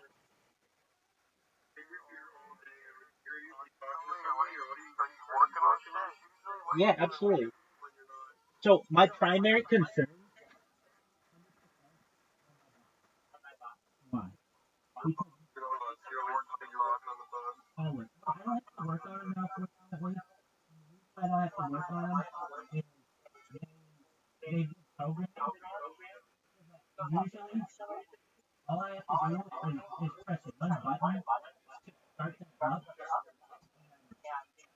They will basically continue indefinitely until someone from the Kick staff bans me. So all I have to do is press one button, generally on each one of these computers, and it will create a new account. It will get the OTP, the one-time password, from a temporary email service. It will log in. It will go to the front page of Kick. It will organize it from highest to lowest. It will also shut off notifications, and it will get what I need it to do. It will. This is all automated with the press of one button, and it will go into the user. Yeah, I have 4 computers that are currently running. And so you can ask anyone on Kick, do you know who Rabbi is? And they will say one of two things. Get that shit out of here, which means they're just so sick of hearing about me. Or they'll say, yeah, of course I know who Rabbi is. Everybody knows who Rabbi is. Just try it. I mean, I can tell you this, like, very confidently. If you ask anyone in the top 100 streams, there might be someone who, even people who just started though, I get them too. And here's why. 3 of my computers attack the the most popular streamers on Kick, and one of the computers gets the absolute lowest streamers on Kick. So basically, people who have 0 people watching them. So I get people who have a ton of people watching them, and people who have no one watching them. And I basically sandwich them. The bots run through every single person until they kind of meet in the middle. And usually, Kick bans them after an hour or two, and I just have to make sure that they go for the next round. Now, there's a question to be asked. Rabbi, can't you just automate it so that you don't have to do anything? No, I, I have gotten it that way, but there's something about the software that I use that it kind of it breaks down after an infinite loop. So it's good for me to just keep an eye on the computers once every couple hours, make sure that the robots are working. If they're not for any reason, I just have to press one button and they start back up again. And the hilarious thing about all of this is let's say it gets sick of me spamming them and they ban my account. The faster they ban my account, the faster I create a new account for them to have to ban. So it's like this this cycle that they have to go through. Exactly. Right. All the time. They ban me over the course of a day, probably 60 times a day, meaning they have to manually have somebody search my name and delete these or suspend these accounts, which is a lot of work. Hilarious of paying someone to do that. So, are you telling me that are you like a hacker? Well, you know, the term hacker can be No, used yeah, I know. pretty openly, but I would say, yeah, probably people would consider this. But here's the thing: I generally consider hackers to be doing something illegal, and Yeah. what I'm doing is at least considered gray hat. It's not black hat. So there's black hat hacking, which is totally illegal stuff. There's gray hat hacking, which is what I'm doing, and then there's white hat, which is where you do everything above the law and or above board. They are doing like little hacks, little fucking cool little hacks. Those are cool. These are cool things that you're doing though. I'm not gonna lie. I agree. I mean, the idea of like the creating of clips is really fucking revolutionary. Fucking, here you go, bro. I'm gonna be popping in here a lot more, bro. That's cool with you. Absolutely. I'm live all the time. You can always watch me. We're going to watch Monday Night Football tonight and Kill Tony. Do you know what Kill Tony is? Yep, I know. Okay, excellent. Well, we're going to watch Kill Tony tonight or Monday night, along with Monday Night Football. I'm in this fantasy football league, so we'll have guys from that community coming in here. And just, I'm supposed to do a couple of interviews this week, one of which is with Kick Clips, the person who is at Kick Clips on Kick, and then perhaps a couple other people too. So there's always some exciting shit to do in here. If you're wondering, okay, well, what else do you do? We've been playing a lot of games recently in here. So we played chess. I've played numerous chess games tonight already. But I do like chess. And if you know, there are some other streamers on Kick who like chess. One of whom is Malibu Bailey. So I'll play her chess with her. And well, so we just anybody who comes in, if they know how to play chess, I generally will play with them. There are also some other games that we play. It's whatever I want it to be. So this is the interesting thing. A lot of times I'll get talking to somebody and I'll be up all night and we'll be talking about the secrets of the world. People will be like, Rabbi, what, like all the stuff that I think about, you already know the answers to. So what are the things that you don't know the answers to? And we'll get into talking about that kind of shit all fucking night. And my big one is the Galactic Federation.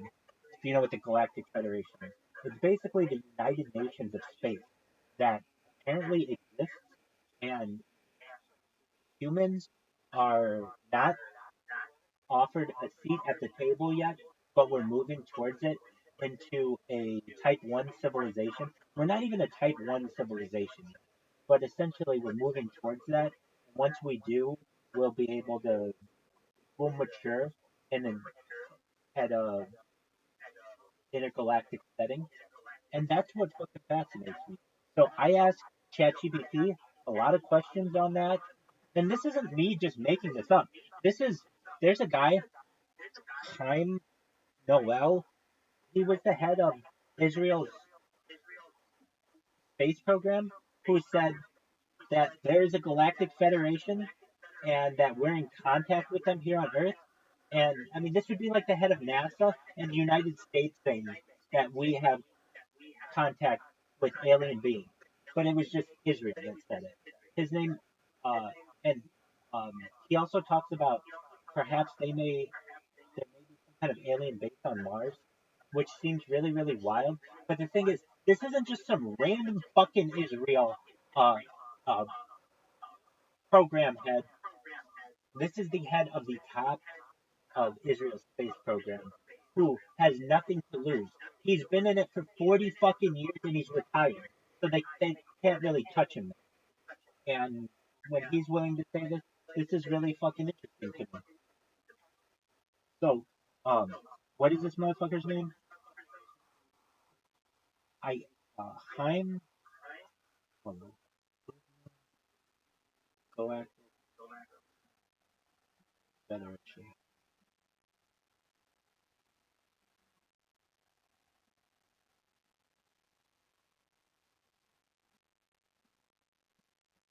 Chaim Eshed. He was the head of the Israeli space program. I mean, like, the Times of Israel. Israel's space chief says aliens may well exist. The Galactic Federation, former Israeli official claims Galactic Federation exists.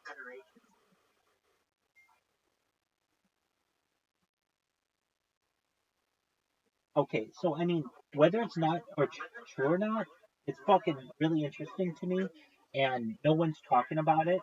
No one's talking about alien disclosure, and these are things that I talk about all the time.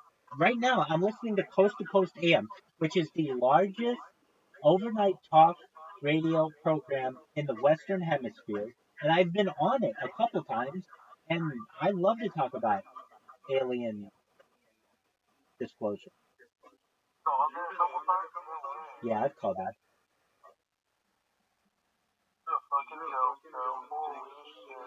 I appreciate it. Well, the thing that I wanted to talk to one of the people about, one of the hosts had a podcast talking about the Galactic Federation, and I told him, it was very interesting. We talked about the Galactic Federation. That's what's fucking really interesting. Like, what I'm saying is that, no, I'm saying that this is the host of this program that night on Coast to Coast had a podcast that they discussed the Galactic Federation, and they had some experts in the Galactic Federation. And I called and told them that it was very interesting, and that we talked about the Galactic Federation a little bit. Now this was 2 years ago or something. But here's what's really cool: all of this is fucking recorded, so I have it on multiple angles, and it's also recorded on the radio. It's really exciting.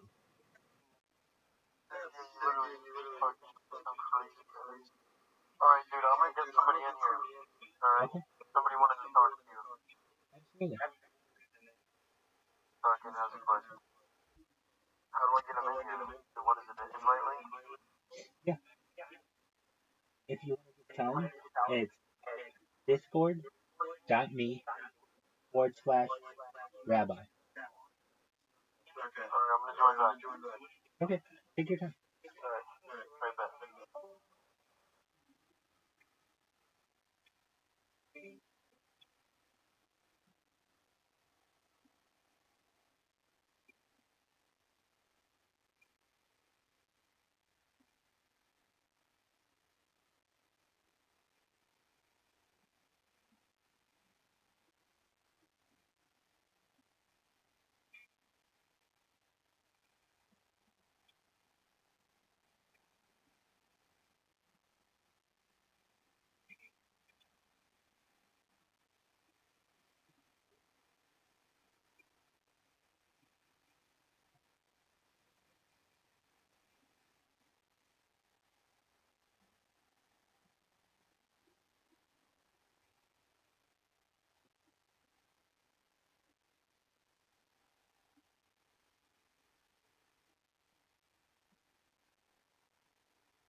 like my favorite Austin pastime is talking to crazy homeless people anyway. So it's fine. Yeah, there's a couple really good bridges. What are your favorite bridges? For the streets where the bridges are. One on Congress 18th. Oh, okay. Okay. There's definitely not a bridge there. There is one on. And that would most likely, I do believe, be North Congress if my local geography doesn't. There's a really good one on Arizona and Grant. Can anybody confirm that one? There's a really good one on Magnolia and 32nd. I would go lower numbers, William. William, spoiler alert. You want to really go low on your numbers. There's one on Anderson and 3rd. There's one on Michael and Grant. You're just naming former classmates. 35. How did you guess that? How did you guess that? Whoa. How did you guess that? You guys think about old classmates. 35 and Philip. Yes. Good old Phillips Street, one of the busier streets here in Austin. Traffic barely moves on Phillips Street. I don't know if you've been around there. Lots of businesses and landmarks. Dillard and Magnolia is a really good one there. Magnolia, famously a street in Burbank, California. Yeah. Not at all in Austin. Dillard and Magnolia. Nowhere. Literally not a street in the city. You could really almost say anything except for Magnolia, and we would have been like, there's probably a bridge there. Yeah, the one at Dillard and Magnolia is. You get blowjobs underneath these bridges. Fuck up right here. Come on, dude. We're trying to have fun up here tonight. You fucking derail it with that shit. He likes blowjobs. He likes You have to fucking stop. You have to stop doing that shit. He's never been this. He's trying to get me to stop doing that shit. Good for you. He's never been this close. I know. Physically assaulting Bradley. I got too close. Wow. Okay, shut the fuck up, dude. Oh! You gotta shut up. Oh, what are you gonna do? Suck my dick? Shut Head man. It's so weird. I love it. Michael Gonzalez says he doesn't think you'll do it. I hope you all want to watch. Wow. Make some noise if you want to watch. God. Come here, little Willie. Come on, Bill. Get over here, Bill. God. Wow. Shut the fuck up, Red. Never got the blowjob with redhead before. However, he did once a plate of spaghetti. Red man. Weird airline. William, you are a fucking guru. Genius. I mean, Nice you're to just meet the you. best Thank ever. He has a brand new podcast coming out soon called The William Montgomery William Show. Follow him closely. He's a star, everybody. Guys, how loud can this place get for one of my newest comedy friends, Ariel Isaac Norman, everybody? Fuck yeah. Oh, awesome. Jonathan Ryan Seabelt and he draws every single episode, all the way from Los Angeles, California.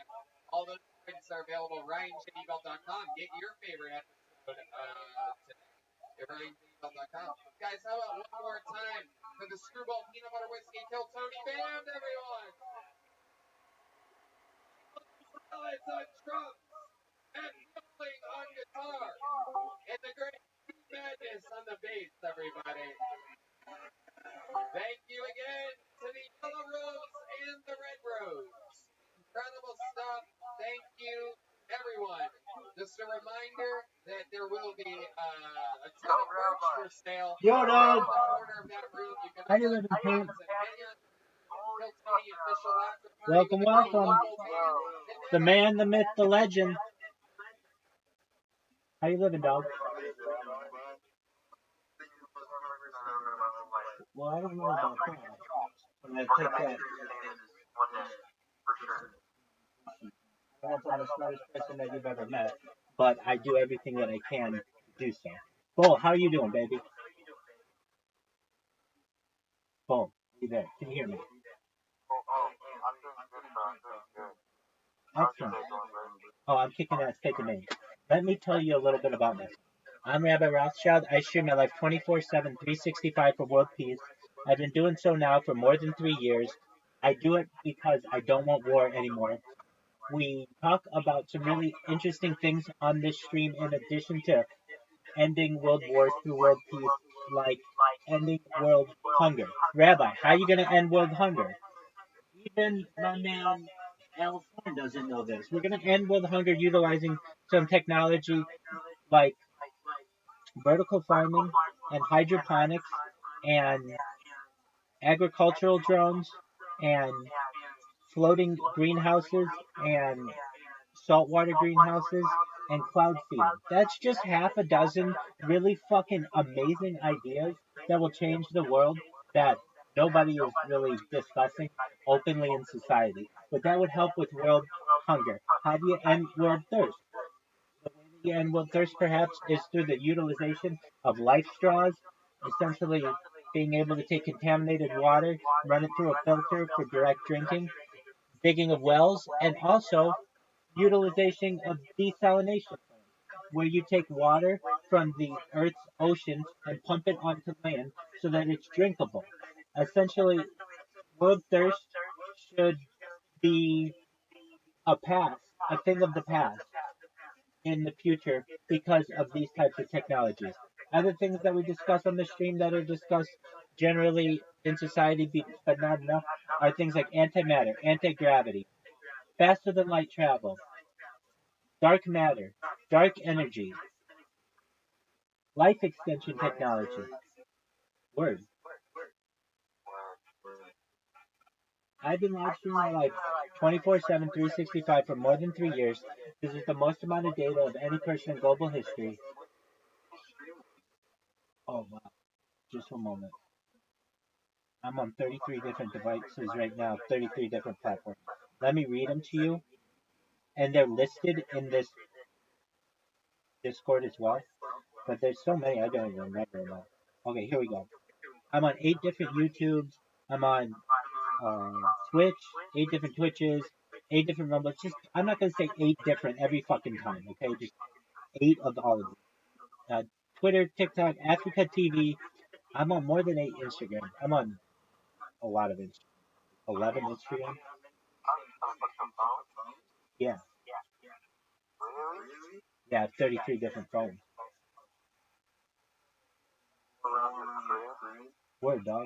You can even see them. Do you see any of my cameras? Exactly. You should be able to. Okay. We're live on Discord, obviously. A bunch of different Discords. Because I'm not just live in this Discord on 4 different cameras or whatever. I'm live in Aiden Ross's Discord. I'm live on Slightly Homeless's Discord. I'm live in Wall Street Bets. I'm live in a bunch of different Discords. Billy, which is huge in China. It's like China's YouTube. I'm live on Vaughn Live. I'm live on a bunch of different Telegrams. In addition to a Telegram stream that I'm in, that I've been in for over a year. I've been live in a Telegram for a cryptocurrency that sponsors me, known as Harry Potter Obama Sonic 10 Emu, for more than a year.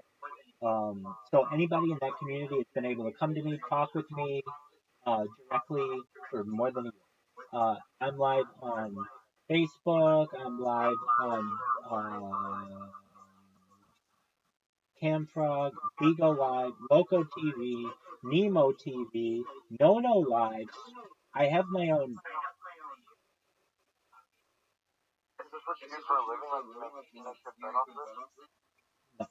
I have my own podcast on Spotify. I'm live on D Live. I'm live on You Now, which is different than YouTube. I'm live on Breakers TV. I'm live on Trovo. I'm live on Vault. I'm live on FC2 Live. I'm live on Arena TV, Joystick TV, and perhaps others that I don't know. Do I make money off this? No. Could I have? Yeah. But I mean, I make a little bit. I shouldn't say I don't make any money. I do. And I've started to make more. Each one of these streams makes a few pennies, a little bit. And since I'm on so many, they all do rack up a little bit of money. But could I have been a lot bigger? Yeah. I mean, I've had YouTube accounts with tens of thousands of people, but I get them banned.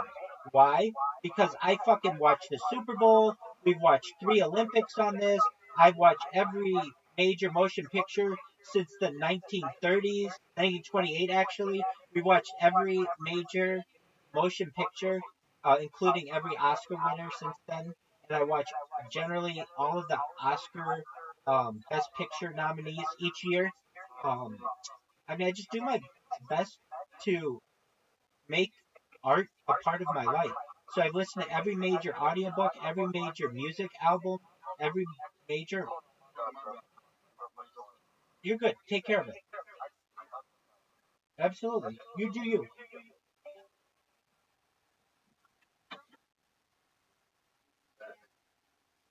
Like I'm sitting right now, I mean, this is that's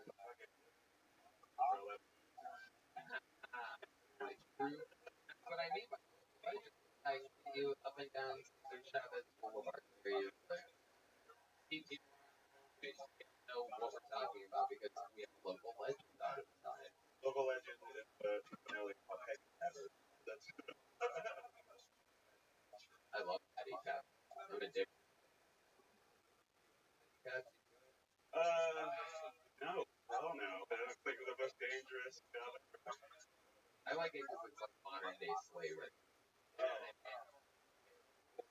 You can do whatever you want. You ever been in a pity cap? I don't even know what it is. Yeah. Sorry, busy. There already. Yeah. I have to tip extra. I always tip extra. Red band says. All right. Why would I do that? Wish I never. It is. No, I love it. I get in the back of the pity cap where we go on like San Antonio. All right. We're gonna have fun tonight. Over 100 people signed up for the opportunity to be pulled out of their song. Interrupted. Perhaps someone in the audience far away. Perhaps it's one of the amazing local, but not yet legend that waiting. You guys ready to start tonight's show or what? I mean, you know,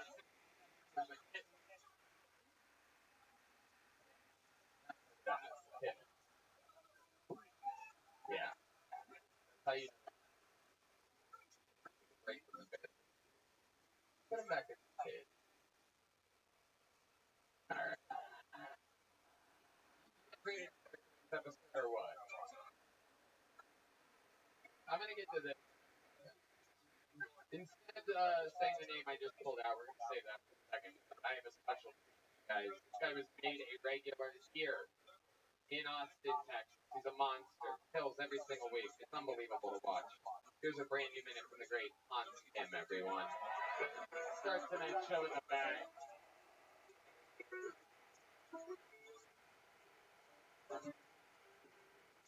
Hey, what's up, guys? Good to be here in Texas. I love it here. Latinas here. Asian women don't have that big a booty. Like, damn, have you never picked up anything off the ground before? Not even a paper. It's interesting. Like, we're doing squats in 2021. What is it? But I do live a late. I think it's weird that I'm dating in my 30s now. Dating in my 30s is weird because I'm like, oh, hey, look at that girl. I can imagine dating her in 5 years. They're all about pro-choice until it comes to deciding where to eat for dinner.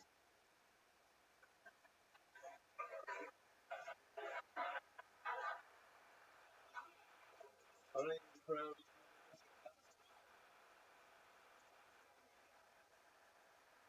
Hey, I'm done. Thank you.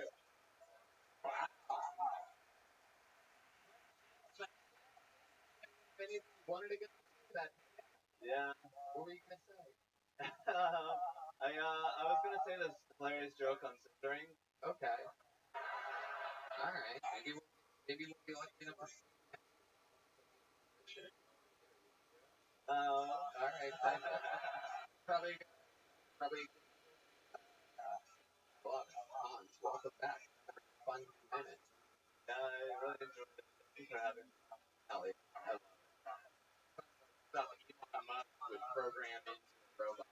Thank you for the You got the. alright. For those who didn't notice.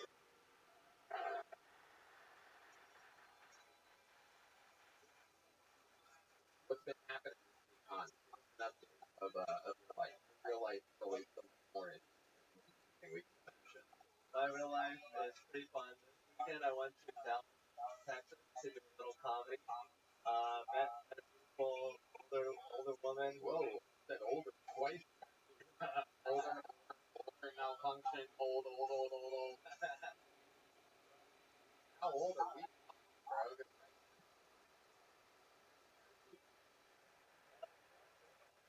Oh,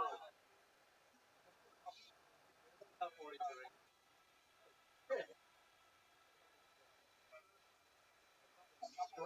Yeah. Holy shit, was you hanging out with her? Yeah.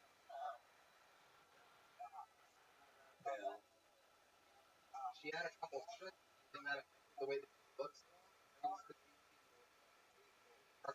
Damage. Yeah. Definitely. I mean, kind of abandoned in the middle of Dallas. So I kind of like it was very there. Alright. How did this happen? I met her after the show. She went to the show, and we were like, I was like, come to this other show. And then she was like, I'll take you to a second location. I was like, I can't. My friend's gonna be right. I don't want to abandon me. I'll give you a ride back. And I was like, okay.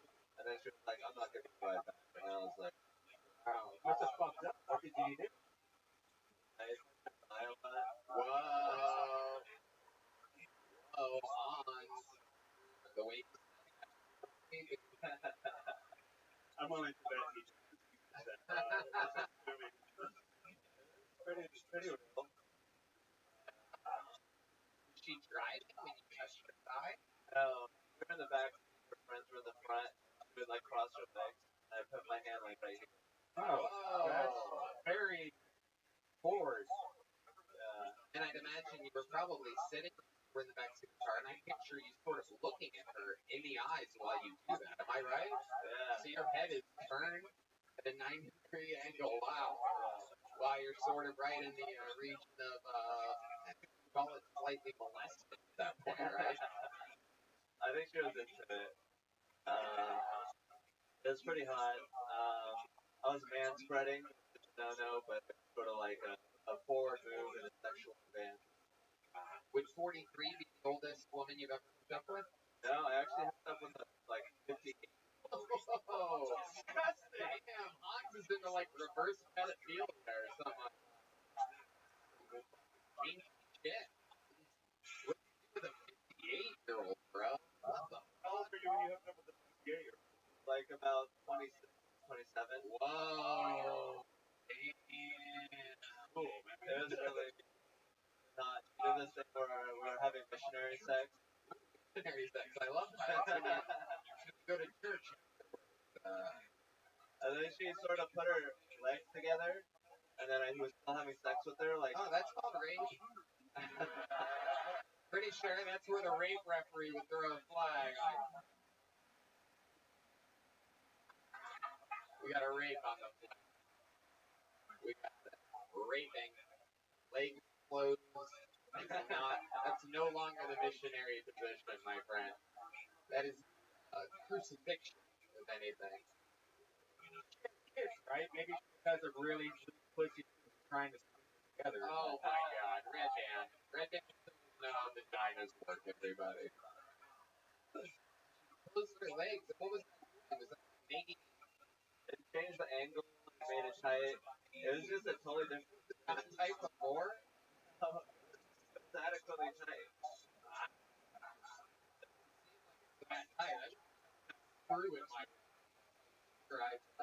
You sure we can hang this? Yeah. Adequately So you hear a bang in the middle of the night. What else did you learn in this whole year 2060? I learned that just because we have sex once doesn't mean that other sex is good. Like,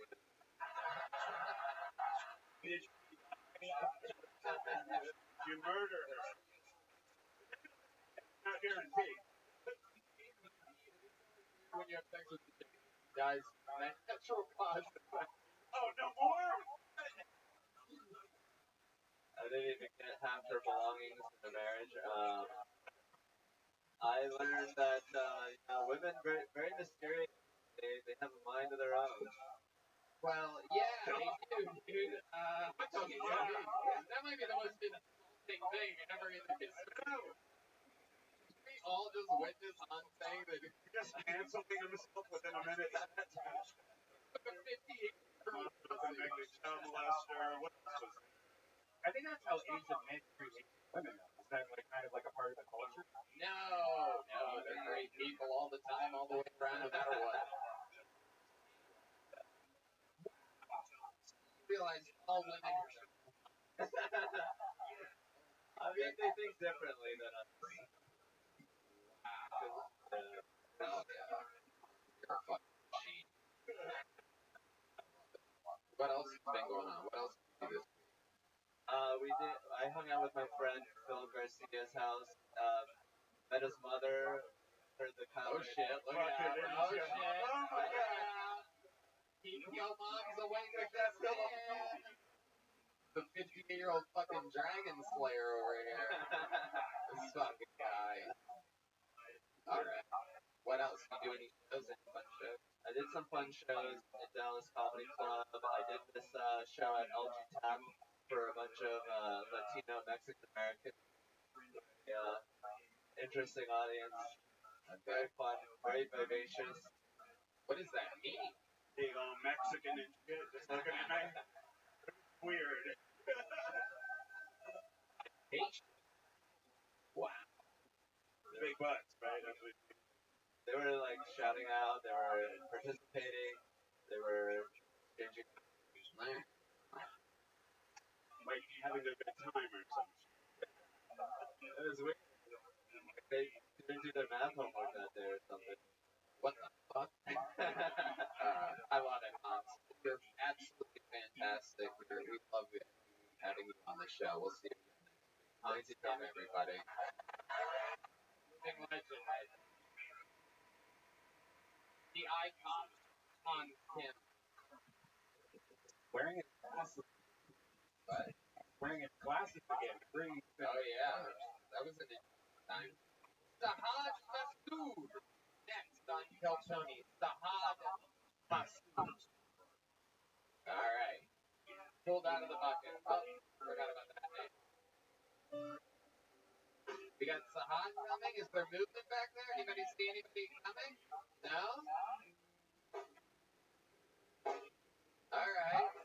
I'm gonna go with this first name that I pulled earlier. Emilio Babot. Emilio Babbitt, perhaps. From the audience. Is one more time for Emilio, everybody. You guys heard that old parable?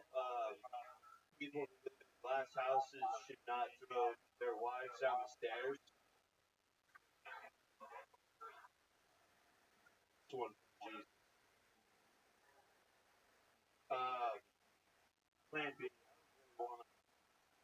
I don't want to talk. Everybody talks about Plan B. But I'm just going to say this. Plan B. Okay. When it comes to contraceptives, Plan B definitely feels the best.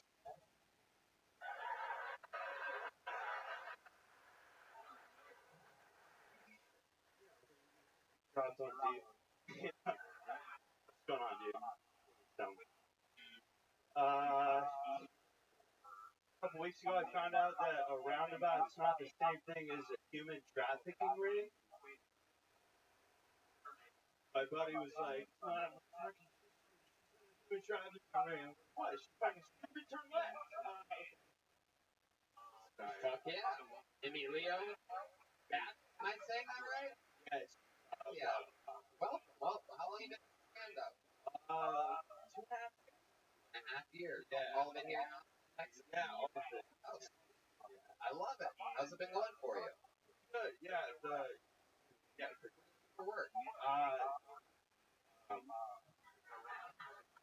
Shit. Yeah, that probably clears it up. Where you work? Field market. Well, I was a busboy. Okay. I'm on a show right now. Oh, But okay. actually, I haven't seen a check from me. So. All right. That new reality show on Netflix where the people live in a house together. I actually applied to that one, but I'm on a university show. Really?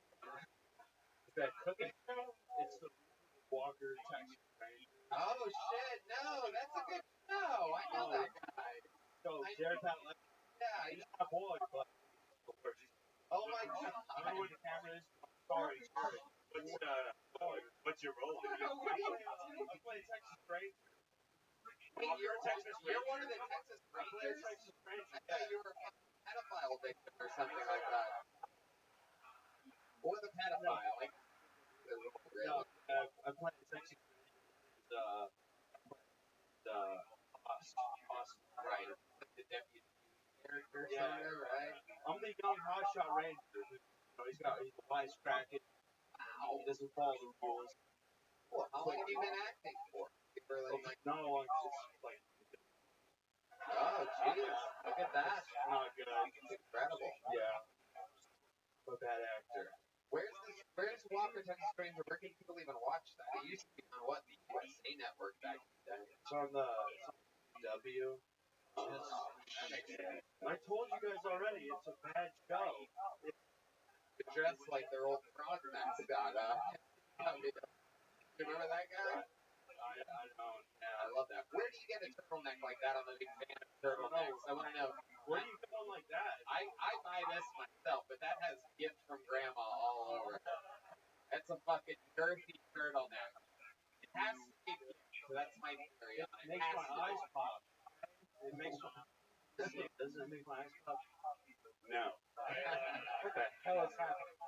I told you that. Non-popping eyes. You're a big boy. You ever play any sports or anything like that? How old are you? 25. 25. Yeah. You used to play football or something? Oh, yes. Oh, yeah. Texas guy. What sound effect is he trying to do on me right now? Nothing. No, there's Come on, nothing. give me a good one. No, relax. You're way too comfortable up here right now. I mean, what do you do for fun? We're trying to find out more about you. This is the part where you go to me and you're like on guest on the podcast. Mostly sex. Really? Is that your thing? You did mention playing beat. You did drop one at one point. Is that something you do? Something with girls? I do. Actually, I've never worn a condom. What's that? I've never worn a condom. You've never worn a condom once? Yeah, never. How many do you think we should put one on this guy right now? Extra condom. Somebody's got to have a condom out there, right? Wait, the Kill Tony crowd for you. Fucking raw dogs are blinded. Oh yeah. He's just living under the table, aggressive. He goes a raw dog when he sees one. What can I say? Alright. Stinky is over there. How many diseases do you have? Right, man, there's no way his dick is stinky. What? Let's stink off. Whoa, stink off! Everyone who was brought here by the person at the show right now, what the fuck is happening? They're about to be a contest. We need a volunteer to If you where do you bring? But let's do it. It's time for the stink off. No. I love it. Emilio, tell us more. Like, how many girls do you think you're sexually? I thought about it. Do you masturbate a lot too? You don't ever masturbate? No condom, no masturbating? You're just fucking game time player? Raw dog. It's like Jordan showed up to the arena in Jersey, just ready to go. No warming up. You get a condom. This thing, I can't believe I'm touching this. But Yeah, that's disgusting. where did it come from? Yoni's condoms. The brand is Skin. Oh my god, thank you. Hell yeah, dude. You could probably make your dick and your balls in that thing. The vibe I'm getting is correct. I think you could and everything. Thank you. I can't believe you actually had one. So were you on like dating sites? Where do you find most of your victims? I actually have a long-time girlfriend right now, which is the first in my life. Thank you guys. Well, that's why you don't wear What condoms. do you mean by long-time girlfriend? 1 year. Oh wow! So thank you. Oh, yeah, what a player! 1 year first. What do you think she's done different?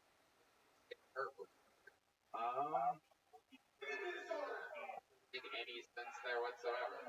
Not only was that bad, I mean it's some reason literally doesn't make sense. Buy you baking soda? Yeah. Is she a member of the Beatles? No, No? it is bad.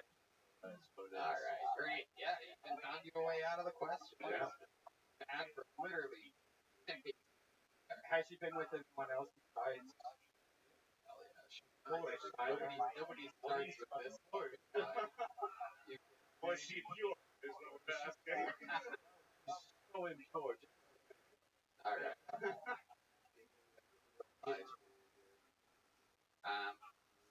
How much did you make enough money acting on Walker, Texas Ranger to survive? No, I don't make So how do you survive? Don't get distracted. You're being a bad guest. You're being a bad guest to me. How do I survive? I was a busboy. I was a busboy for a while at a high-end restaurant, and I stayed. Alright. There goes Emilio Babbitt, everybody. Emilio, here. Your set was good, but getting a little joke on.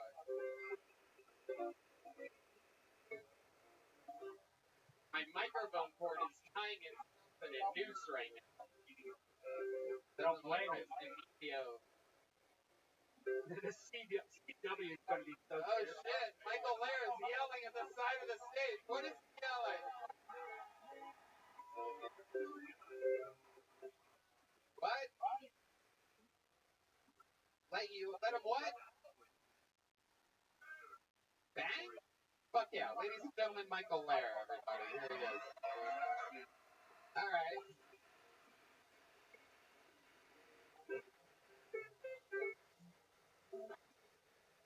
Michael Lair, the guy that retired. coming back on stage right now with his castaway beard.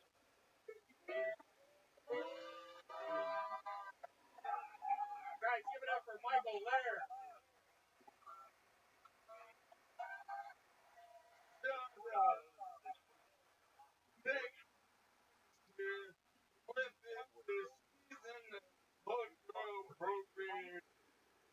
I'm tired of these fucking birds.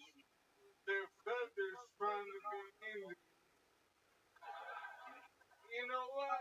I don't think Indian is the proper name. But I don't think Native American is the proper name. I think we should go Indian American. Pan American. Because no matter what you are in America, we're all the same color. It just varies how much coke is in the burner. The President Biden is burning 2 turkeys for Thanksgiving. One for each part of our divided nation. You know what? Those Texans, they close look at themselves. Texas has executed 5 turkeys that later on when they become ducks. Welcome, welcome. How you living, pimp? We need to come together as a country. For the whole come with steaming people for the white person. Now, how is that in my little come from my white person? How about this? Let me take on my back. You take all your wolf forced them to fight each other. Before we'll CGI one in on the YouTube video. I love it. The Jedi Michael Player. I wanted to do my Yeah, I love it. I know. I mean, yeah. You're saying I don't get to call you one Kenobi when you come up looking like that. No, I'm not a sci-fi. Oh, you're not. No, I'm like. All right. Okay. Michael, I love this. What I love about this show is the kind of chaotic show where you're like, wow, did I just watch a dying man come in, demand a spot, go up, do whatever he wanted for any length of time, and then literally do it, and then demand to leave right afterwards? Yeah, this is the show that you're at. It's a live podcast. Michael Lair has eternal platinum. You've heard of the gold, only man ever to have the platinum. You left at the part where I kind of. Oh yeah. Oh, absolutely. You destroyed. They're always unbelievable. Yeah. Yeah, that goes without saying. Michael Lair is amazing. I love it. Unbelievable performance. I love you swinging by. You're always welcome here. How loud can this place get? Great Michael Lair in this place? Come on.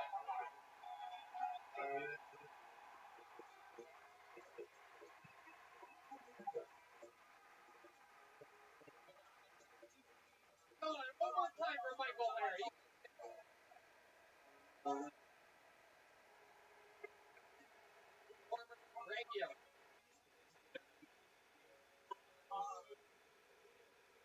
Former brand new a couple months ago. Not so retired. He retired Mayweather style, where he keeps coming back every once in a while. Retired again. He comes back. You know what the fuck's going on that entire time? I know him. I know him. Yeah. Crazy there. Can I get a water question? You're next on Tony. Four and everybody.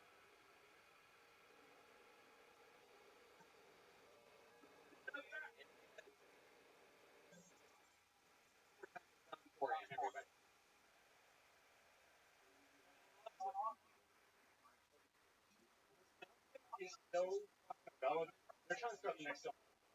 I don't know what's attracting these agitators, but it's just in time for the holidays. Like, will come all ye hateful.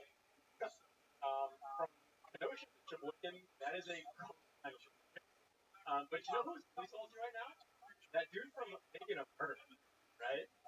Like, that's what got booed. But I think this is just retribution because for like 30 seconds, that guy actually convinced us he didn't do that shit. So I don't know about you guys, but I was just picturing his people fucking each other the whole time. So maybe that's why. But yeah, do not go to Wisconsin unless you don't want to get next. That's all they have to offer. And the Bucks. And that's all I got. Thank you. All right, John Coran. I love it. Hell yeah. I feel like the opposite of me over there. I can tell. This weird. I need a fuck. First of all, let me tell you, after that performance, I must say you're one of my favorites comedians. Thank you. We're Friday. Welcome, John. How are you? I'm good. How long have you been on stand-up? It's my first time, everybody. So you Oh, hell no. Hell no. Philadelphia. really? Yeah. You just come here and talk to me about Wisconsin, and then I got no problem with that, but I'm traveling. you born and raised in Philadelphia? What are we talking about? Right outside Villanova. Another white suburban lady. So that's where you're born and raised. Have you been to Wisconsin? Oh, I got some cousins there. Is there any truth that on the playground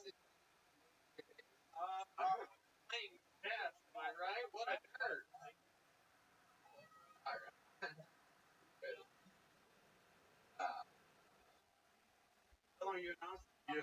time decide you're just fucking? I'm like fresh for hours.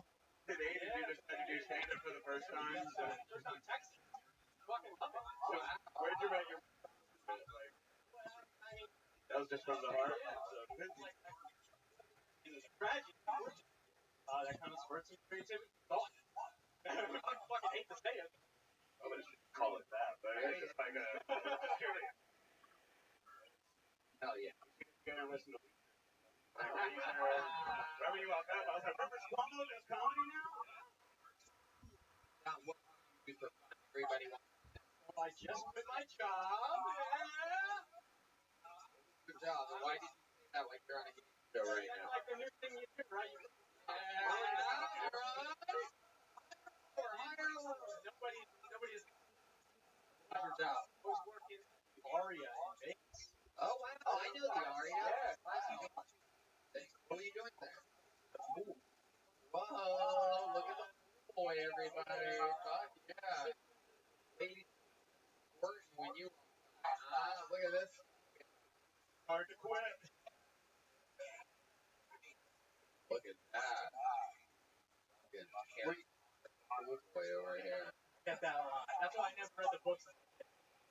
Were you doing drinks or were you doing hours? There's a big difference. Whoa. So you could get in, but you had to grease me up. Wow. Damn, I bet they did. What did it feel like taking a job from some woman out there that could even be working in a I was receptionist the only man. For fun though, job. I'm trying to figure it out. Get out. I've been playing disc golf recently. What else? Yeah, well, I used to play Ultimate Frisbee. Gonna go. Sure. Good person, John. I'm figuring out something a little bit like this.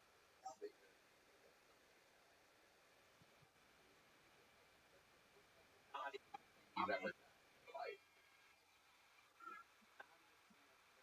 Think about don't look at their faces. I want you to look at your soul. Tell us the time maybe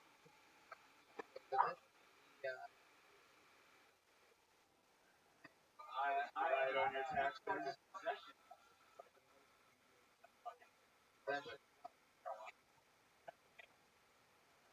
don't have a other than marijuana. Come on, this is time you did something, right?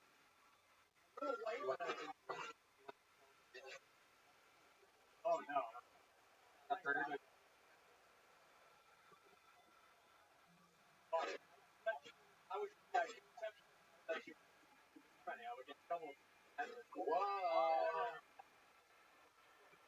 Funny. What's a little tip? That's how much $50. like $5.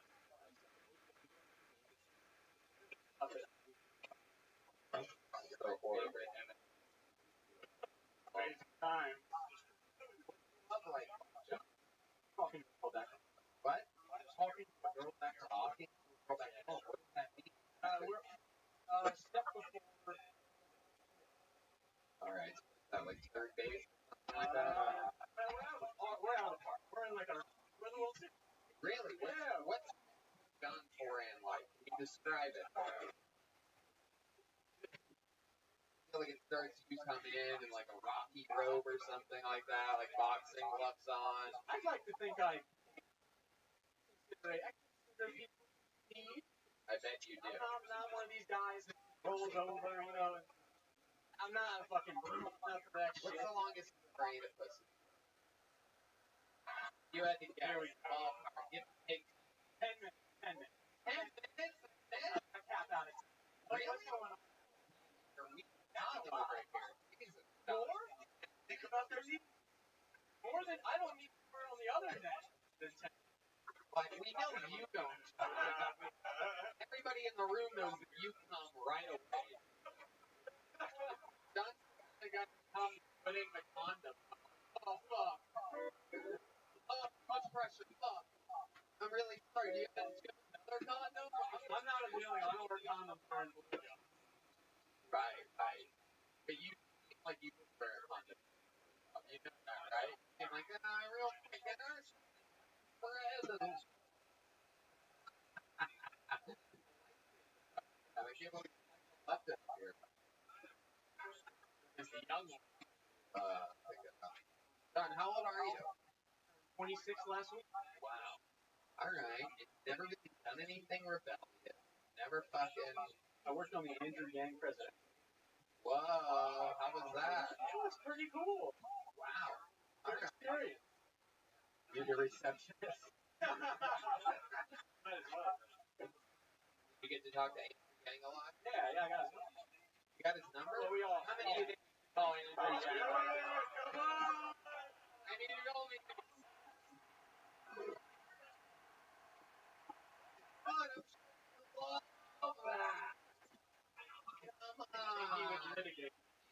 Without any warning, you should call a guy that literally thinks he's president of the United States. Then he went the mayor route. I wasn't with that. Wow. Like, what did you ever held a talk with your congressman? Regular business. Fighting jobs, he smelled it, and he tried. He tried to unite us. Where do you think he failed? In the presidential one? Yeah. It's Iowa. But after he tried, like, he was like, I'm not. He didn't care what he said. I'll come in any state. I guess that's what. Wisconsin, Iowa, Texas. Sounds like a tourism ad for Iowa. Iowa was nice. All right, Sean. Well, I gotta be honest with you. You're a fucking little charismatic buck, but you have no substance to you whatsoever. I mean, really, something compelling about you. Spend most of your life watching cartoons in your parents' living room. I'm traveling. I'm a vagabond. You gotta be more wild. I'm still trying. There's some guy that's gonna beat the shit out of you after this. That's the vibe that's going on. You're about to get pulled with you. Like, first 24 hours, everybody. So excited to be here. I love Texas. Texas. You're about to get shoved into a locker, dude. That's what's about to happen. Here he comes. Look at this fucking Saudi Arabian cowboy. Fucking Keith Urban over here. Got him again. Anytime I get that guy before. Anytime I get a chance to make fun of a Saudi Arabian cowboy, I really have to take it. I mean, from one oil field to another, you know what I mean? Like, these guys travel afar.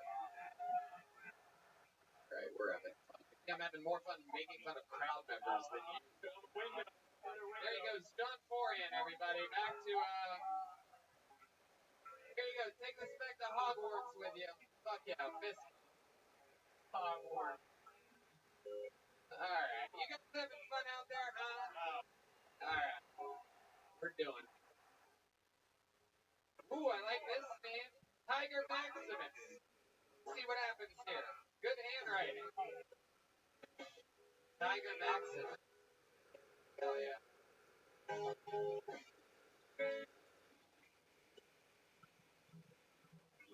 What's up? I just got to Austin about 2 weeks ago. I came from South Florida. We had a tire blowout every 200 miles. When they said I could be busting rubbers across the United States, I was picturing something different. I saw a lot of cool stuff on the road to Austin. I saw a cockfighting ring, and I was gonna go, but I took it out. My cock still hurts from the first time. I had to leave my girlfriend back in South Florida, but it's not the worst thing. The parents moved really early. The dad was always busting balls. But I live with my parents too, so I can't really talk shit. When I told my mom I was coming here to Austin, she said, Tiger, comics are a dime a dozen. How are you going to pay your rent? I said, I will suck dick if it comes to those. I believe that. I'm Tiger. Maybe. Alright, Tiger. Got it. 55 seconds. Welcome to the show. How are you? Very good. You are. How old are you? Are you Carmen? What's going on? This look, you look like you just inherited a bunch of money and don't know what you're doing. I'm playing up Just for yourself. Are you ready? I got one. But I'll wear my school uniform. Stocking. I'm playing up my ambiguity. What is that? What is your? I'm Hawaiian piece of Okay. African American Puerto Rican. Wow. Look at that. It's kind of like college hours. Cameron, where you at? How old are you? 20. 20 years old. Yes, sir. Holy. And you moved here from Florida a couple weeks ago to watch. Participate, but this is my very last day I plan for. Wow. What are the odds? Incredible.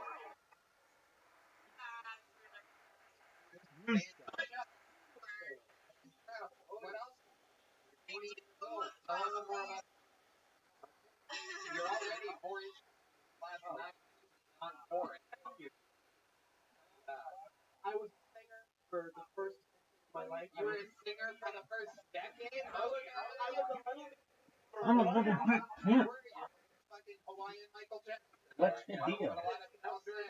My dad 9 minutes ago. Joe Jackson like methods of Nobody's inducing the watching. song. I wouldn't be watching. It So sucks. versus Yeah, so spend a lot of time singing. That's what I currently do. Wait. What was that you just I said? sing with my mom. Your mom? Why'd you go like fucking your mom? It was weird. The only one that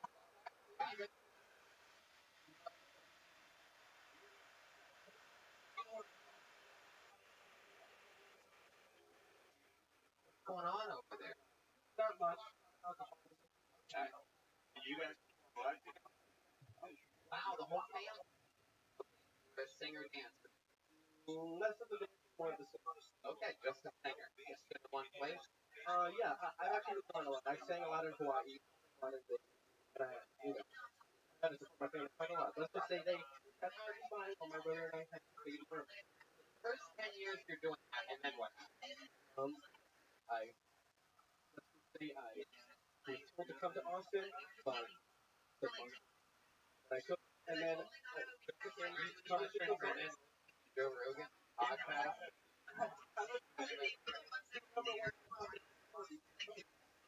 Okay. So, alright. You're doing the last 10 years. Honestly, that's my life. Like my first. Honestly, bro, she's white, and so I told her, I was like, that shit was so fucked up. And then I was like, and then she was like trying to call my bluff about I said your name.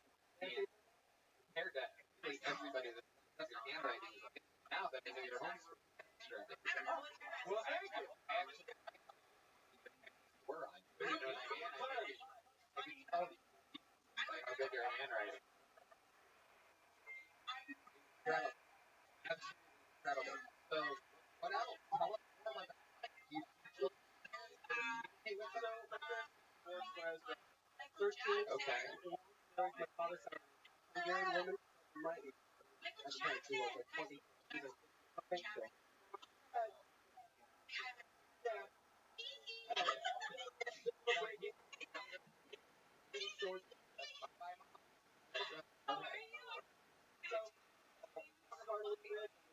You know, my brother kind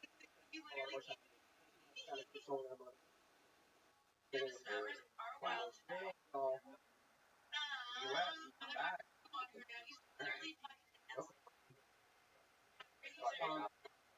Okay. I'm sorry, but you're all on that. I know that. I'm gonna be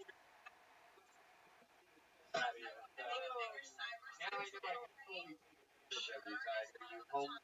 Well, okay. As I had a plan, I'm a gonna be pretty good. Talented. Sure. But first house, I want to say, the first thing in my special.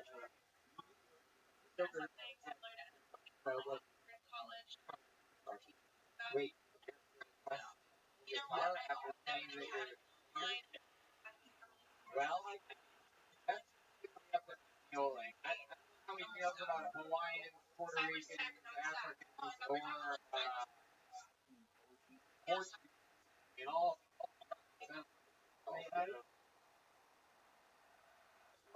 honestly,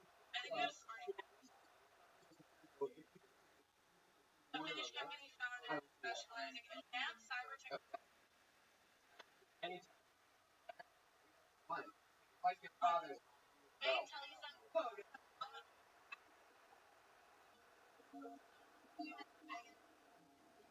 Come on, everybody.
Offering Tiger Max car for $300. I can't put a cable. I'm gonna let you ride out, but that's minutes back to Tiger. Please We're gonna shove you terrible in the car. If you bomb right now, we're gonna shove you in the locker we shoved the last guy into. And it's a tight in the locker.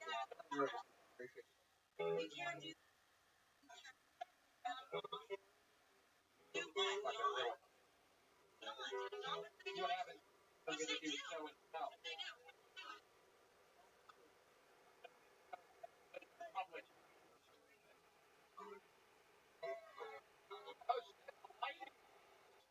Wow. How did that's a trouble.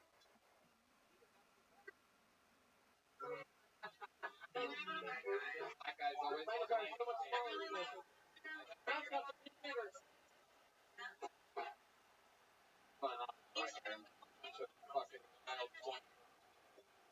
That was uncomfortable for me.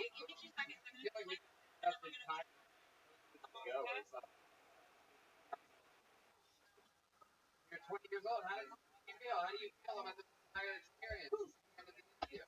fantastic, amazing. But I can't talk. Now you got what's your life like there? It work. Staying. It's a bit of Making a living? it's a little bit to my mom is sort of hard here. I make Tell Tiger, and feel like I love him. Like, if you were in town Thursday with him or Friday, I'd be your ass off. Would have really needed it. I forgot.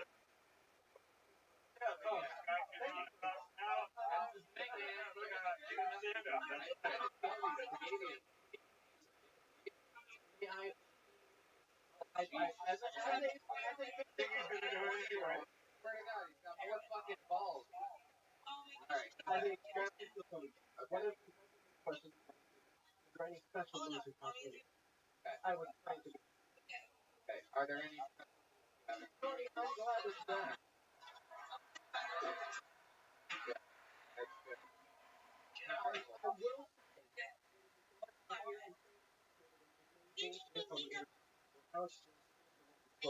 and that is also I will Oh my God. Are you serious?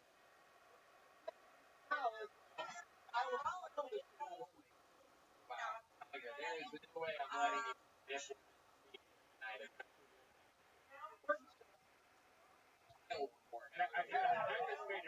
really awesome. Here, choose it. I thought he was like a character now. Okay, Right? yeah, you got a real creepy guy here, man. Show you all this footage. Still now, I'll have to. on the Hawaiian.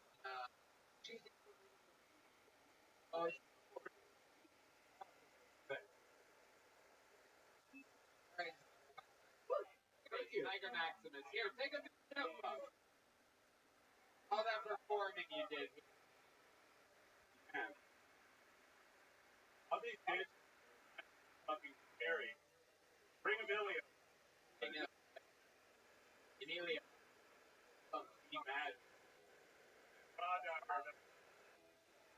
All right. Allie. Okay, Jack. Yeah, this kind of crazy.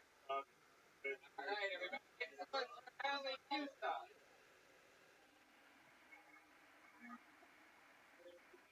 Going, guys? Notice confident, great. Especially like a new level of not the fuck I've known and started. I was trying to sitting on the floor, walking exit, trying to leave the vending. Hey, can I get a ride downtown? I said, no, I'll go. I'm walking to my car, she's yelling at a bunch of kids. Then she says something, tells me to stop and turn around. I swear to God, she goes, Oh, come on, man, I'll stop your phone. that's my toe. What did I have in the fucking dick? Skipped right over dick down to toes. Way more disgusting, let's be honest. It's objectively gross, guys. Like, I'm not gay, but if any man in this audience came on stage right now, held a gun to my head, and I had to choose between sucking their toes, I'm sucking the dick every single time. And honestly, my dick sucking is my favorite thing. I rank it as fun. But number two, the way that whole thing sucked my toes.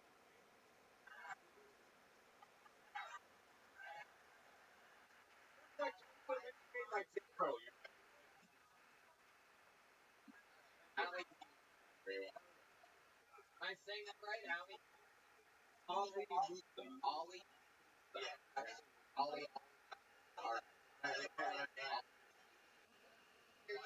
Libby. Yeah. Won't argue that.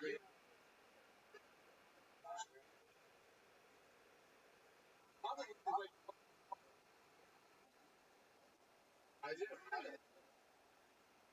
Bad guy.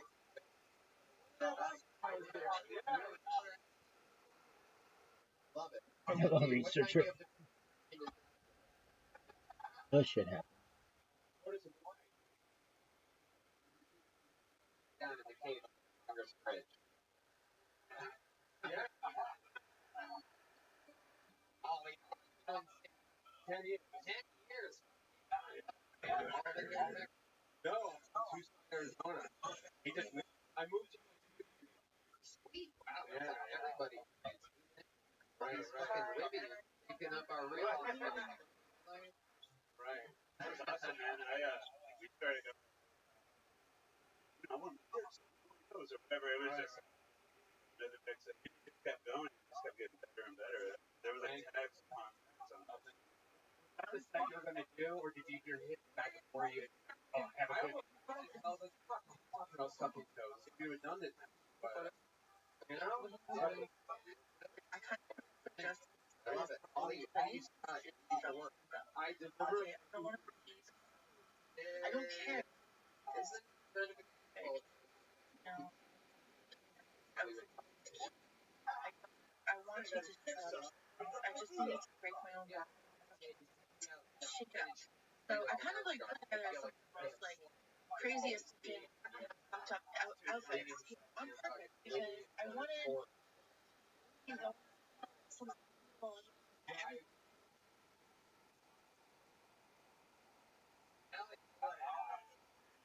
I got you on.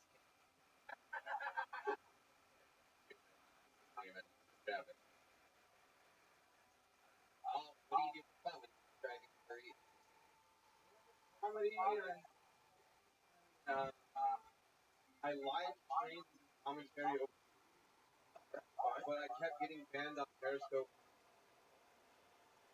I'm on some Russian app called OK. Pretty sure my like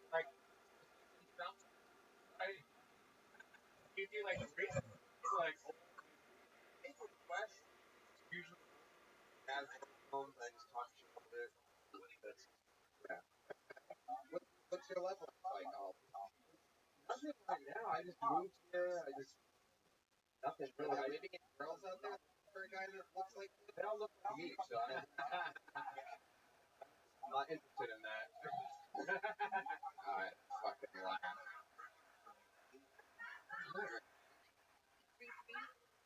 Wow. You have any special skills or talents? The last guy was beaten into being a singer for most of his life. You have anything like that? You seem like a guy that knows a few fucking magic tricks or something like that. Right. Or have a bat and fly away. Might be sweet. Are you jerking off right now? Is that what's happening? Oh, yeah. Alright, good.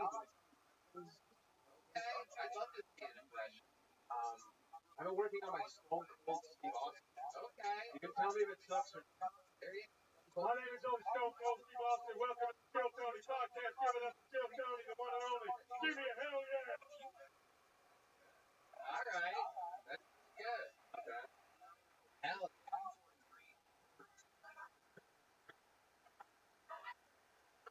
Hell yeah. Can you do a Danny Trejo or something like that? Or Danny Trejo? Wow, you nailed it. That is Danny Trejo. That's incredible. Who else can you do? I can kind of do Dr. Hibbert from the 50s. Okay. Well, Mark, he's the one. I think you're allowed to do that voice. That's good. I like it. Not exactly Olivia. Give me a hell yeah. Well, give me a hell yeah, Dr. Hibbert. Save it. Love it. So that's cool. Impressions. You said love life's non-existent? Yeah, right now. On any dating apps or anything like that? Like fucking no, not right now. No, what's your dream girl like? Is she Middle Eastern or? I like tall women. Tall women of any shape or size? Yeah, I guess. Taller than me.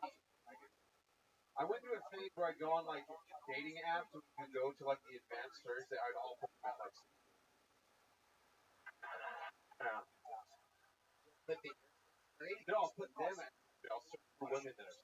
Whoa, damn. Why do you think that is? Is your mom a taller woman? What's that? Is your mom a taller woman? No, I'm trying to figure out the psychology. Are you a leg guy? Is that what? Yeah, I guess so. And your arm, buddy. Right. That's what you'll say. The little stiff. Well, fun times. I mean, just a great stay. You ever gotten one of these jokes before on the show? I got this small one last time. Yeah. And you've been upgraded to a big one. Yeah. Here. I'll feel something. It's been long. A while. Friend, side of Brett O'Brien is next on Kill Tony. Someone who's perhaps waiting all night for this moment. Hey, my friend, the great Bart Latchkey over there. One more time for Brett O'Brien. Give me some energy.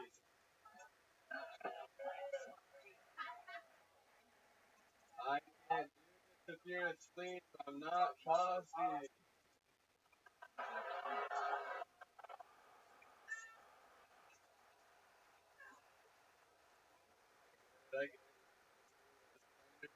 Man.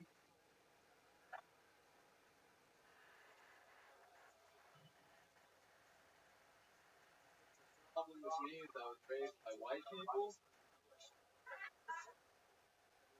White parents, they're always telling stars. They end up being one shooting star.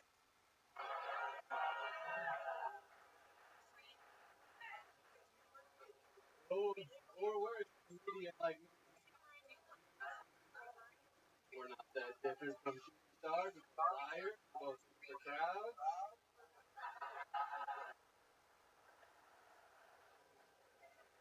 It really we're killing in theater.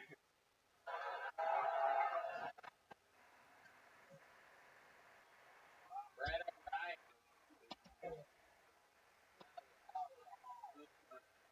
Show filled with characters that look like Harry Potter. You take the cake, my friend. Incredible. And that's what you talked about the whole time. My goodness, I love it. Luckily, here at Vulcan, we put all guns inside of those little bags that you put your phones in. So, just two things in bags. Am I right? You put two phones with you? Wait, are you pointing a gun at me right now? Look at this guy. You did great, man. That was awesome. Yeah. Fantastic. Brand new radio right here. Still Tony. Unbelievable. Incredible. Oh, there it is.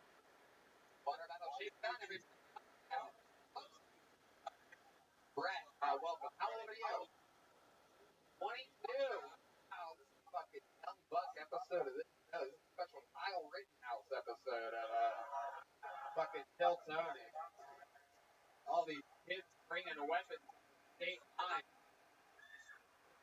Wild, man. What's going on? TikTok or something like that? She's show with like this fucking guy with nice hunks coming in. What an invasion. So, what's going on? What are you doing? I got a job here. Okay. What are you doing for work? Section Sell tech stuff. Absolutely. You're gonna kill all those people, aren't you?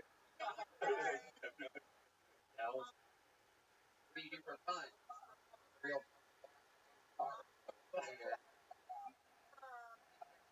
killers. one for Hanukkah. You got one for Hanukkah? Wow! Bought you binoculars for Hanukkah? Wow. Wow! Your mom bought you binoculars? Wow! A bunch of kids for Hanukkah? Is that at your age? You're not hunting or anything, right? No. Now that you're Jewish mother was just like, No, that's how that.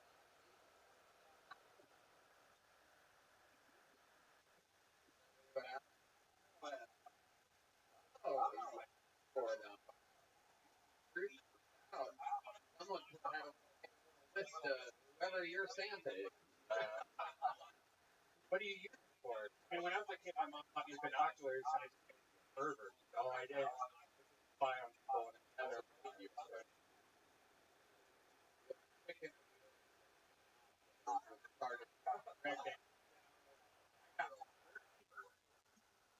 What have you done with these?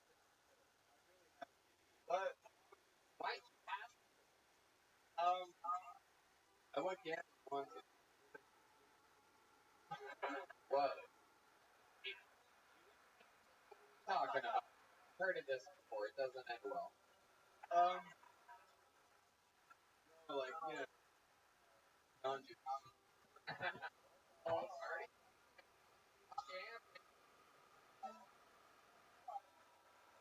You're young. Heartbeat. Listen to that.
Literally, like, your father must have been like,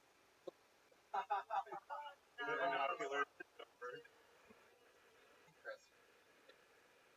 African comic on the top. We got a real marriage your father German? No. Oh, that's what he told mom's family, huh?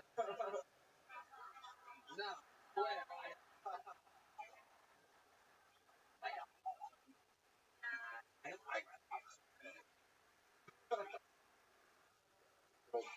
German sound effects. So broken into the laboratory. Brad. The green.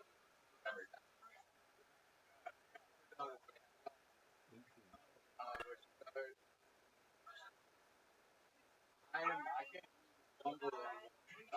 They didn't allow you? Oh, I don't know. What did you locked up? They have these questions like, what is your love language? And that's blowjob. Oh, wow. A band for that?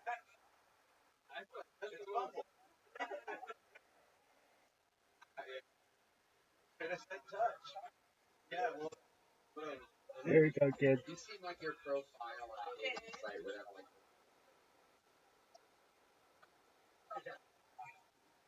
This thing? Maybe I'm going to crack the husband. Go to the go to the big mess.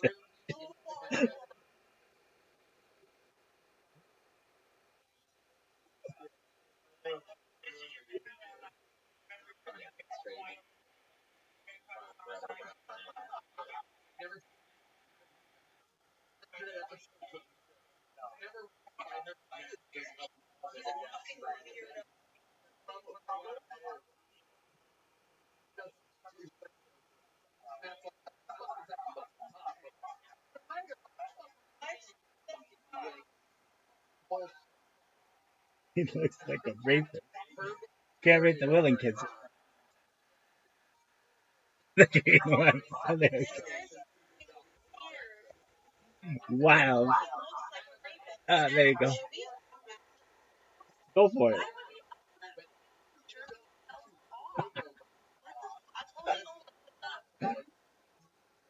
Yeah, report him. Go for it.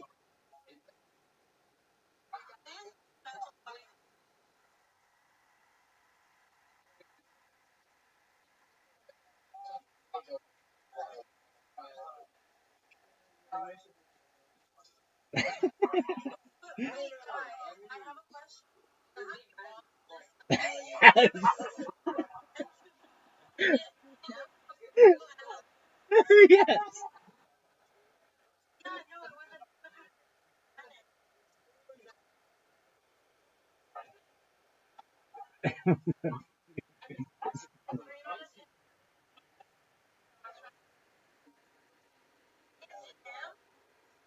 Yes.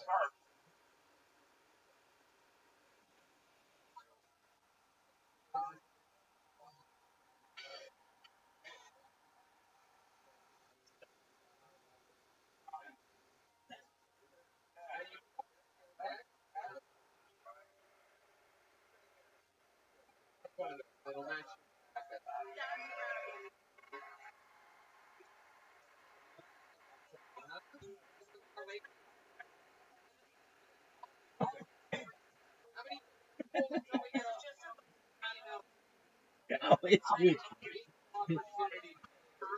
Huge. It's the biggest storyboard. And then, oh god, oh jeez, ladies and gentlemen, we don't tell people stop What's going to happen is going to happen. This lady made a real Oh yeah, he does. Oh yeah, he does. and immediately became one of his life. He's Wild as hell. See what his mind tonight is like presenting Miss Amy O.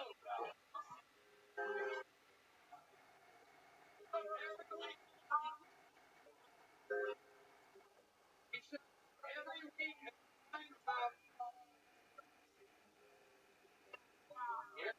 everybody, one more time for Miss Amy O. and all the big streamers. That's exactly what he wants.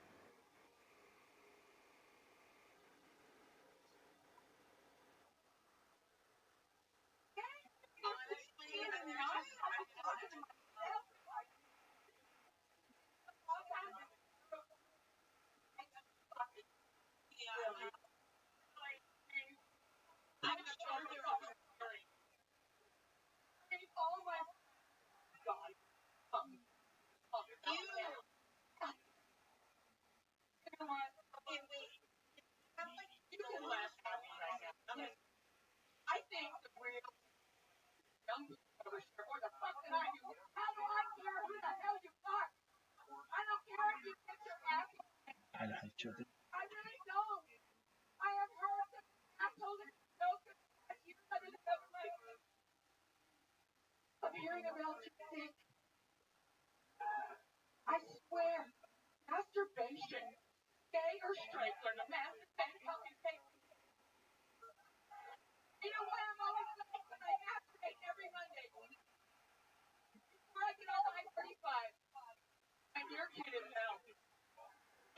Miss Amy O. Buttering up the a little bit.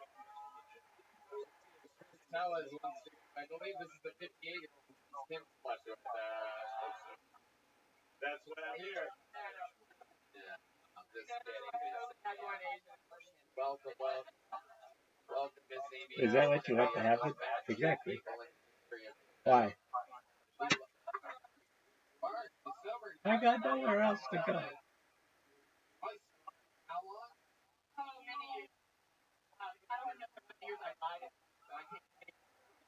Yeah, now that you were sort of one of the people go to all the games, all the big things, and the whole time you were like getting fucked up like these people are idiots. I'll be honest. For many years, after I got out of prison, I actually went to prison to carry the message of recovery. For those of you who don't know, she went to prison a few times for many years. I called her the mom for Requiem for a Dream a bunch of times, and now you're caught up. Y'all caught up now? Yeah, you can watch it on YouTube. You can watch on YouTube, baby. You don't need to plug the show that you're currently on. Thank you, though. I told you I overshare. All right, absolutely. Or wild. Remind us, what medicines or drugs are you on now? Now? It's a little bit of sativa, maybe. Maybe it's still in my business. Anything from a doctor? No, I'm actually sober tonight. Very sober. It's weird. I can hear you for a change. I think that the hearing problem was exasperated by the alcohol. Yeah, your age. Don't forget about that. The ultimate drug time. So you can feel tonight. So, yeah, absolutely. I got those old ass guns he's looking around. Those are single shot fucking. You have to fucking shove a pipe in there and fucking clean out the barrel of that fucking musky-ass musket that you got. Look at those. You got your winter boots. It's going to be down in the 40s tonight. Oh, shit. And you're going to have to be down in the 70s. I love it. that guy got that weight back there. I love it. Amy, what have you been up to? What are you doing? Did you see the Rolling Stones? The Rolling Stones are in town. No. You seem like one of those people who've probably seen them about 35 times or something like that. This is the biggest crowd I can do at one time. Right. What else do you do out in public? I actually I go to my mother's nursing home pretty regularly, and she's my best friend. And she loves to watch me on Kill Tony, by the way. You force her to watch this shit? No, actually, the CNA put it on. I come in there to visit her sometimes. mother is 84. Wow, so you have to turn on Jimmy Fallon to put on Kill Tony when you. She doesn't know who I am. She knows who I am. That's just an insult to Jimmy Fallon for no reason whatsoever. All right, Miss Amy. Stop flirting with the band over there. How's your husband? Wild husband, am I right? This guy is temper, correct? Well, he actually wants me luck every time I drive up here. He's next to me right now. And he goes, I hope you get on tonight because you're resting. Yeah. I came in with my birthday hat over there, and I got some really Ron White, and of course you and everybody was nice, but I turned 62 of you. Oh yeah. Restless but not young. And can I do something, Tony? She is old and the restless. Can I ask the audience? Can y'all shout out how old you are? No. Please. No. Well, that's been my interaction. I've been working it out on my set. Most of my background is motivation in the NA. What? Well, I went to prison pretty regularly. I went every Thursday night to the Cloud Prison on I-35. And even on Thanksgiving, I bring a panel there for 400 or so. I think they still play your comedy sets at Guantanamo Bay. I didn't get that. Scared straight. No, actually, basically, it's take parole and become an entrepreneur. And the entrepreneurs today are the felons of yesterday.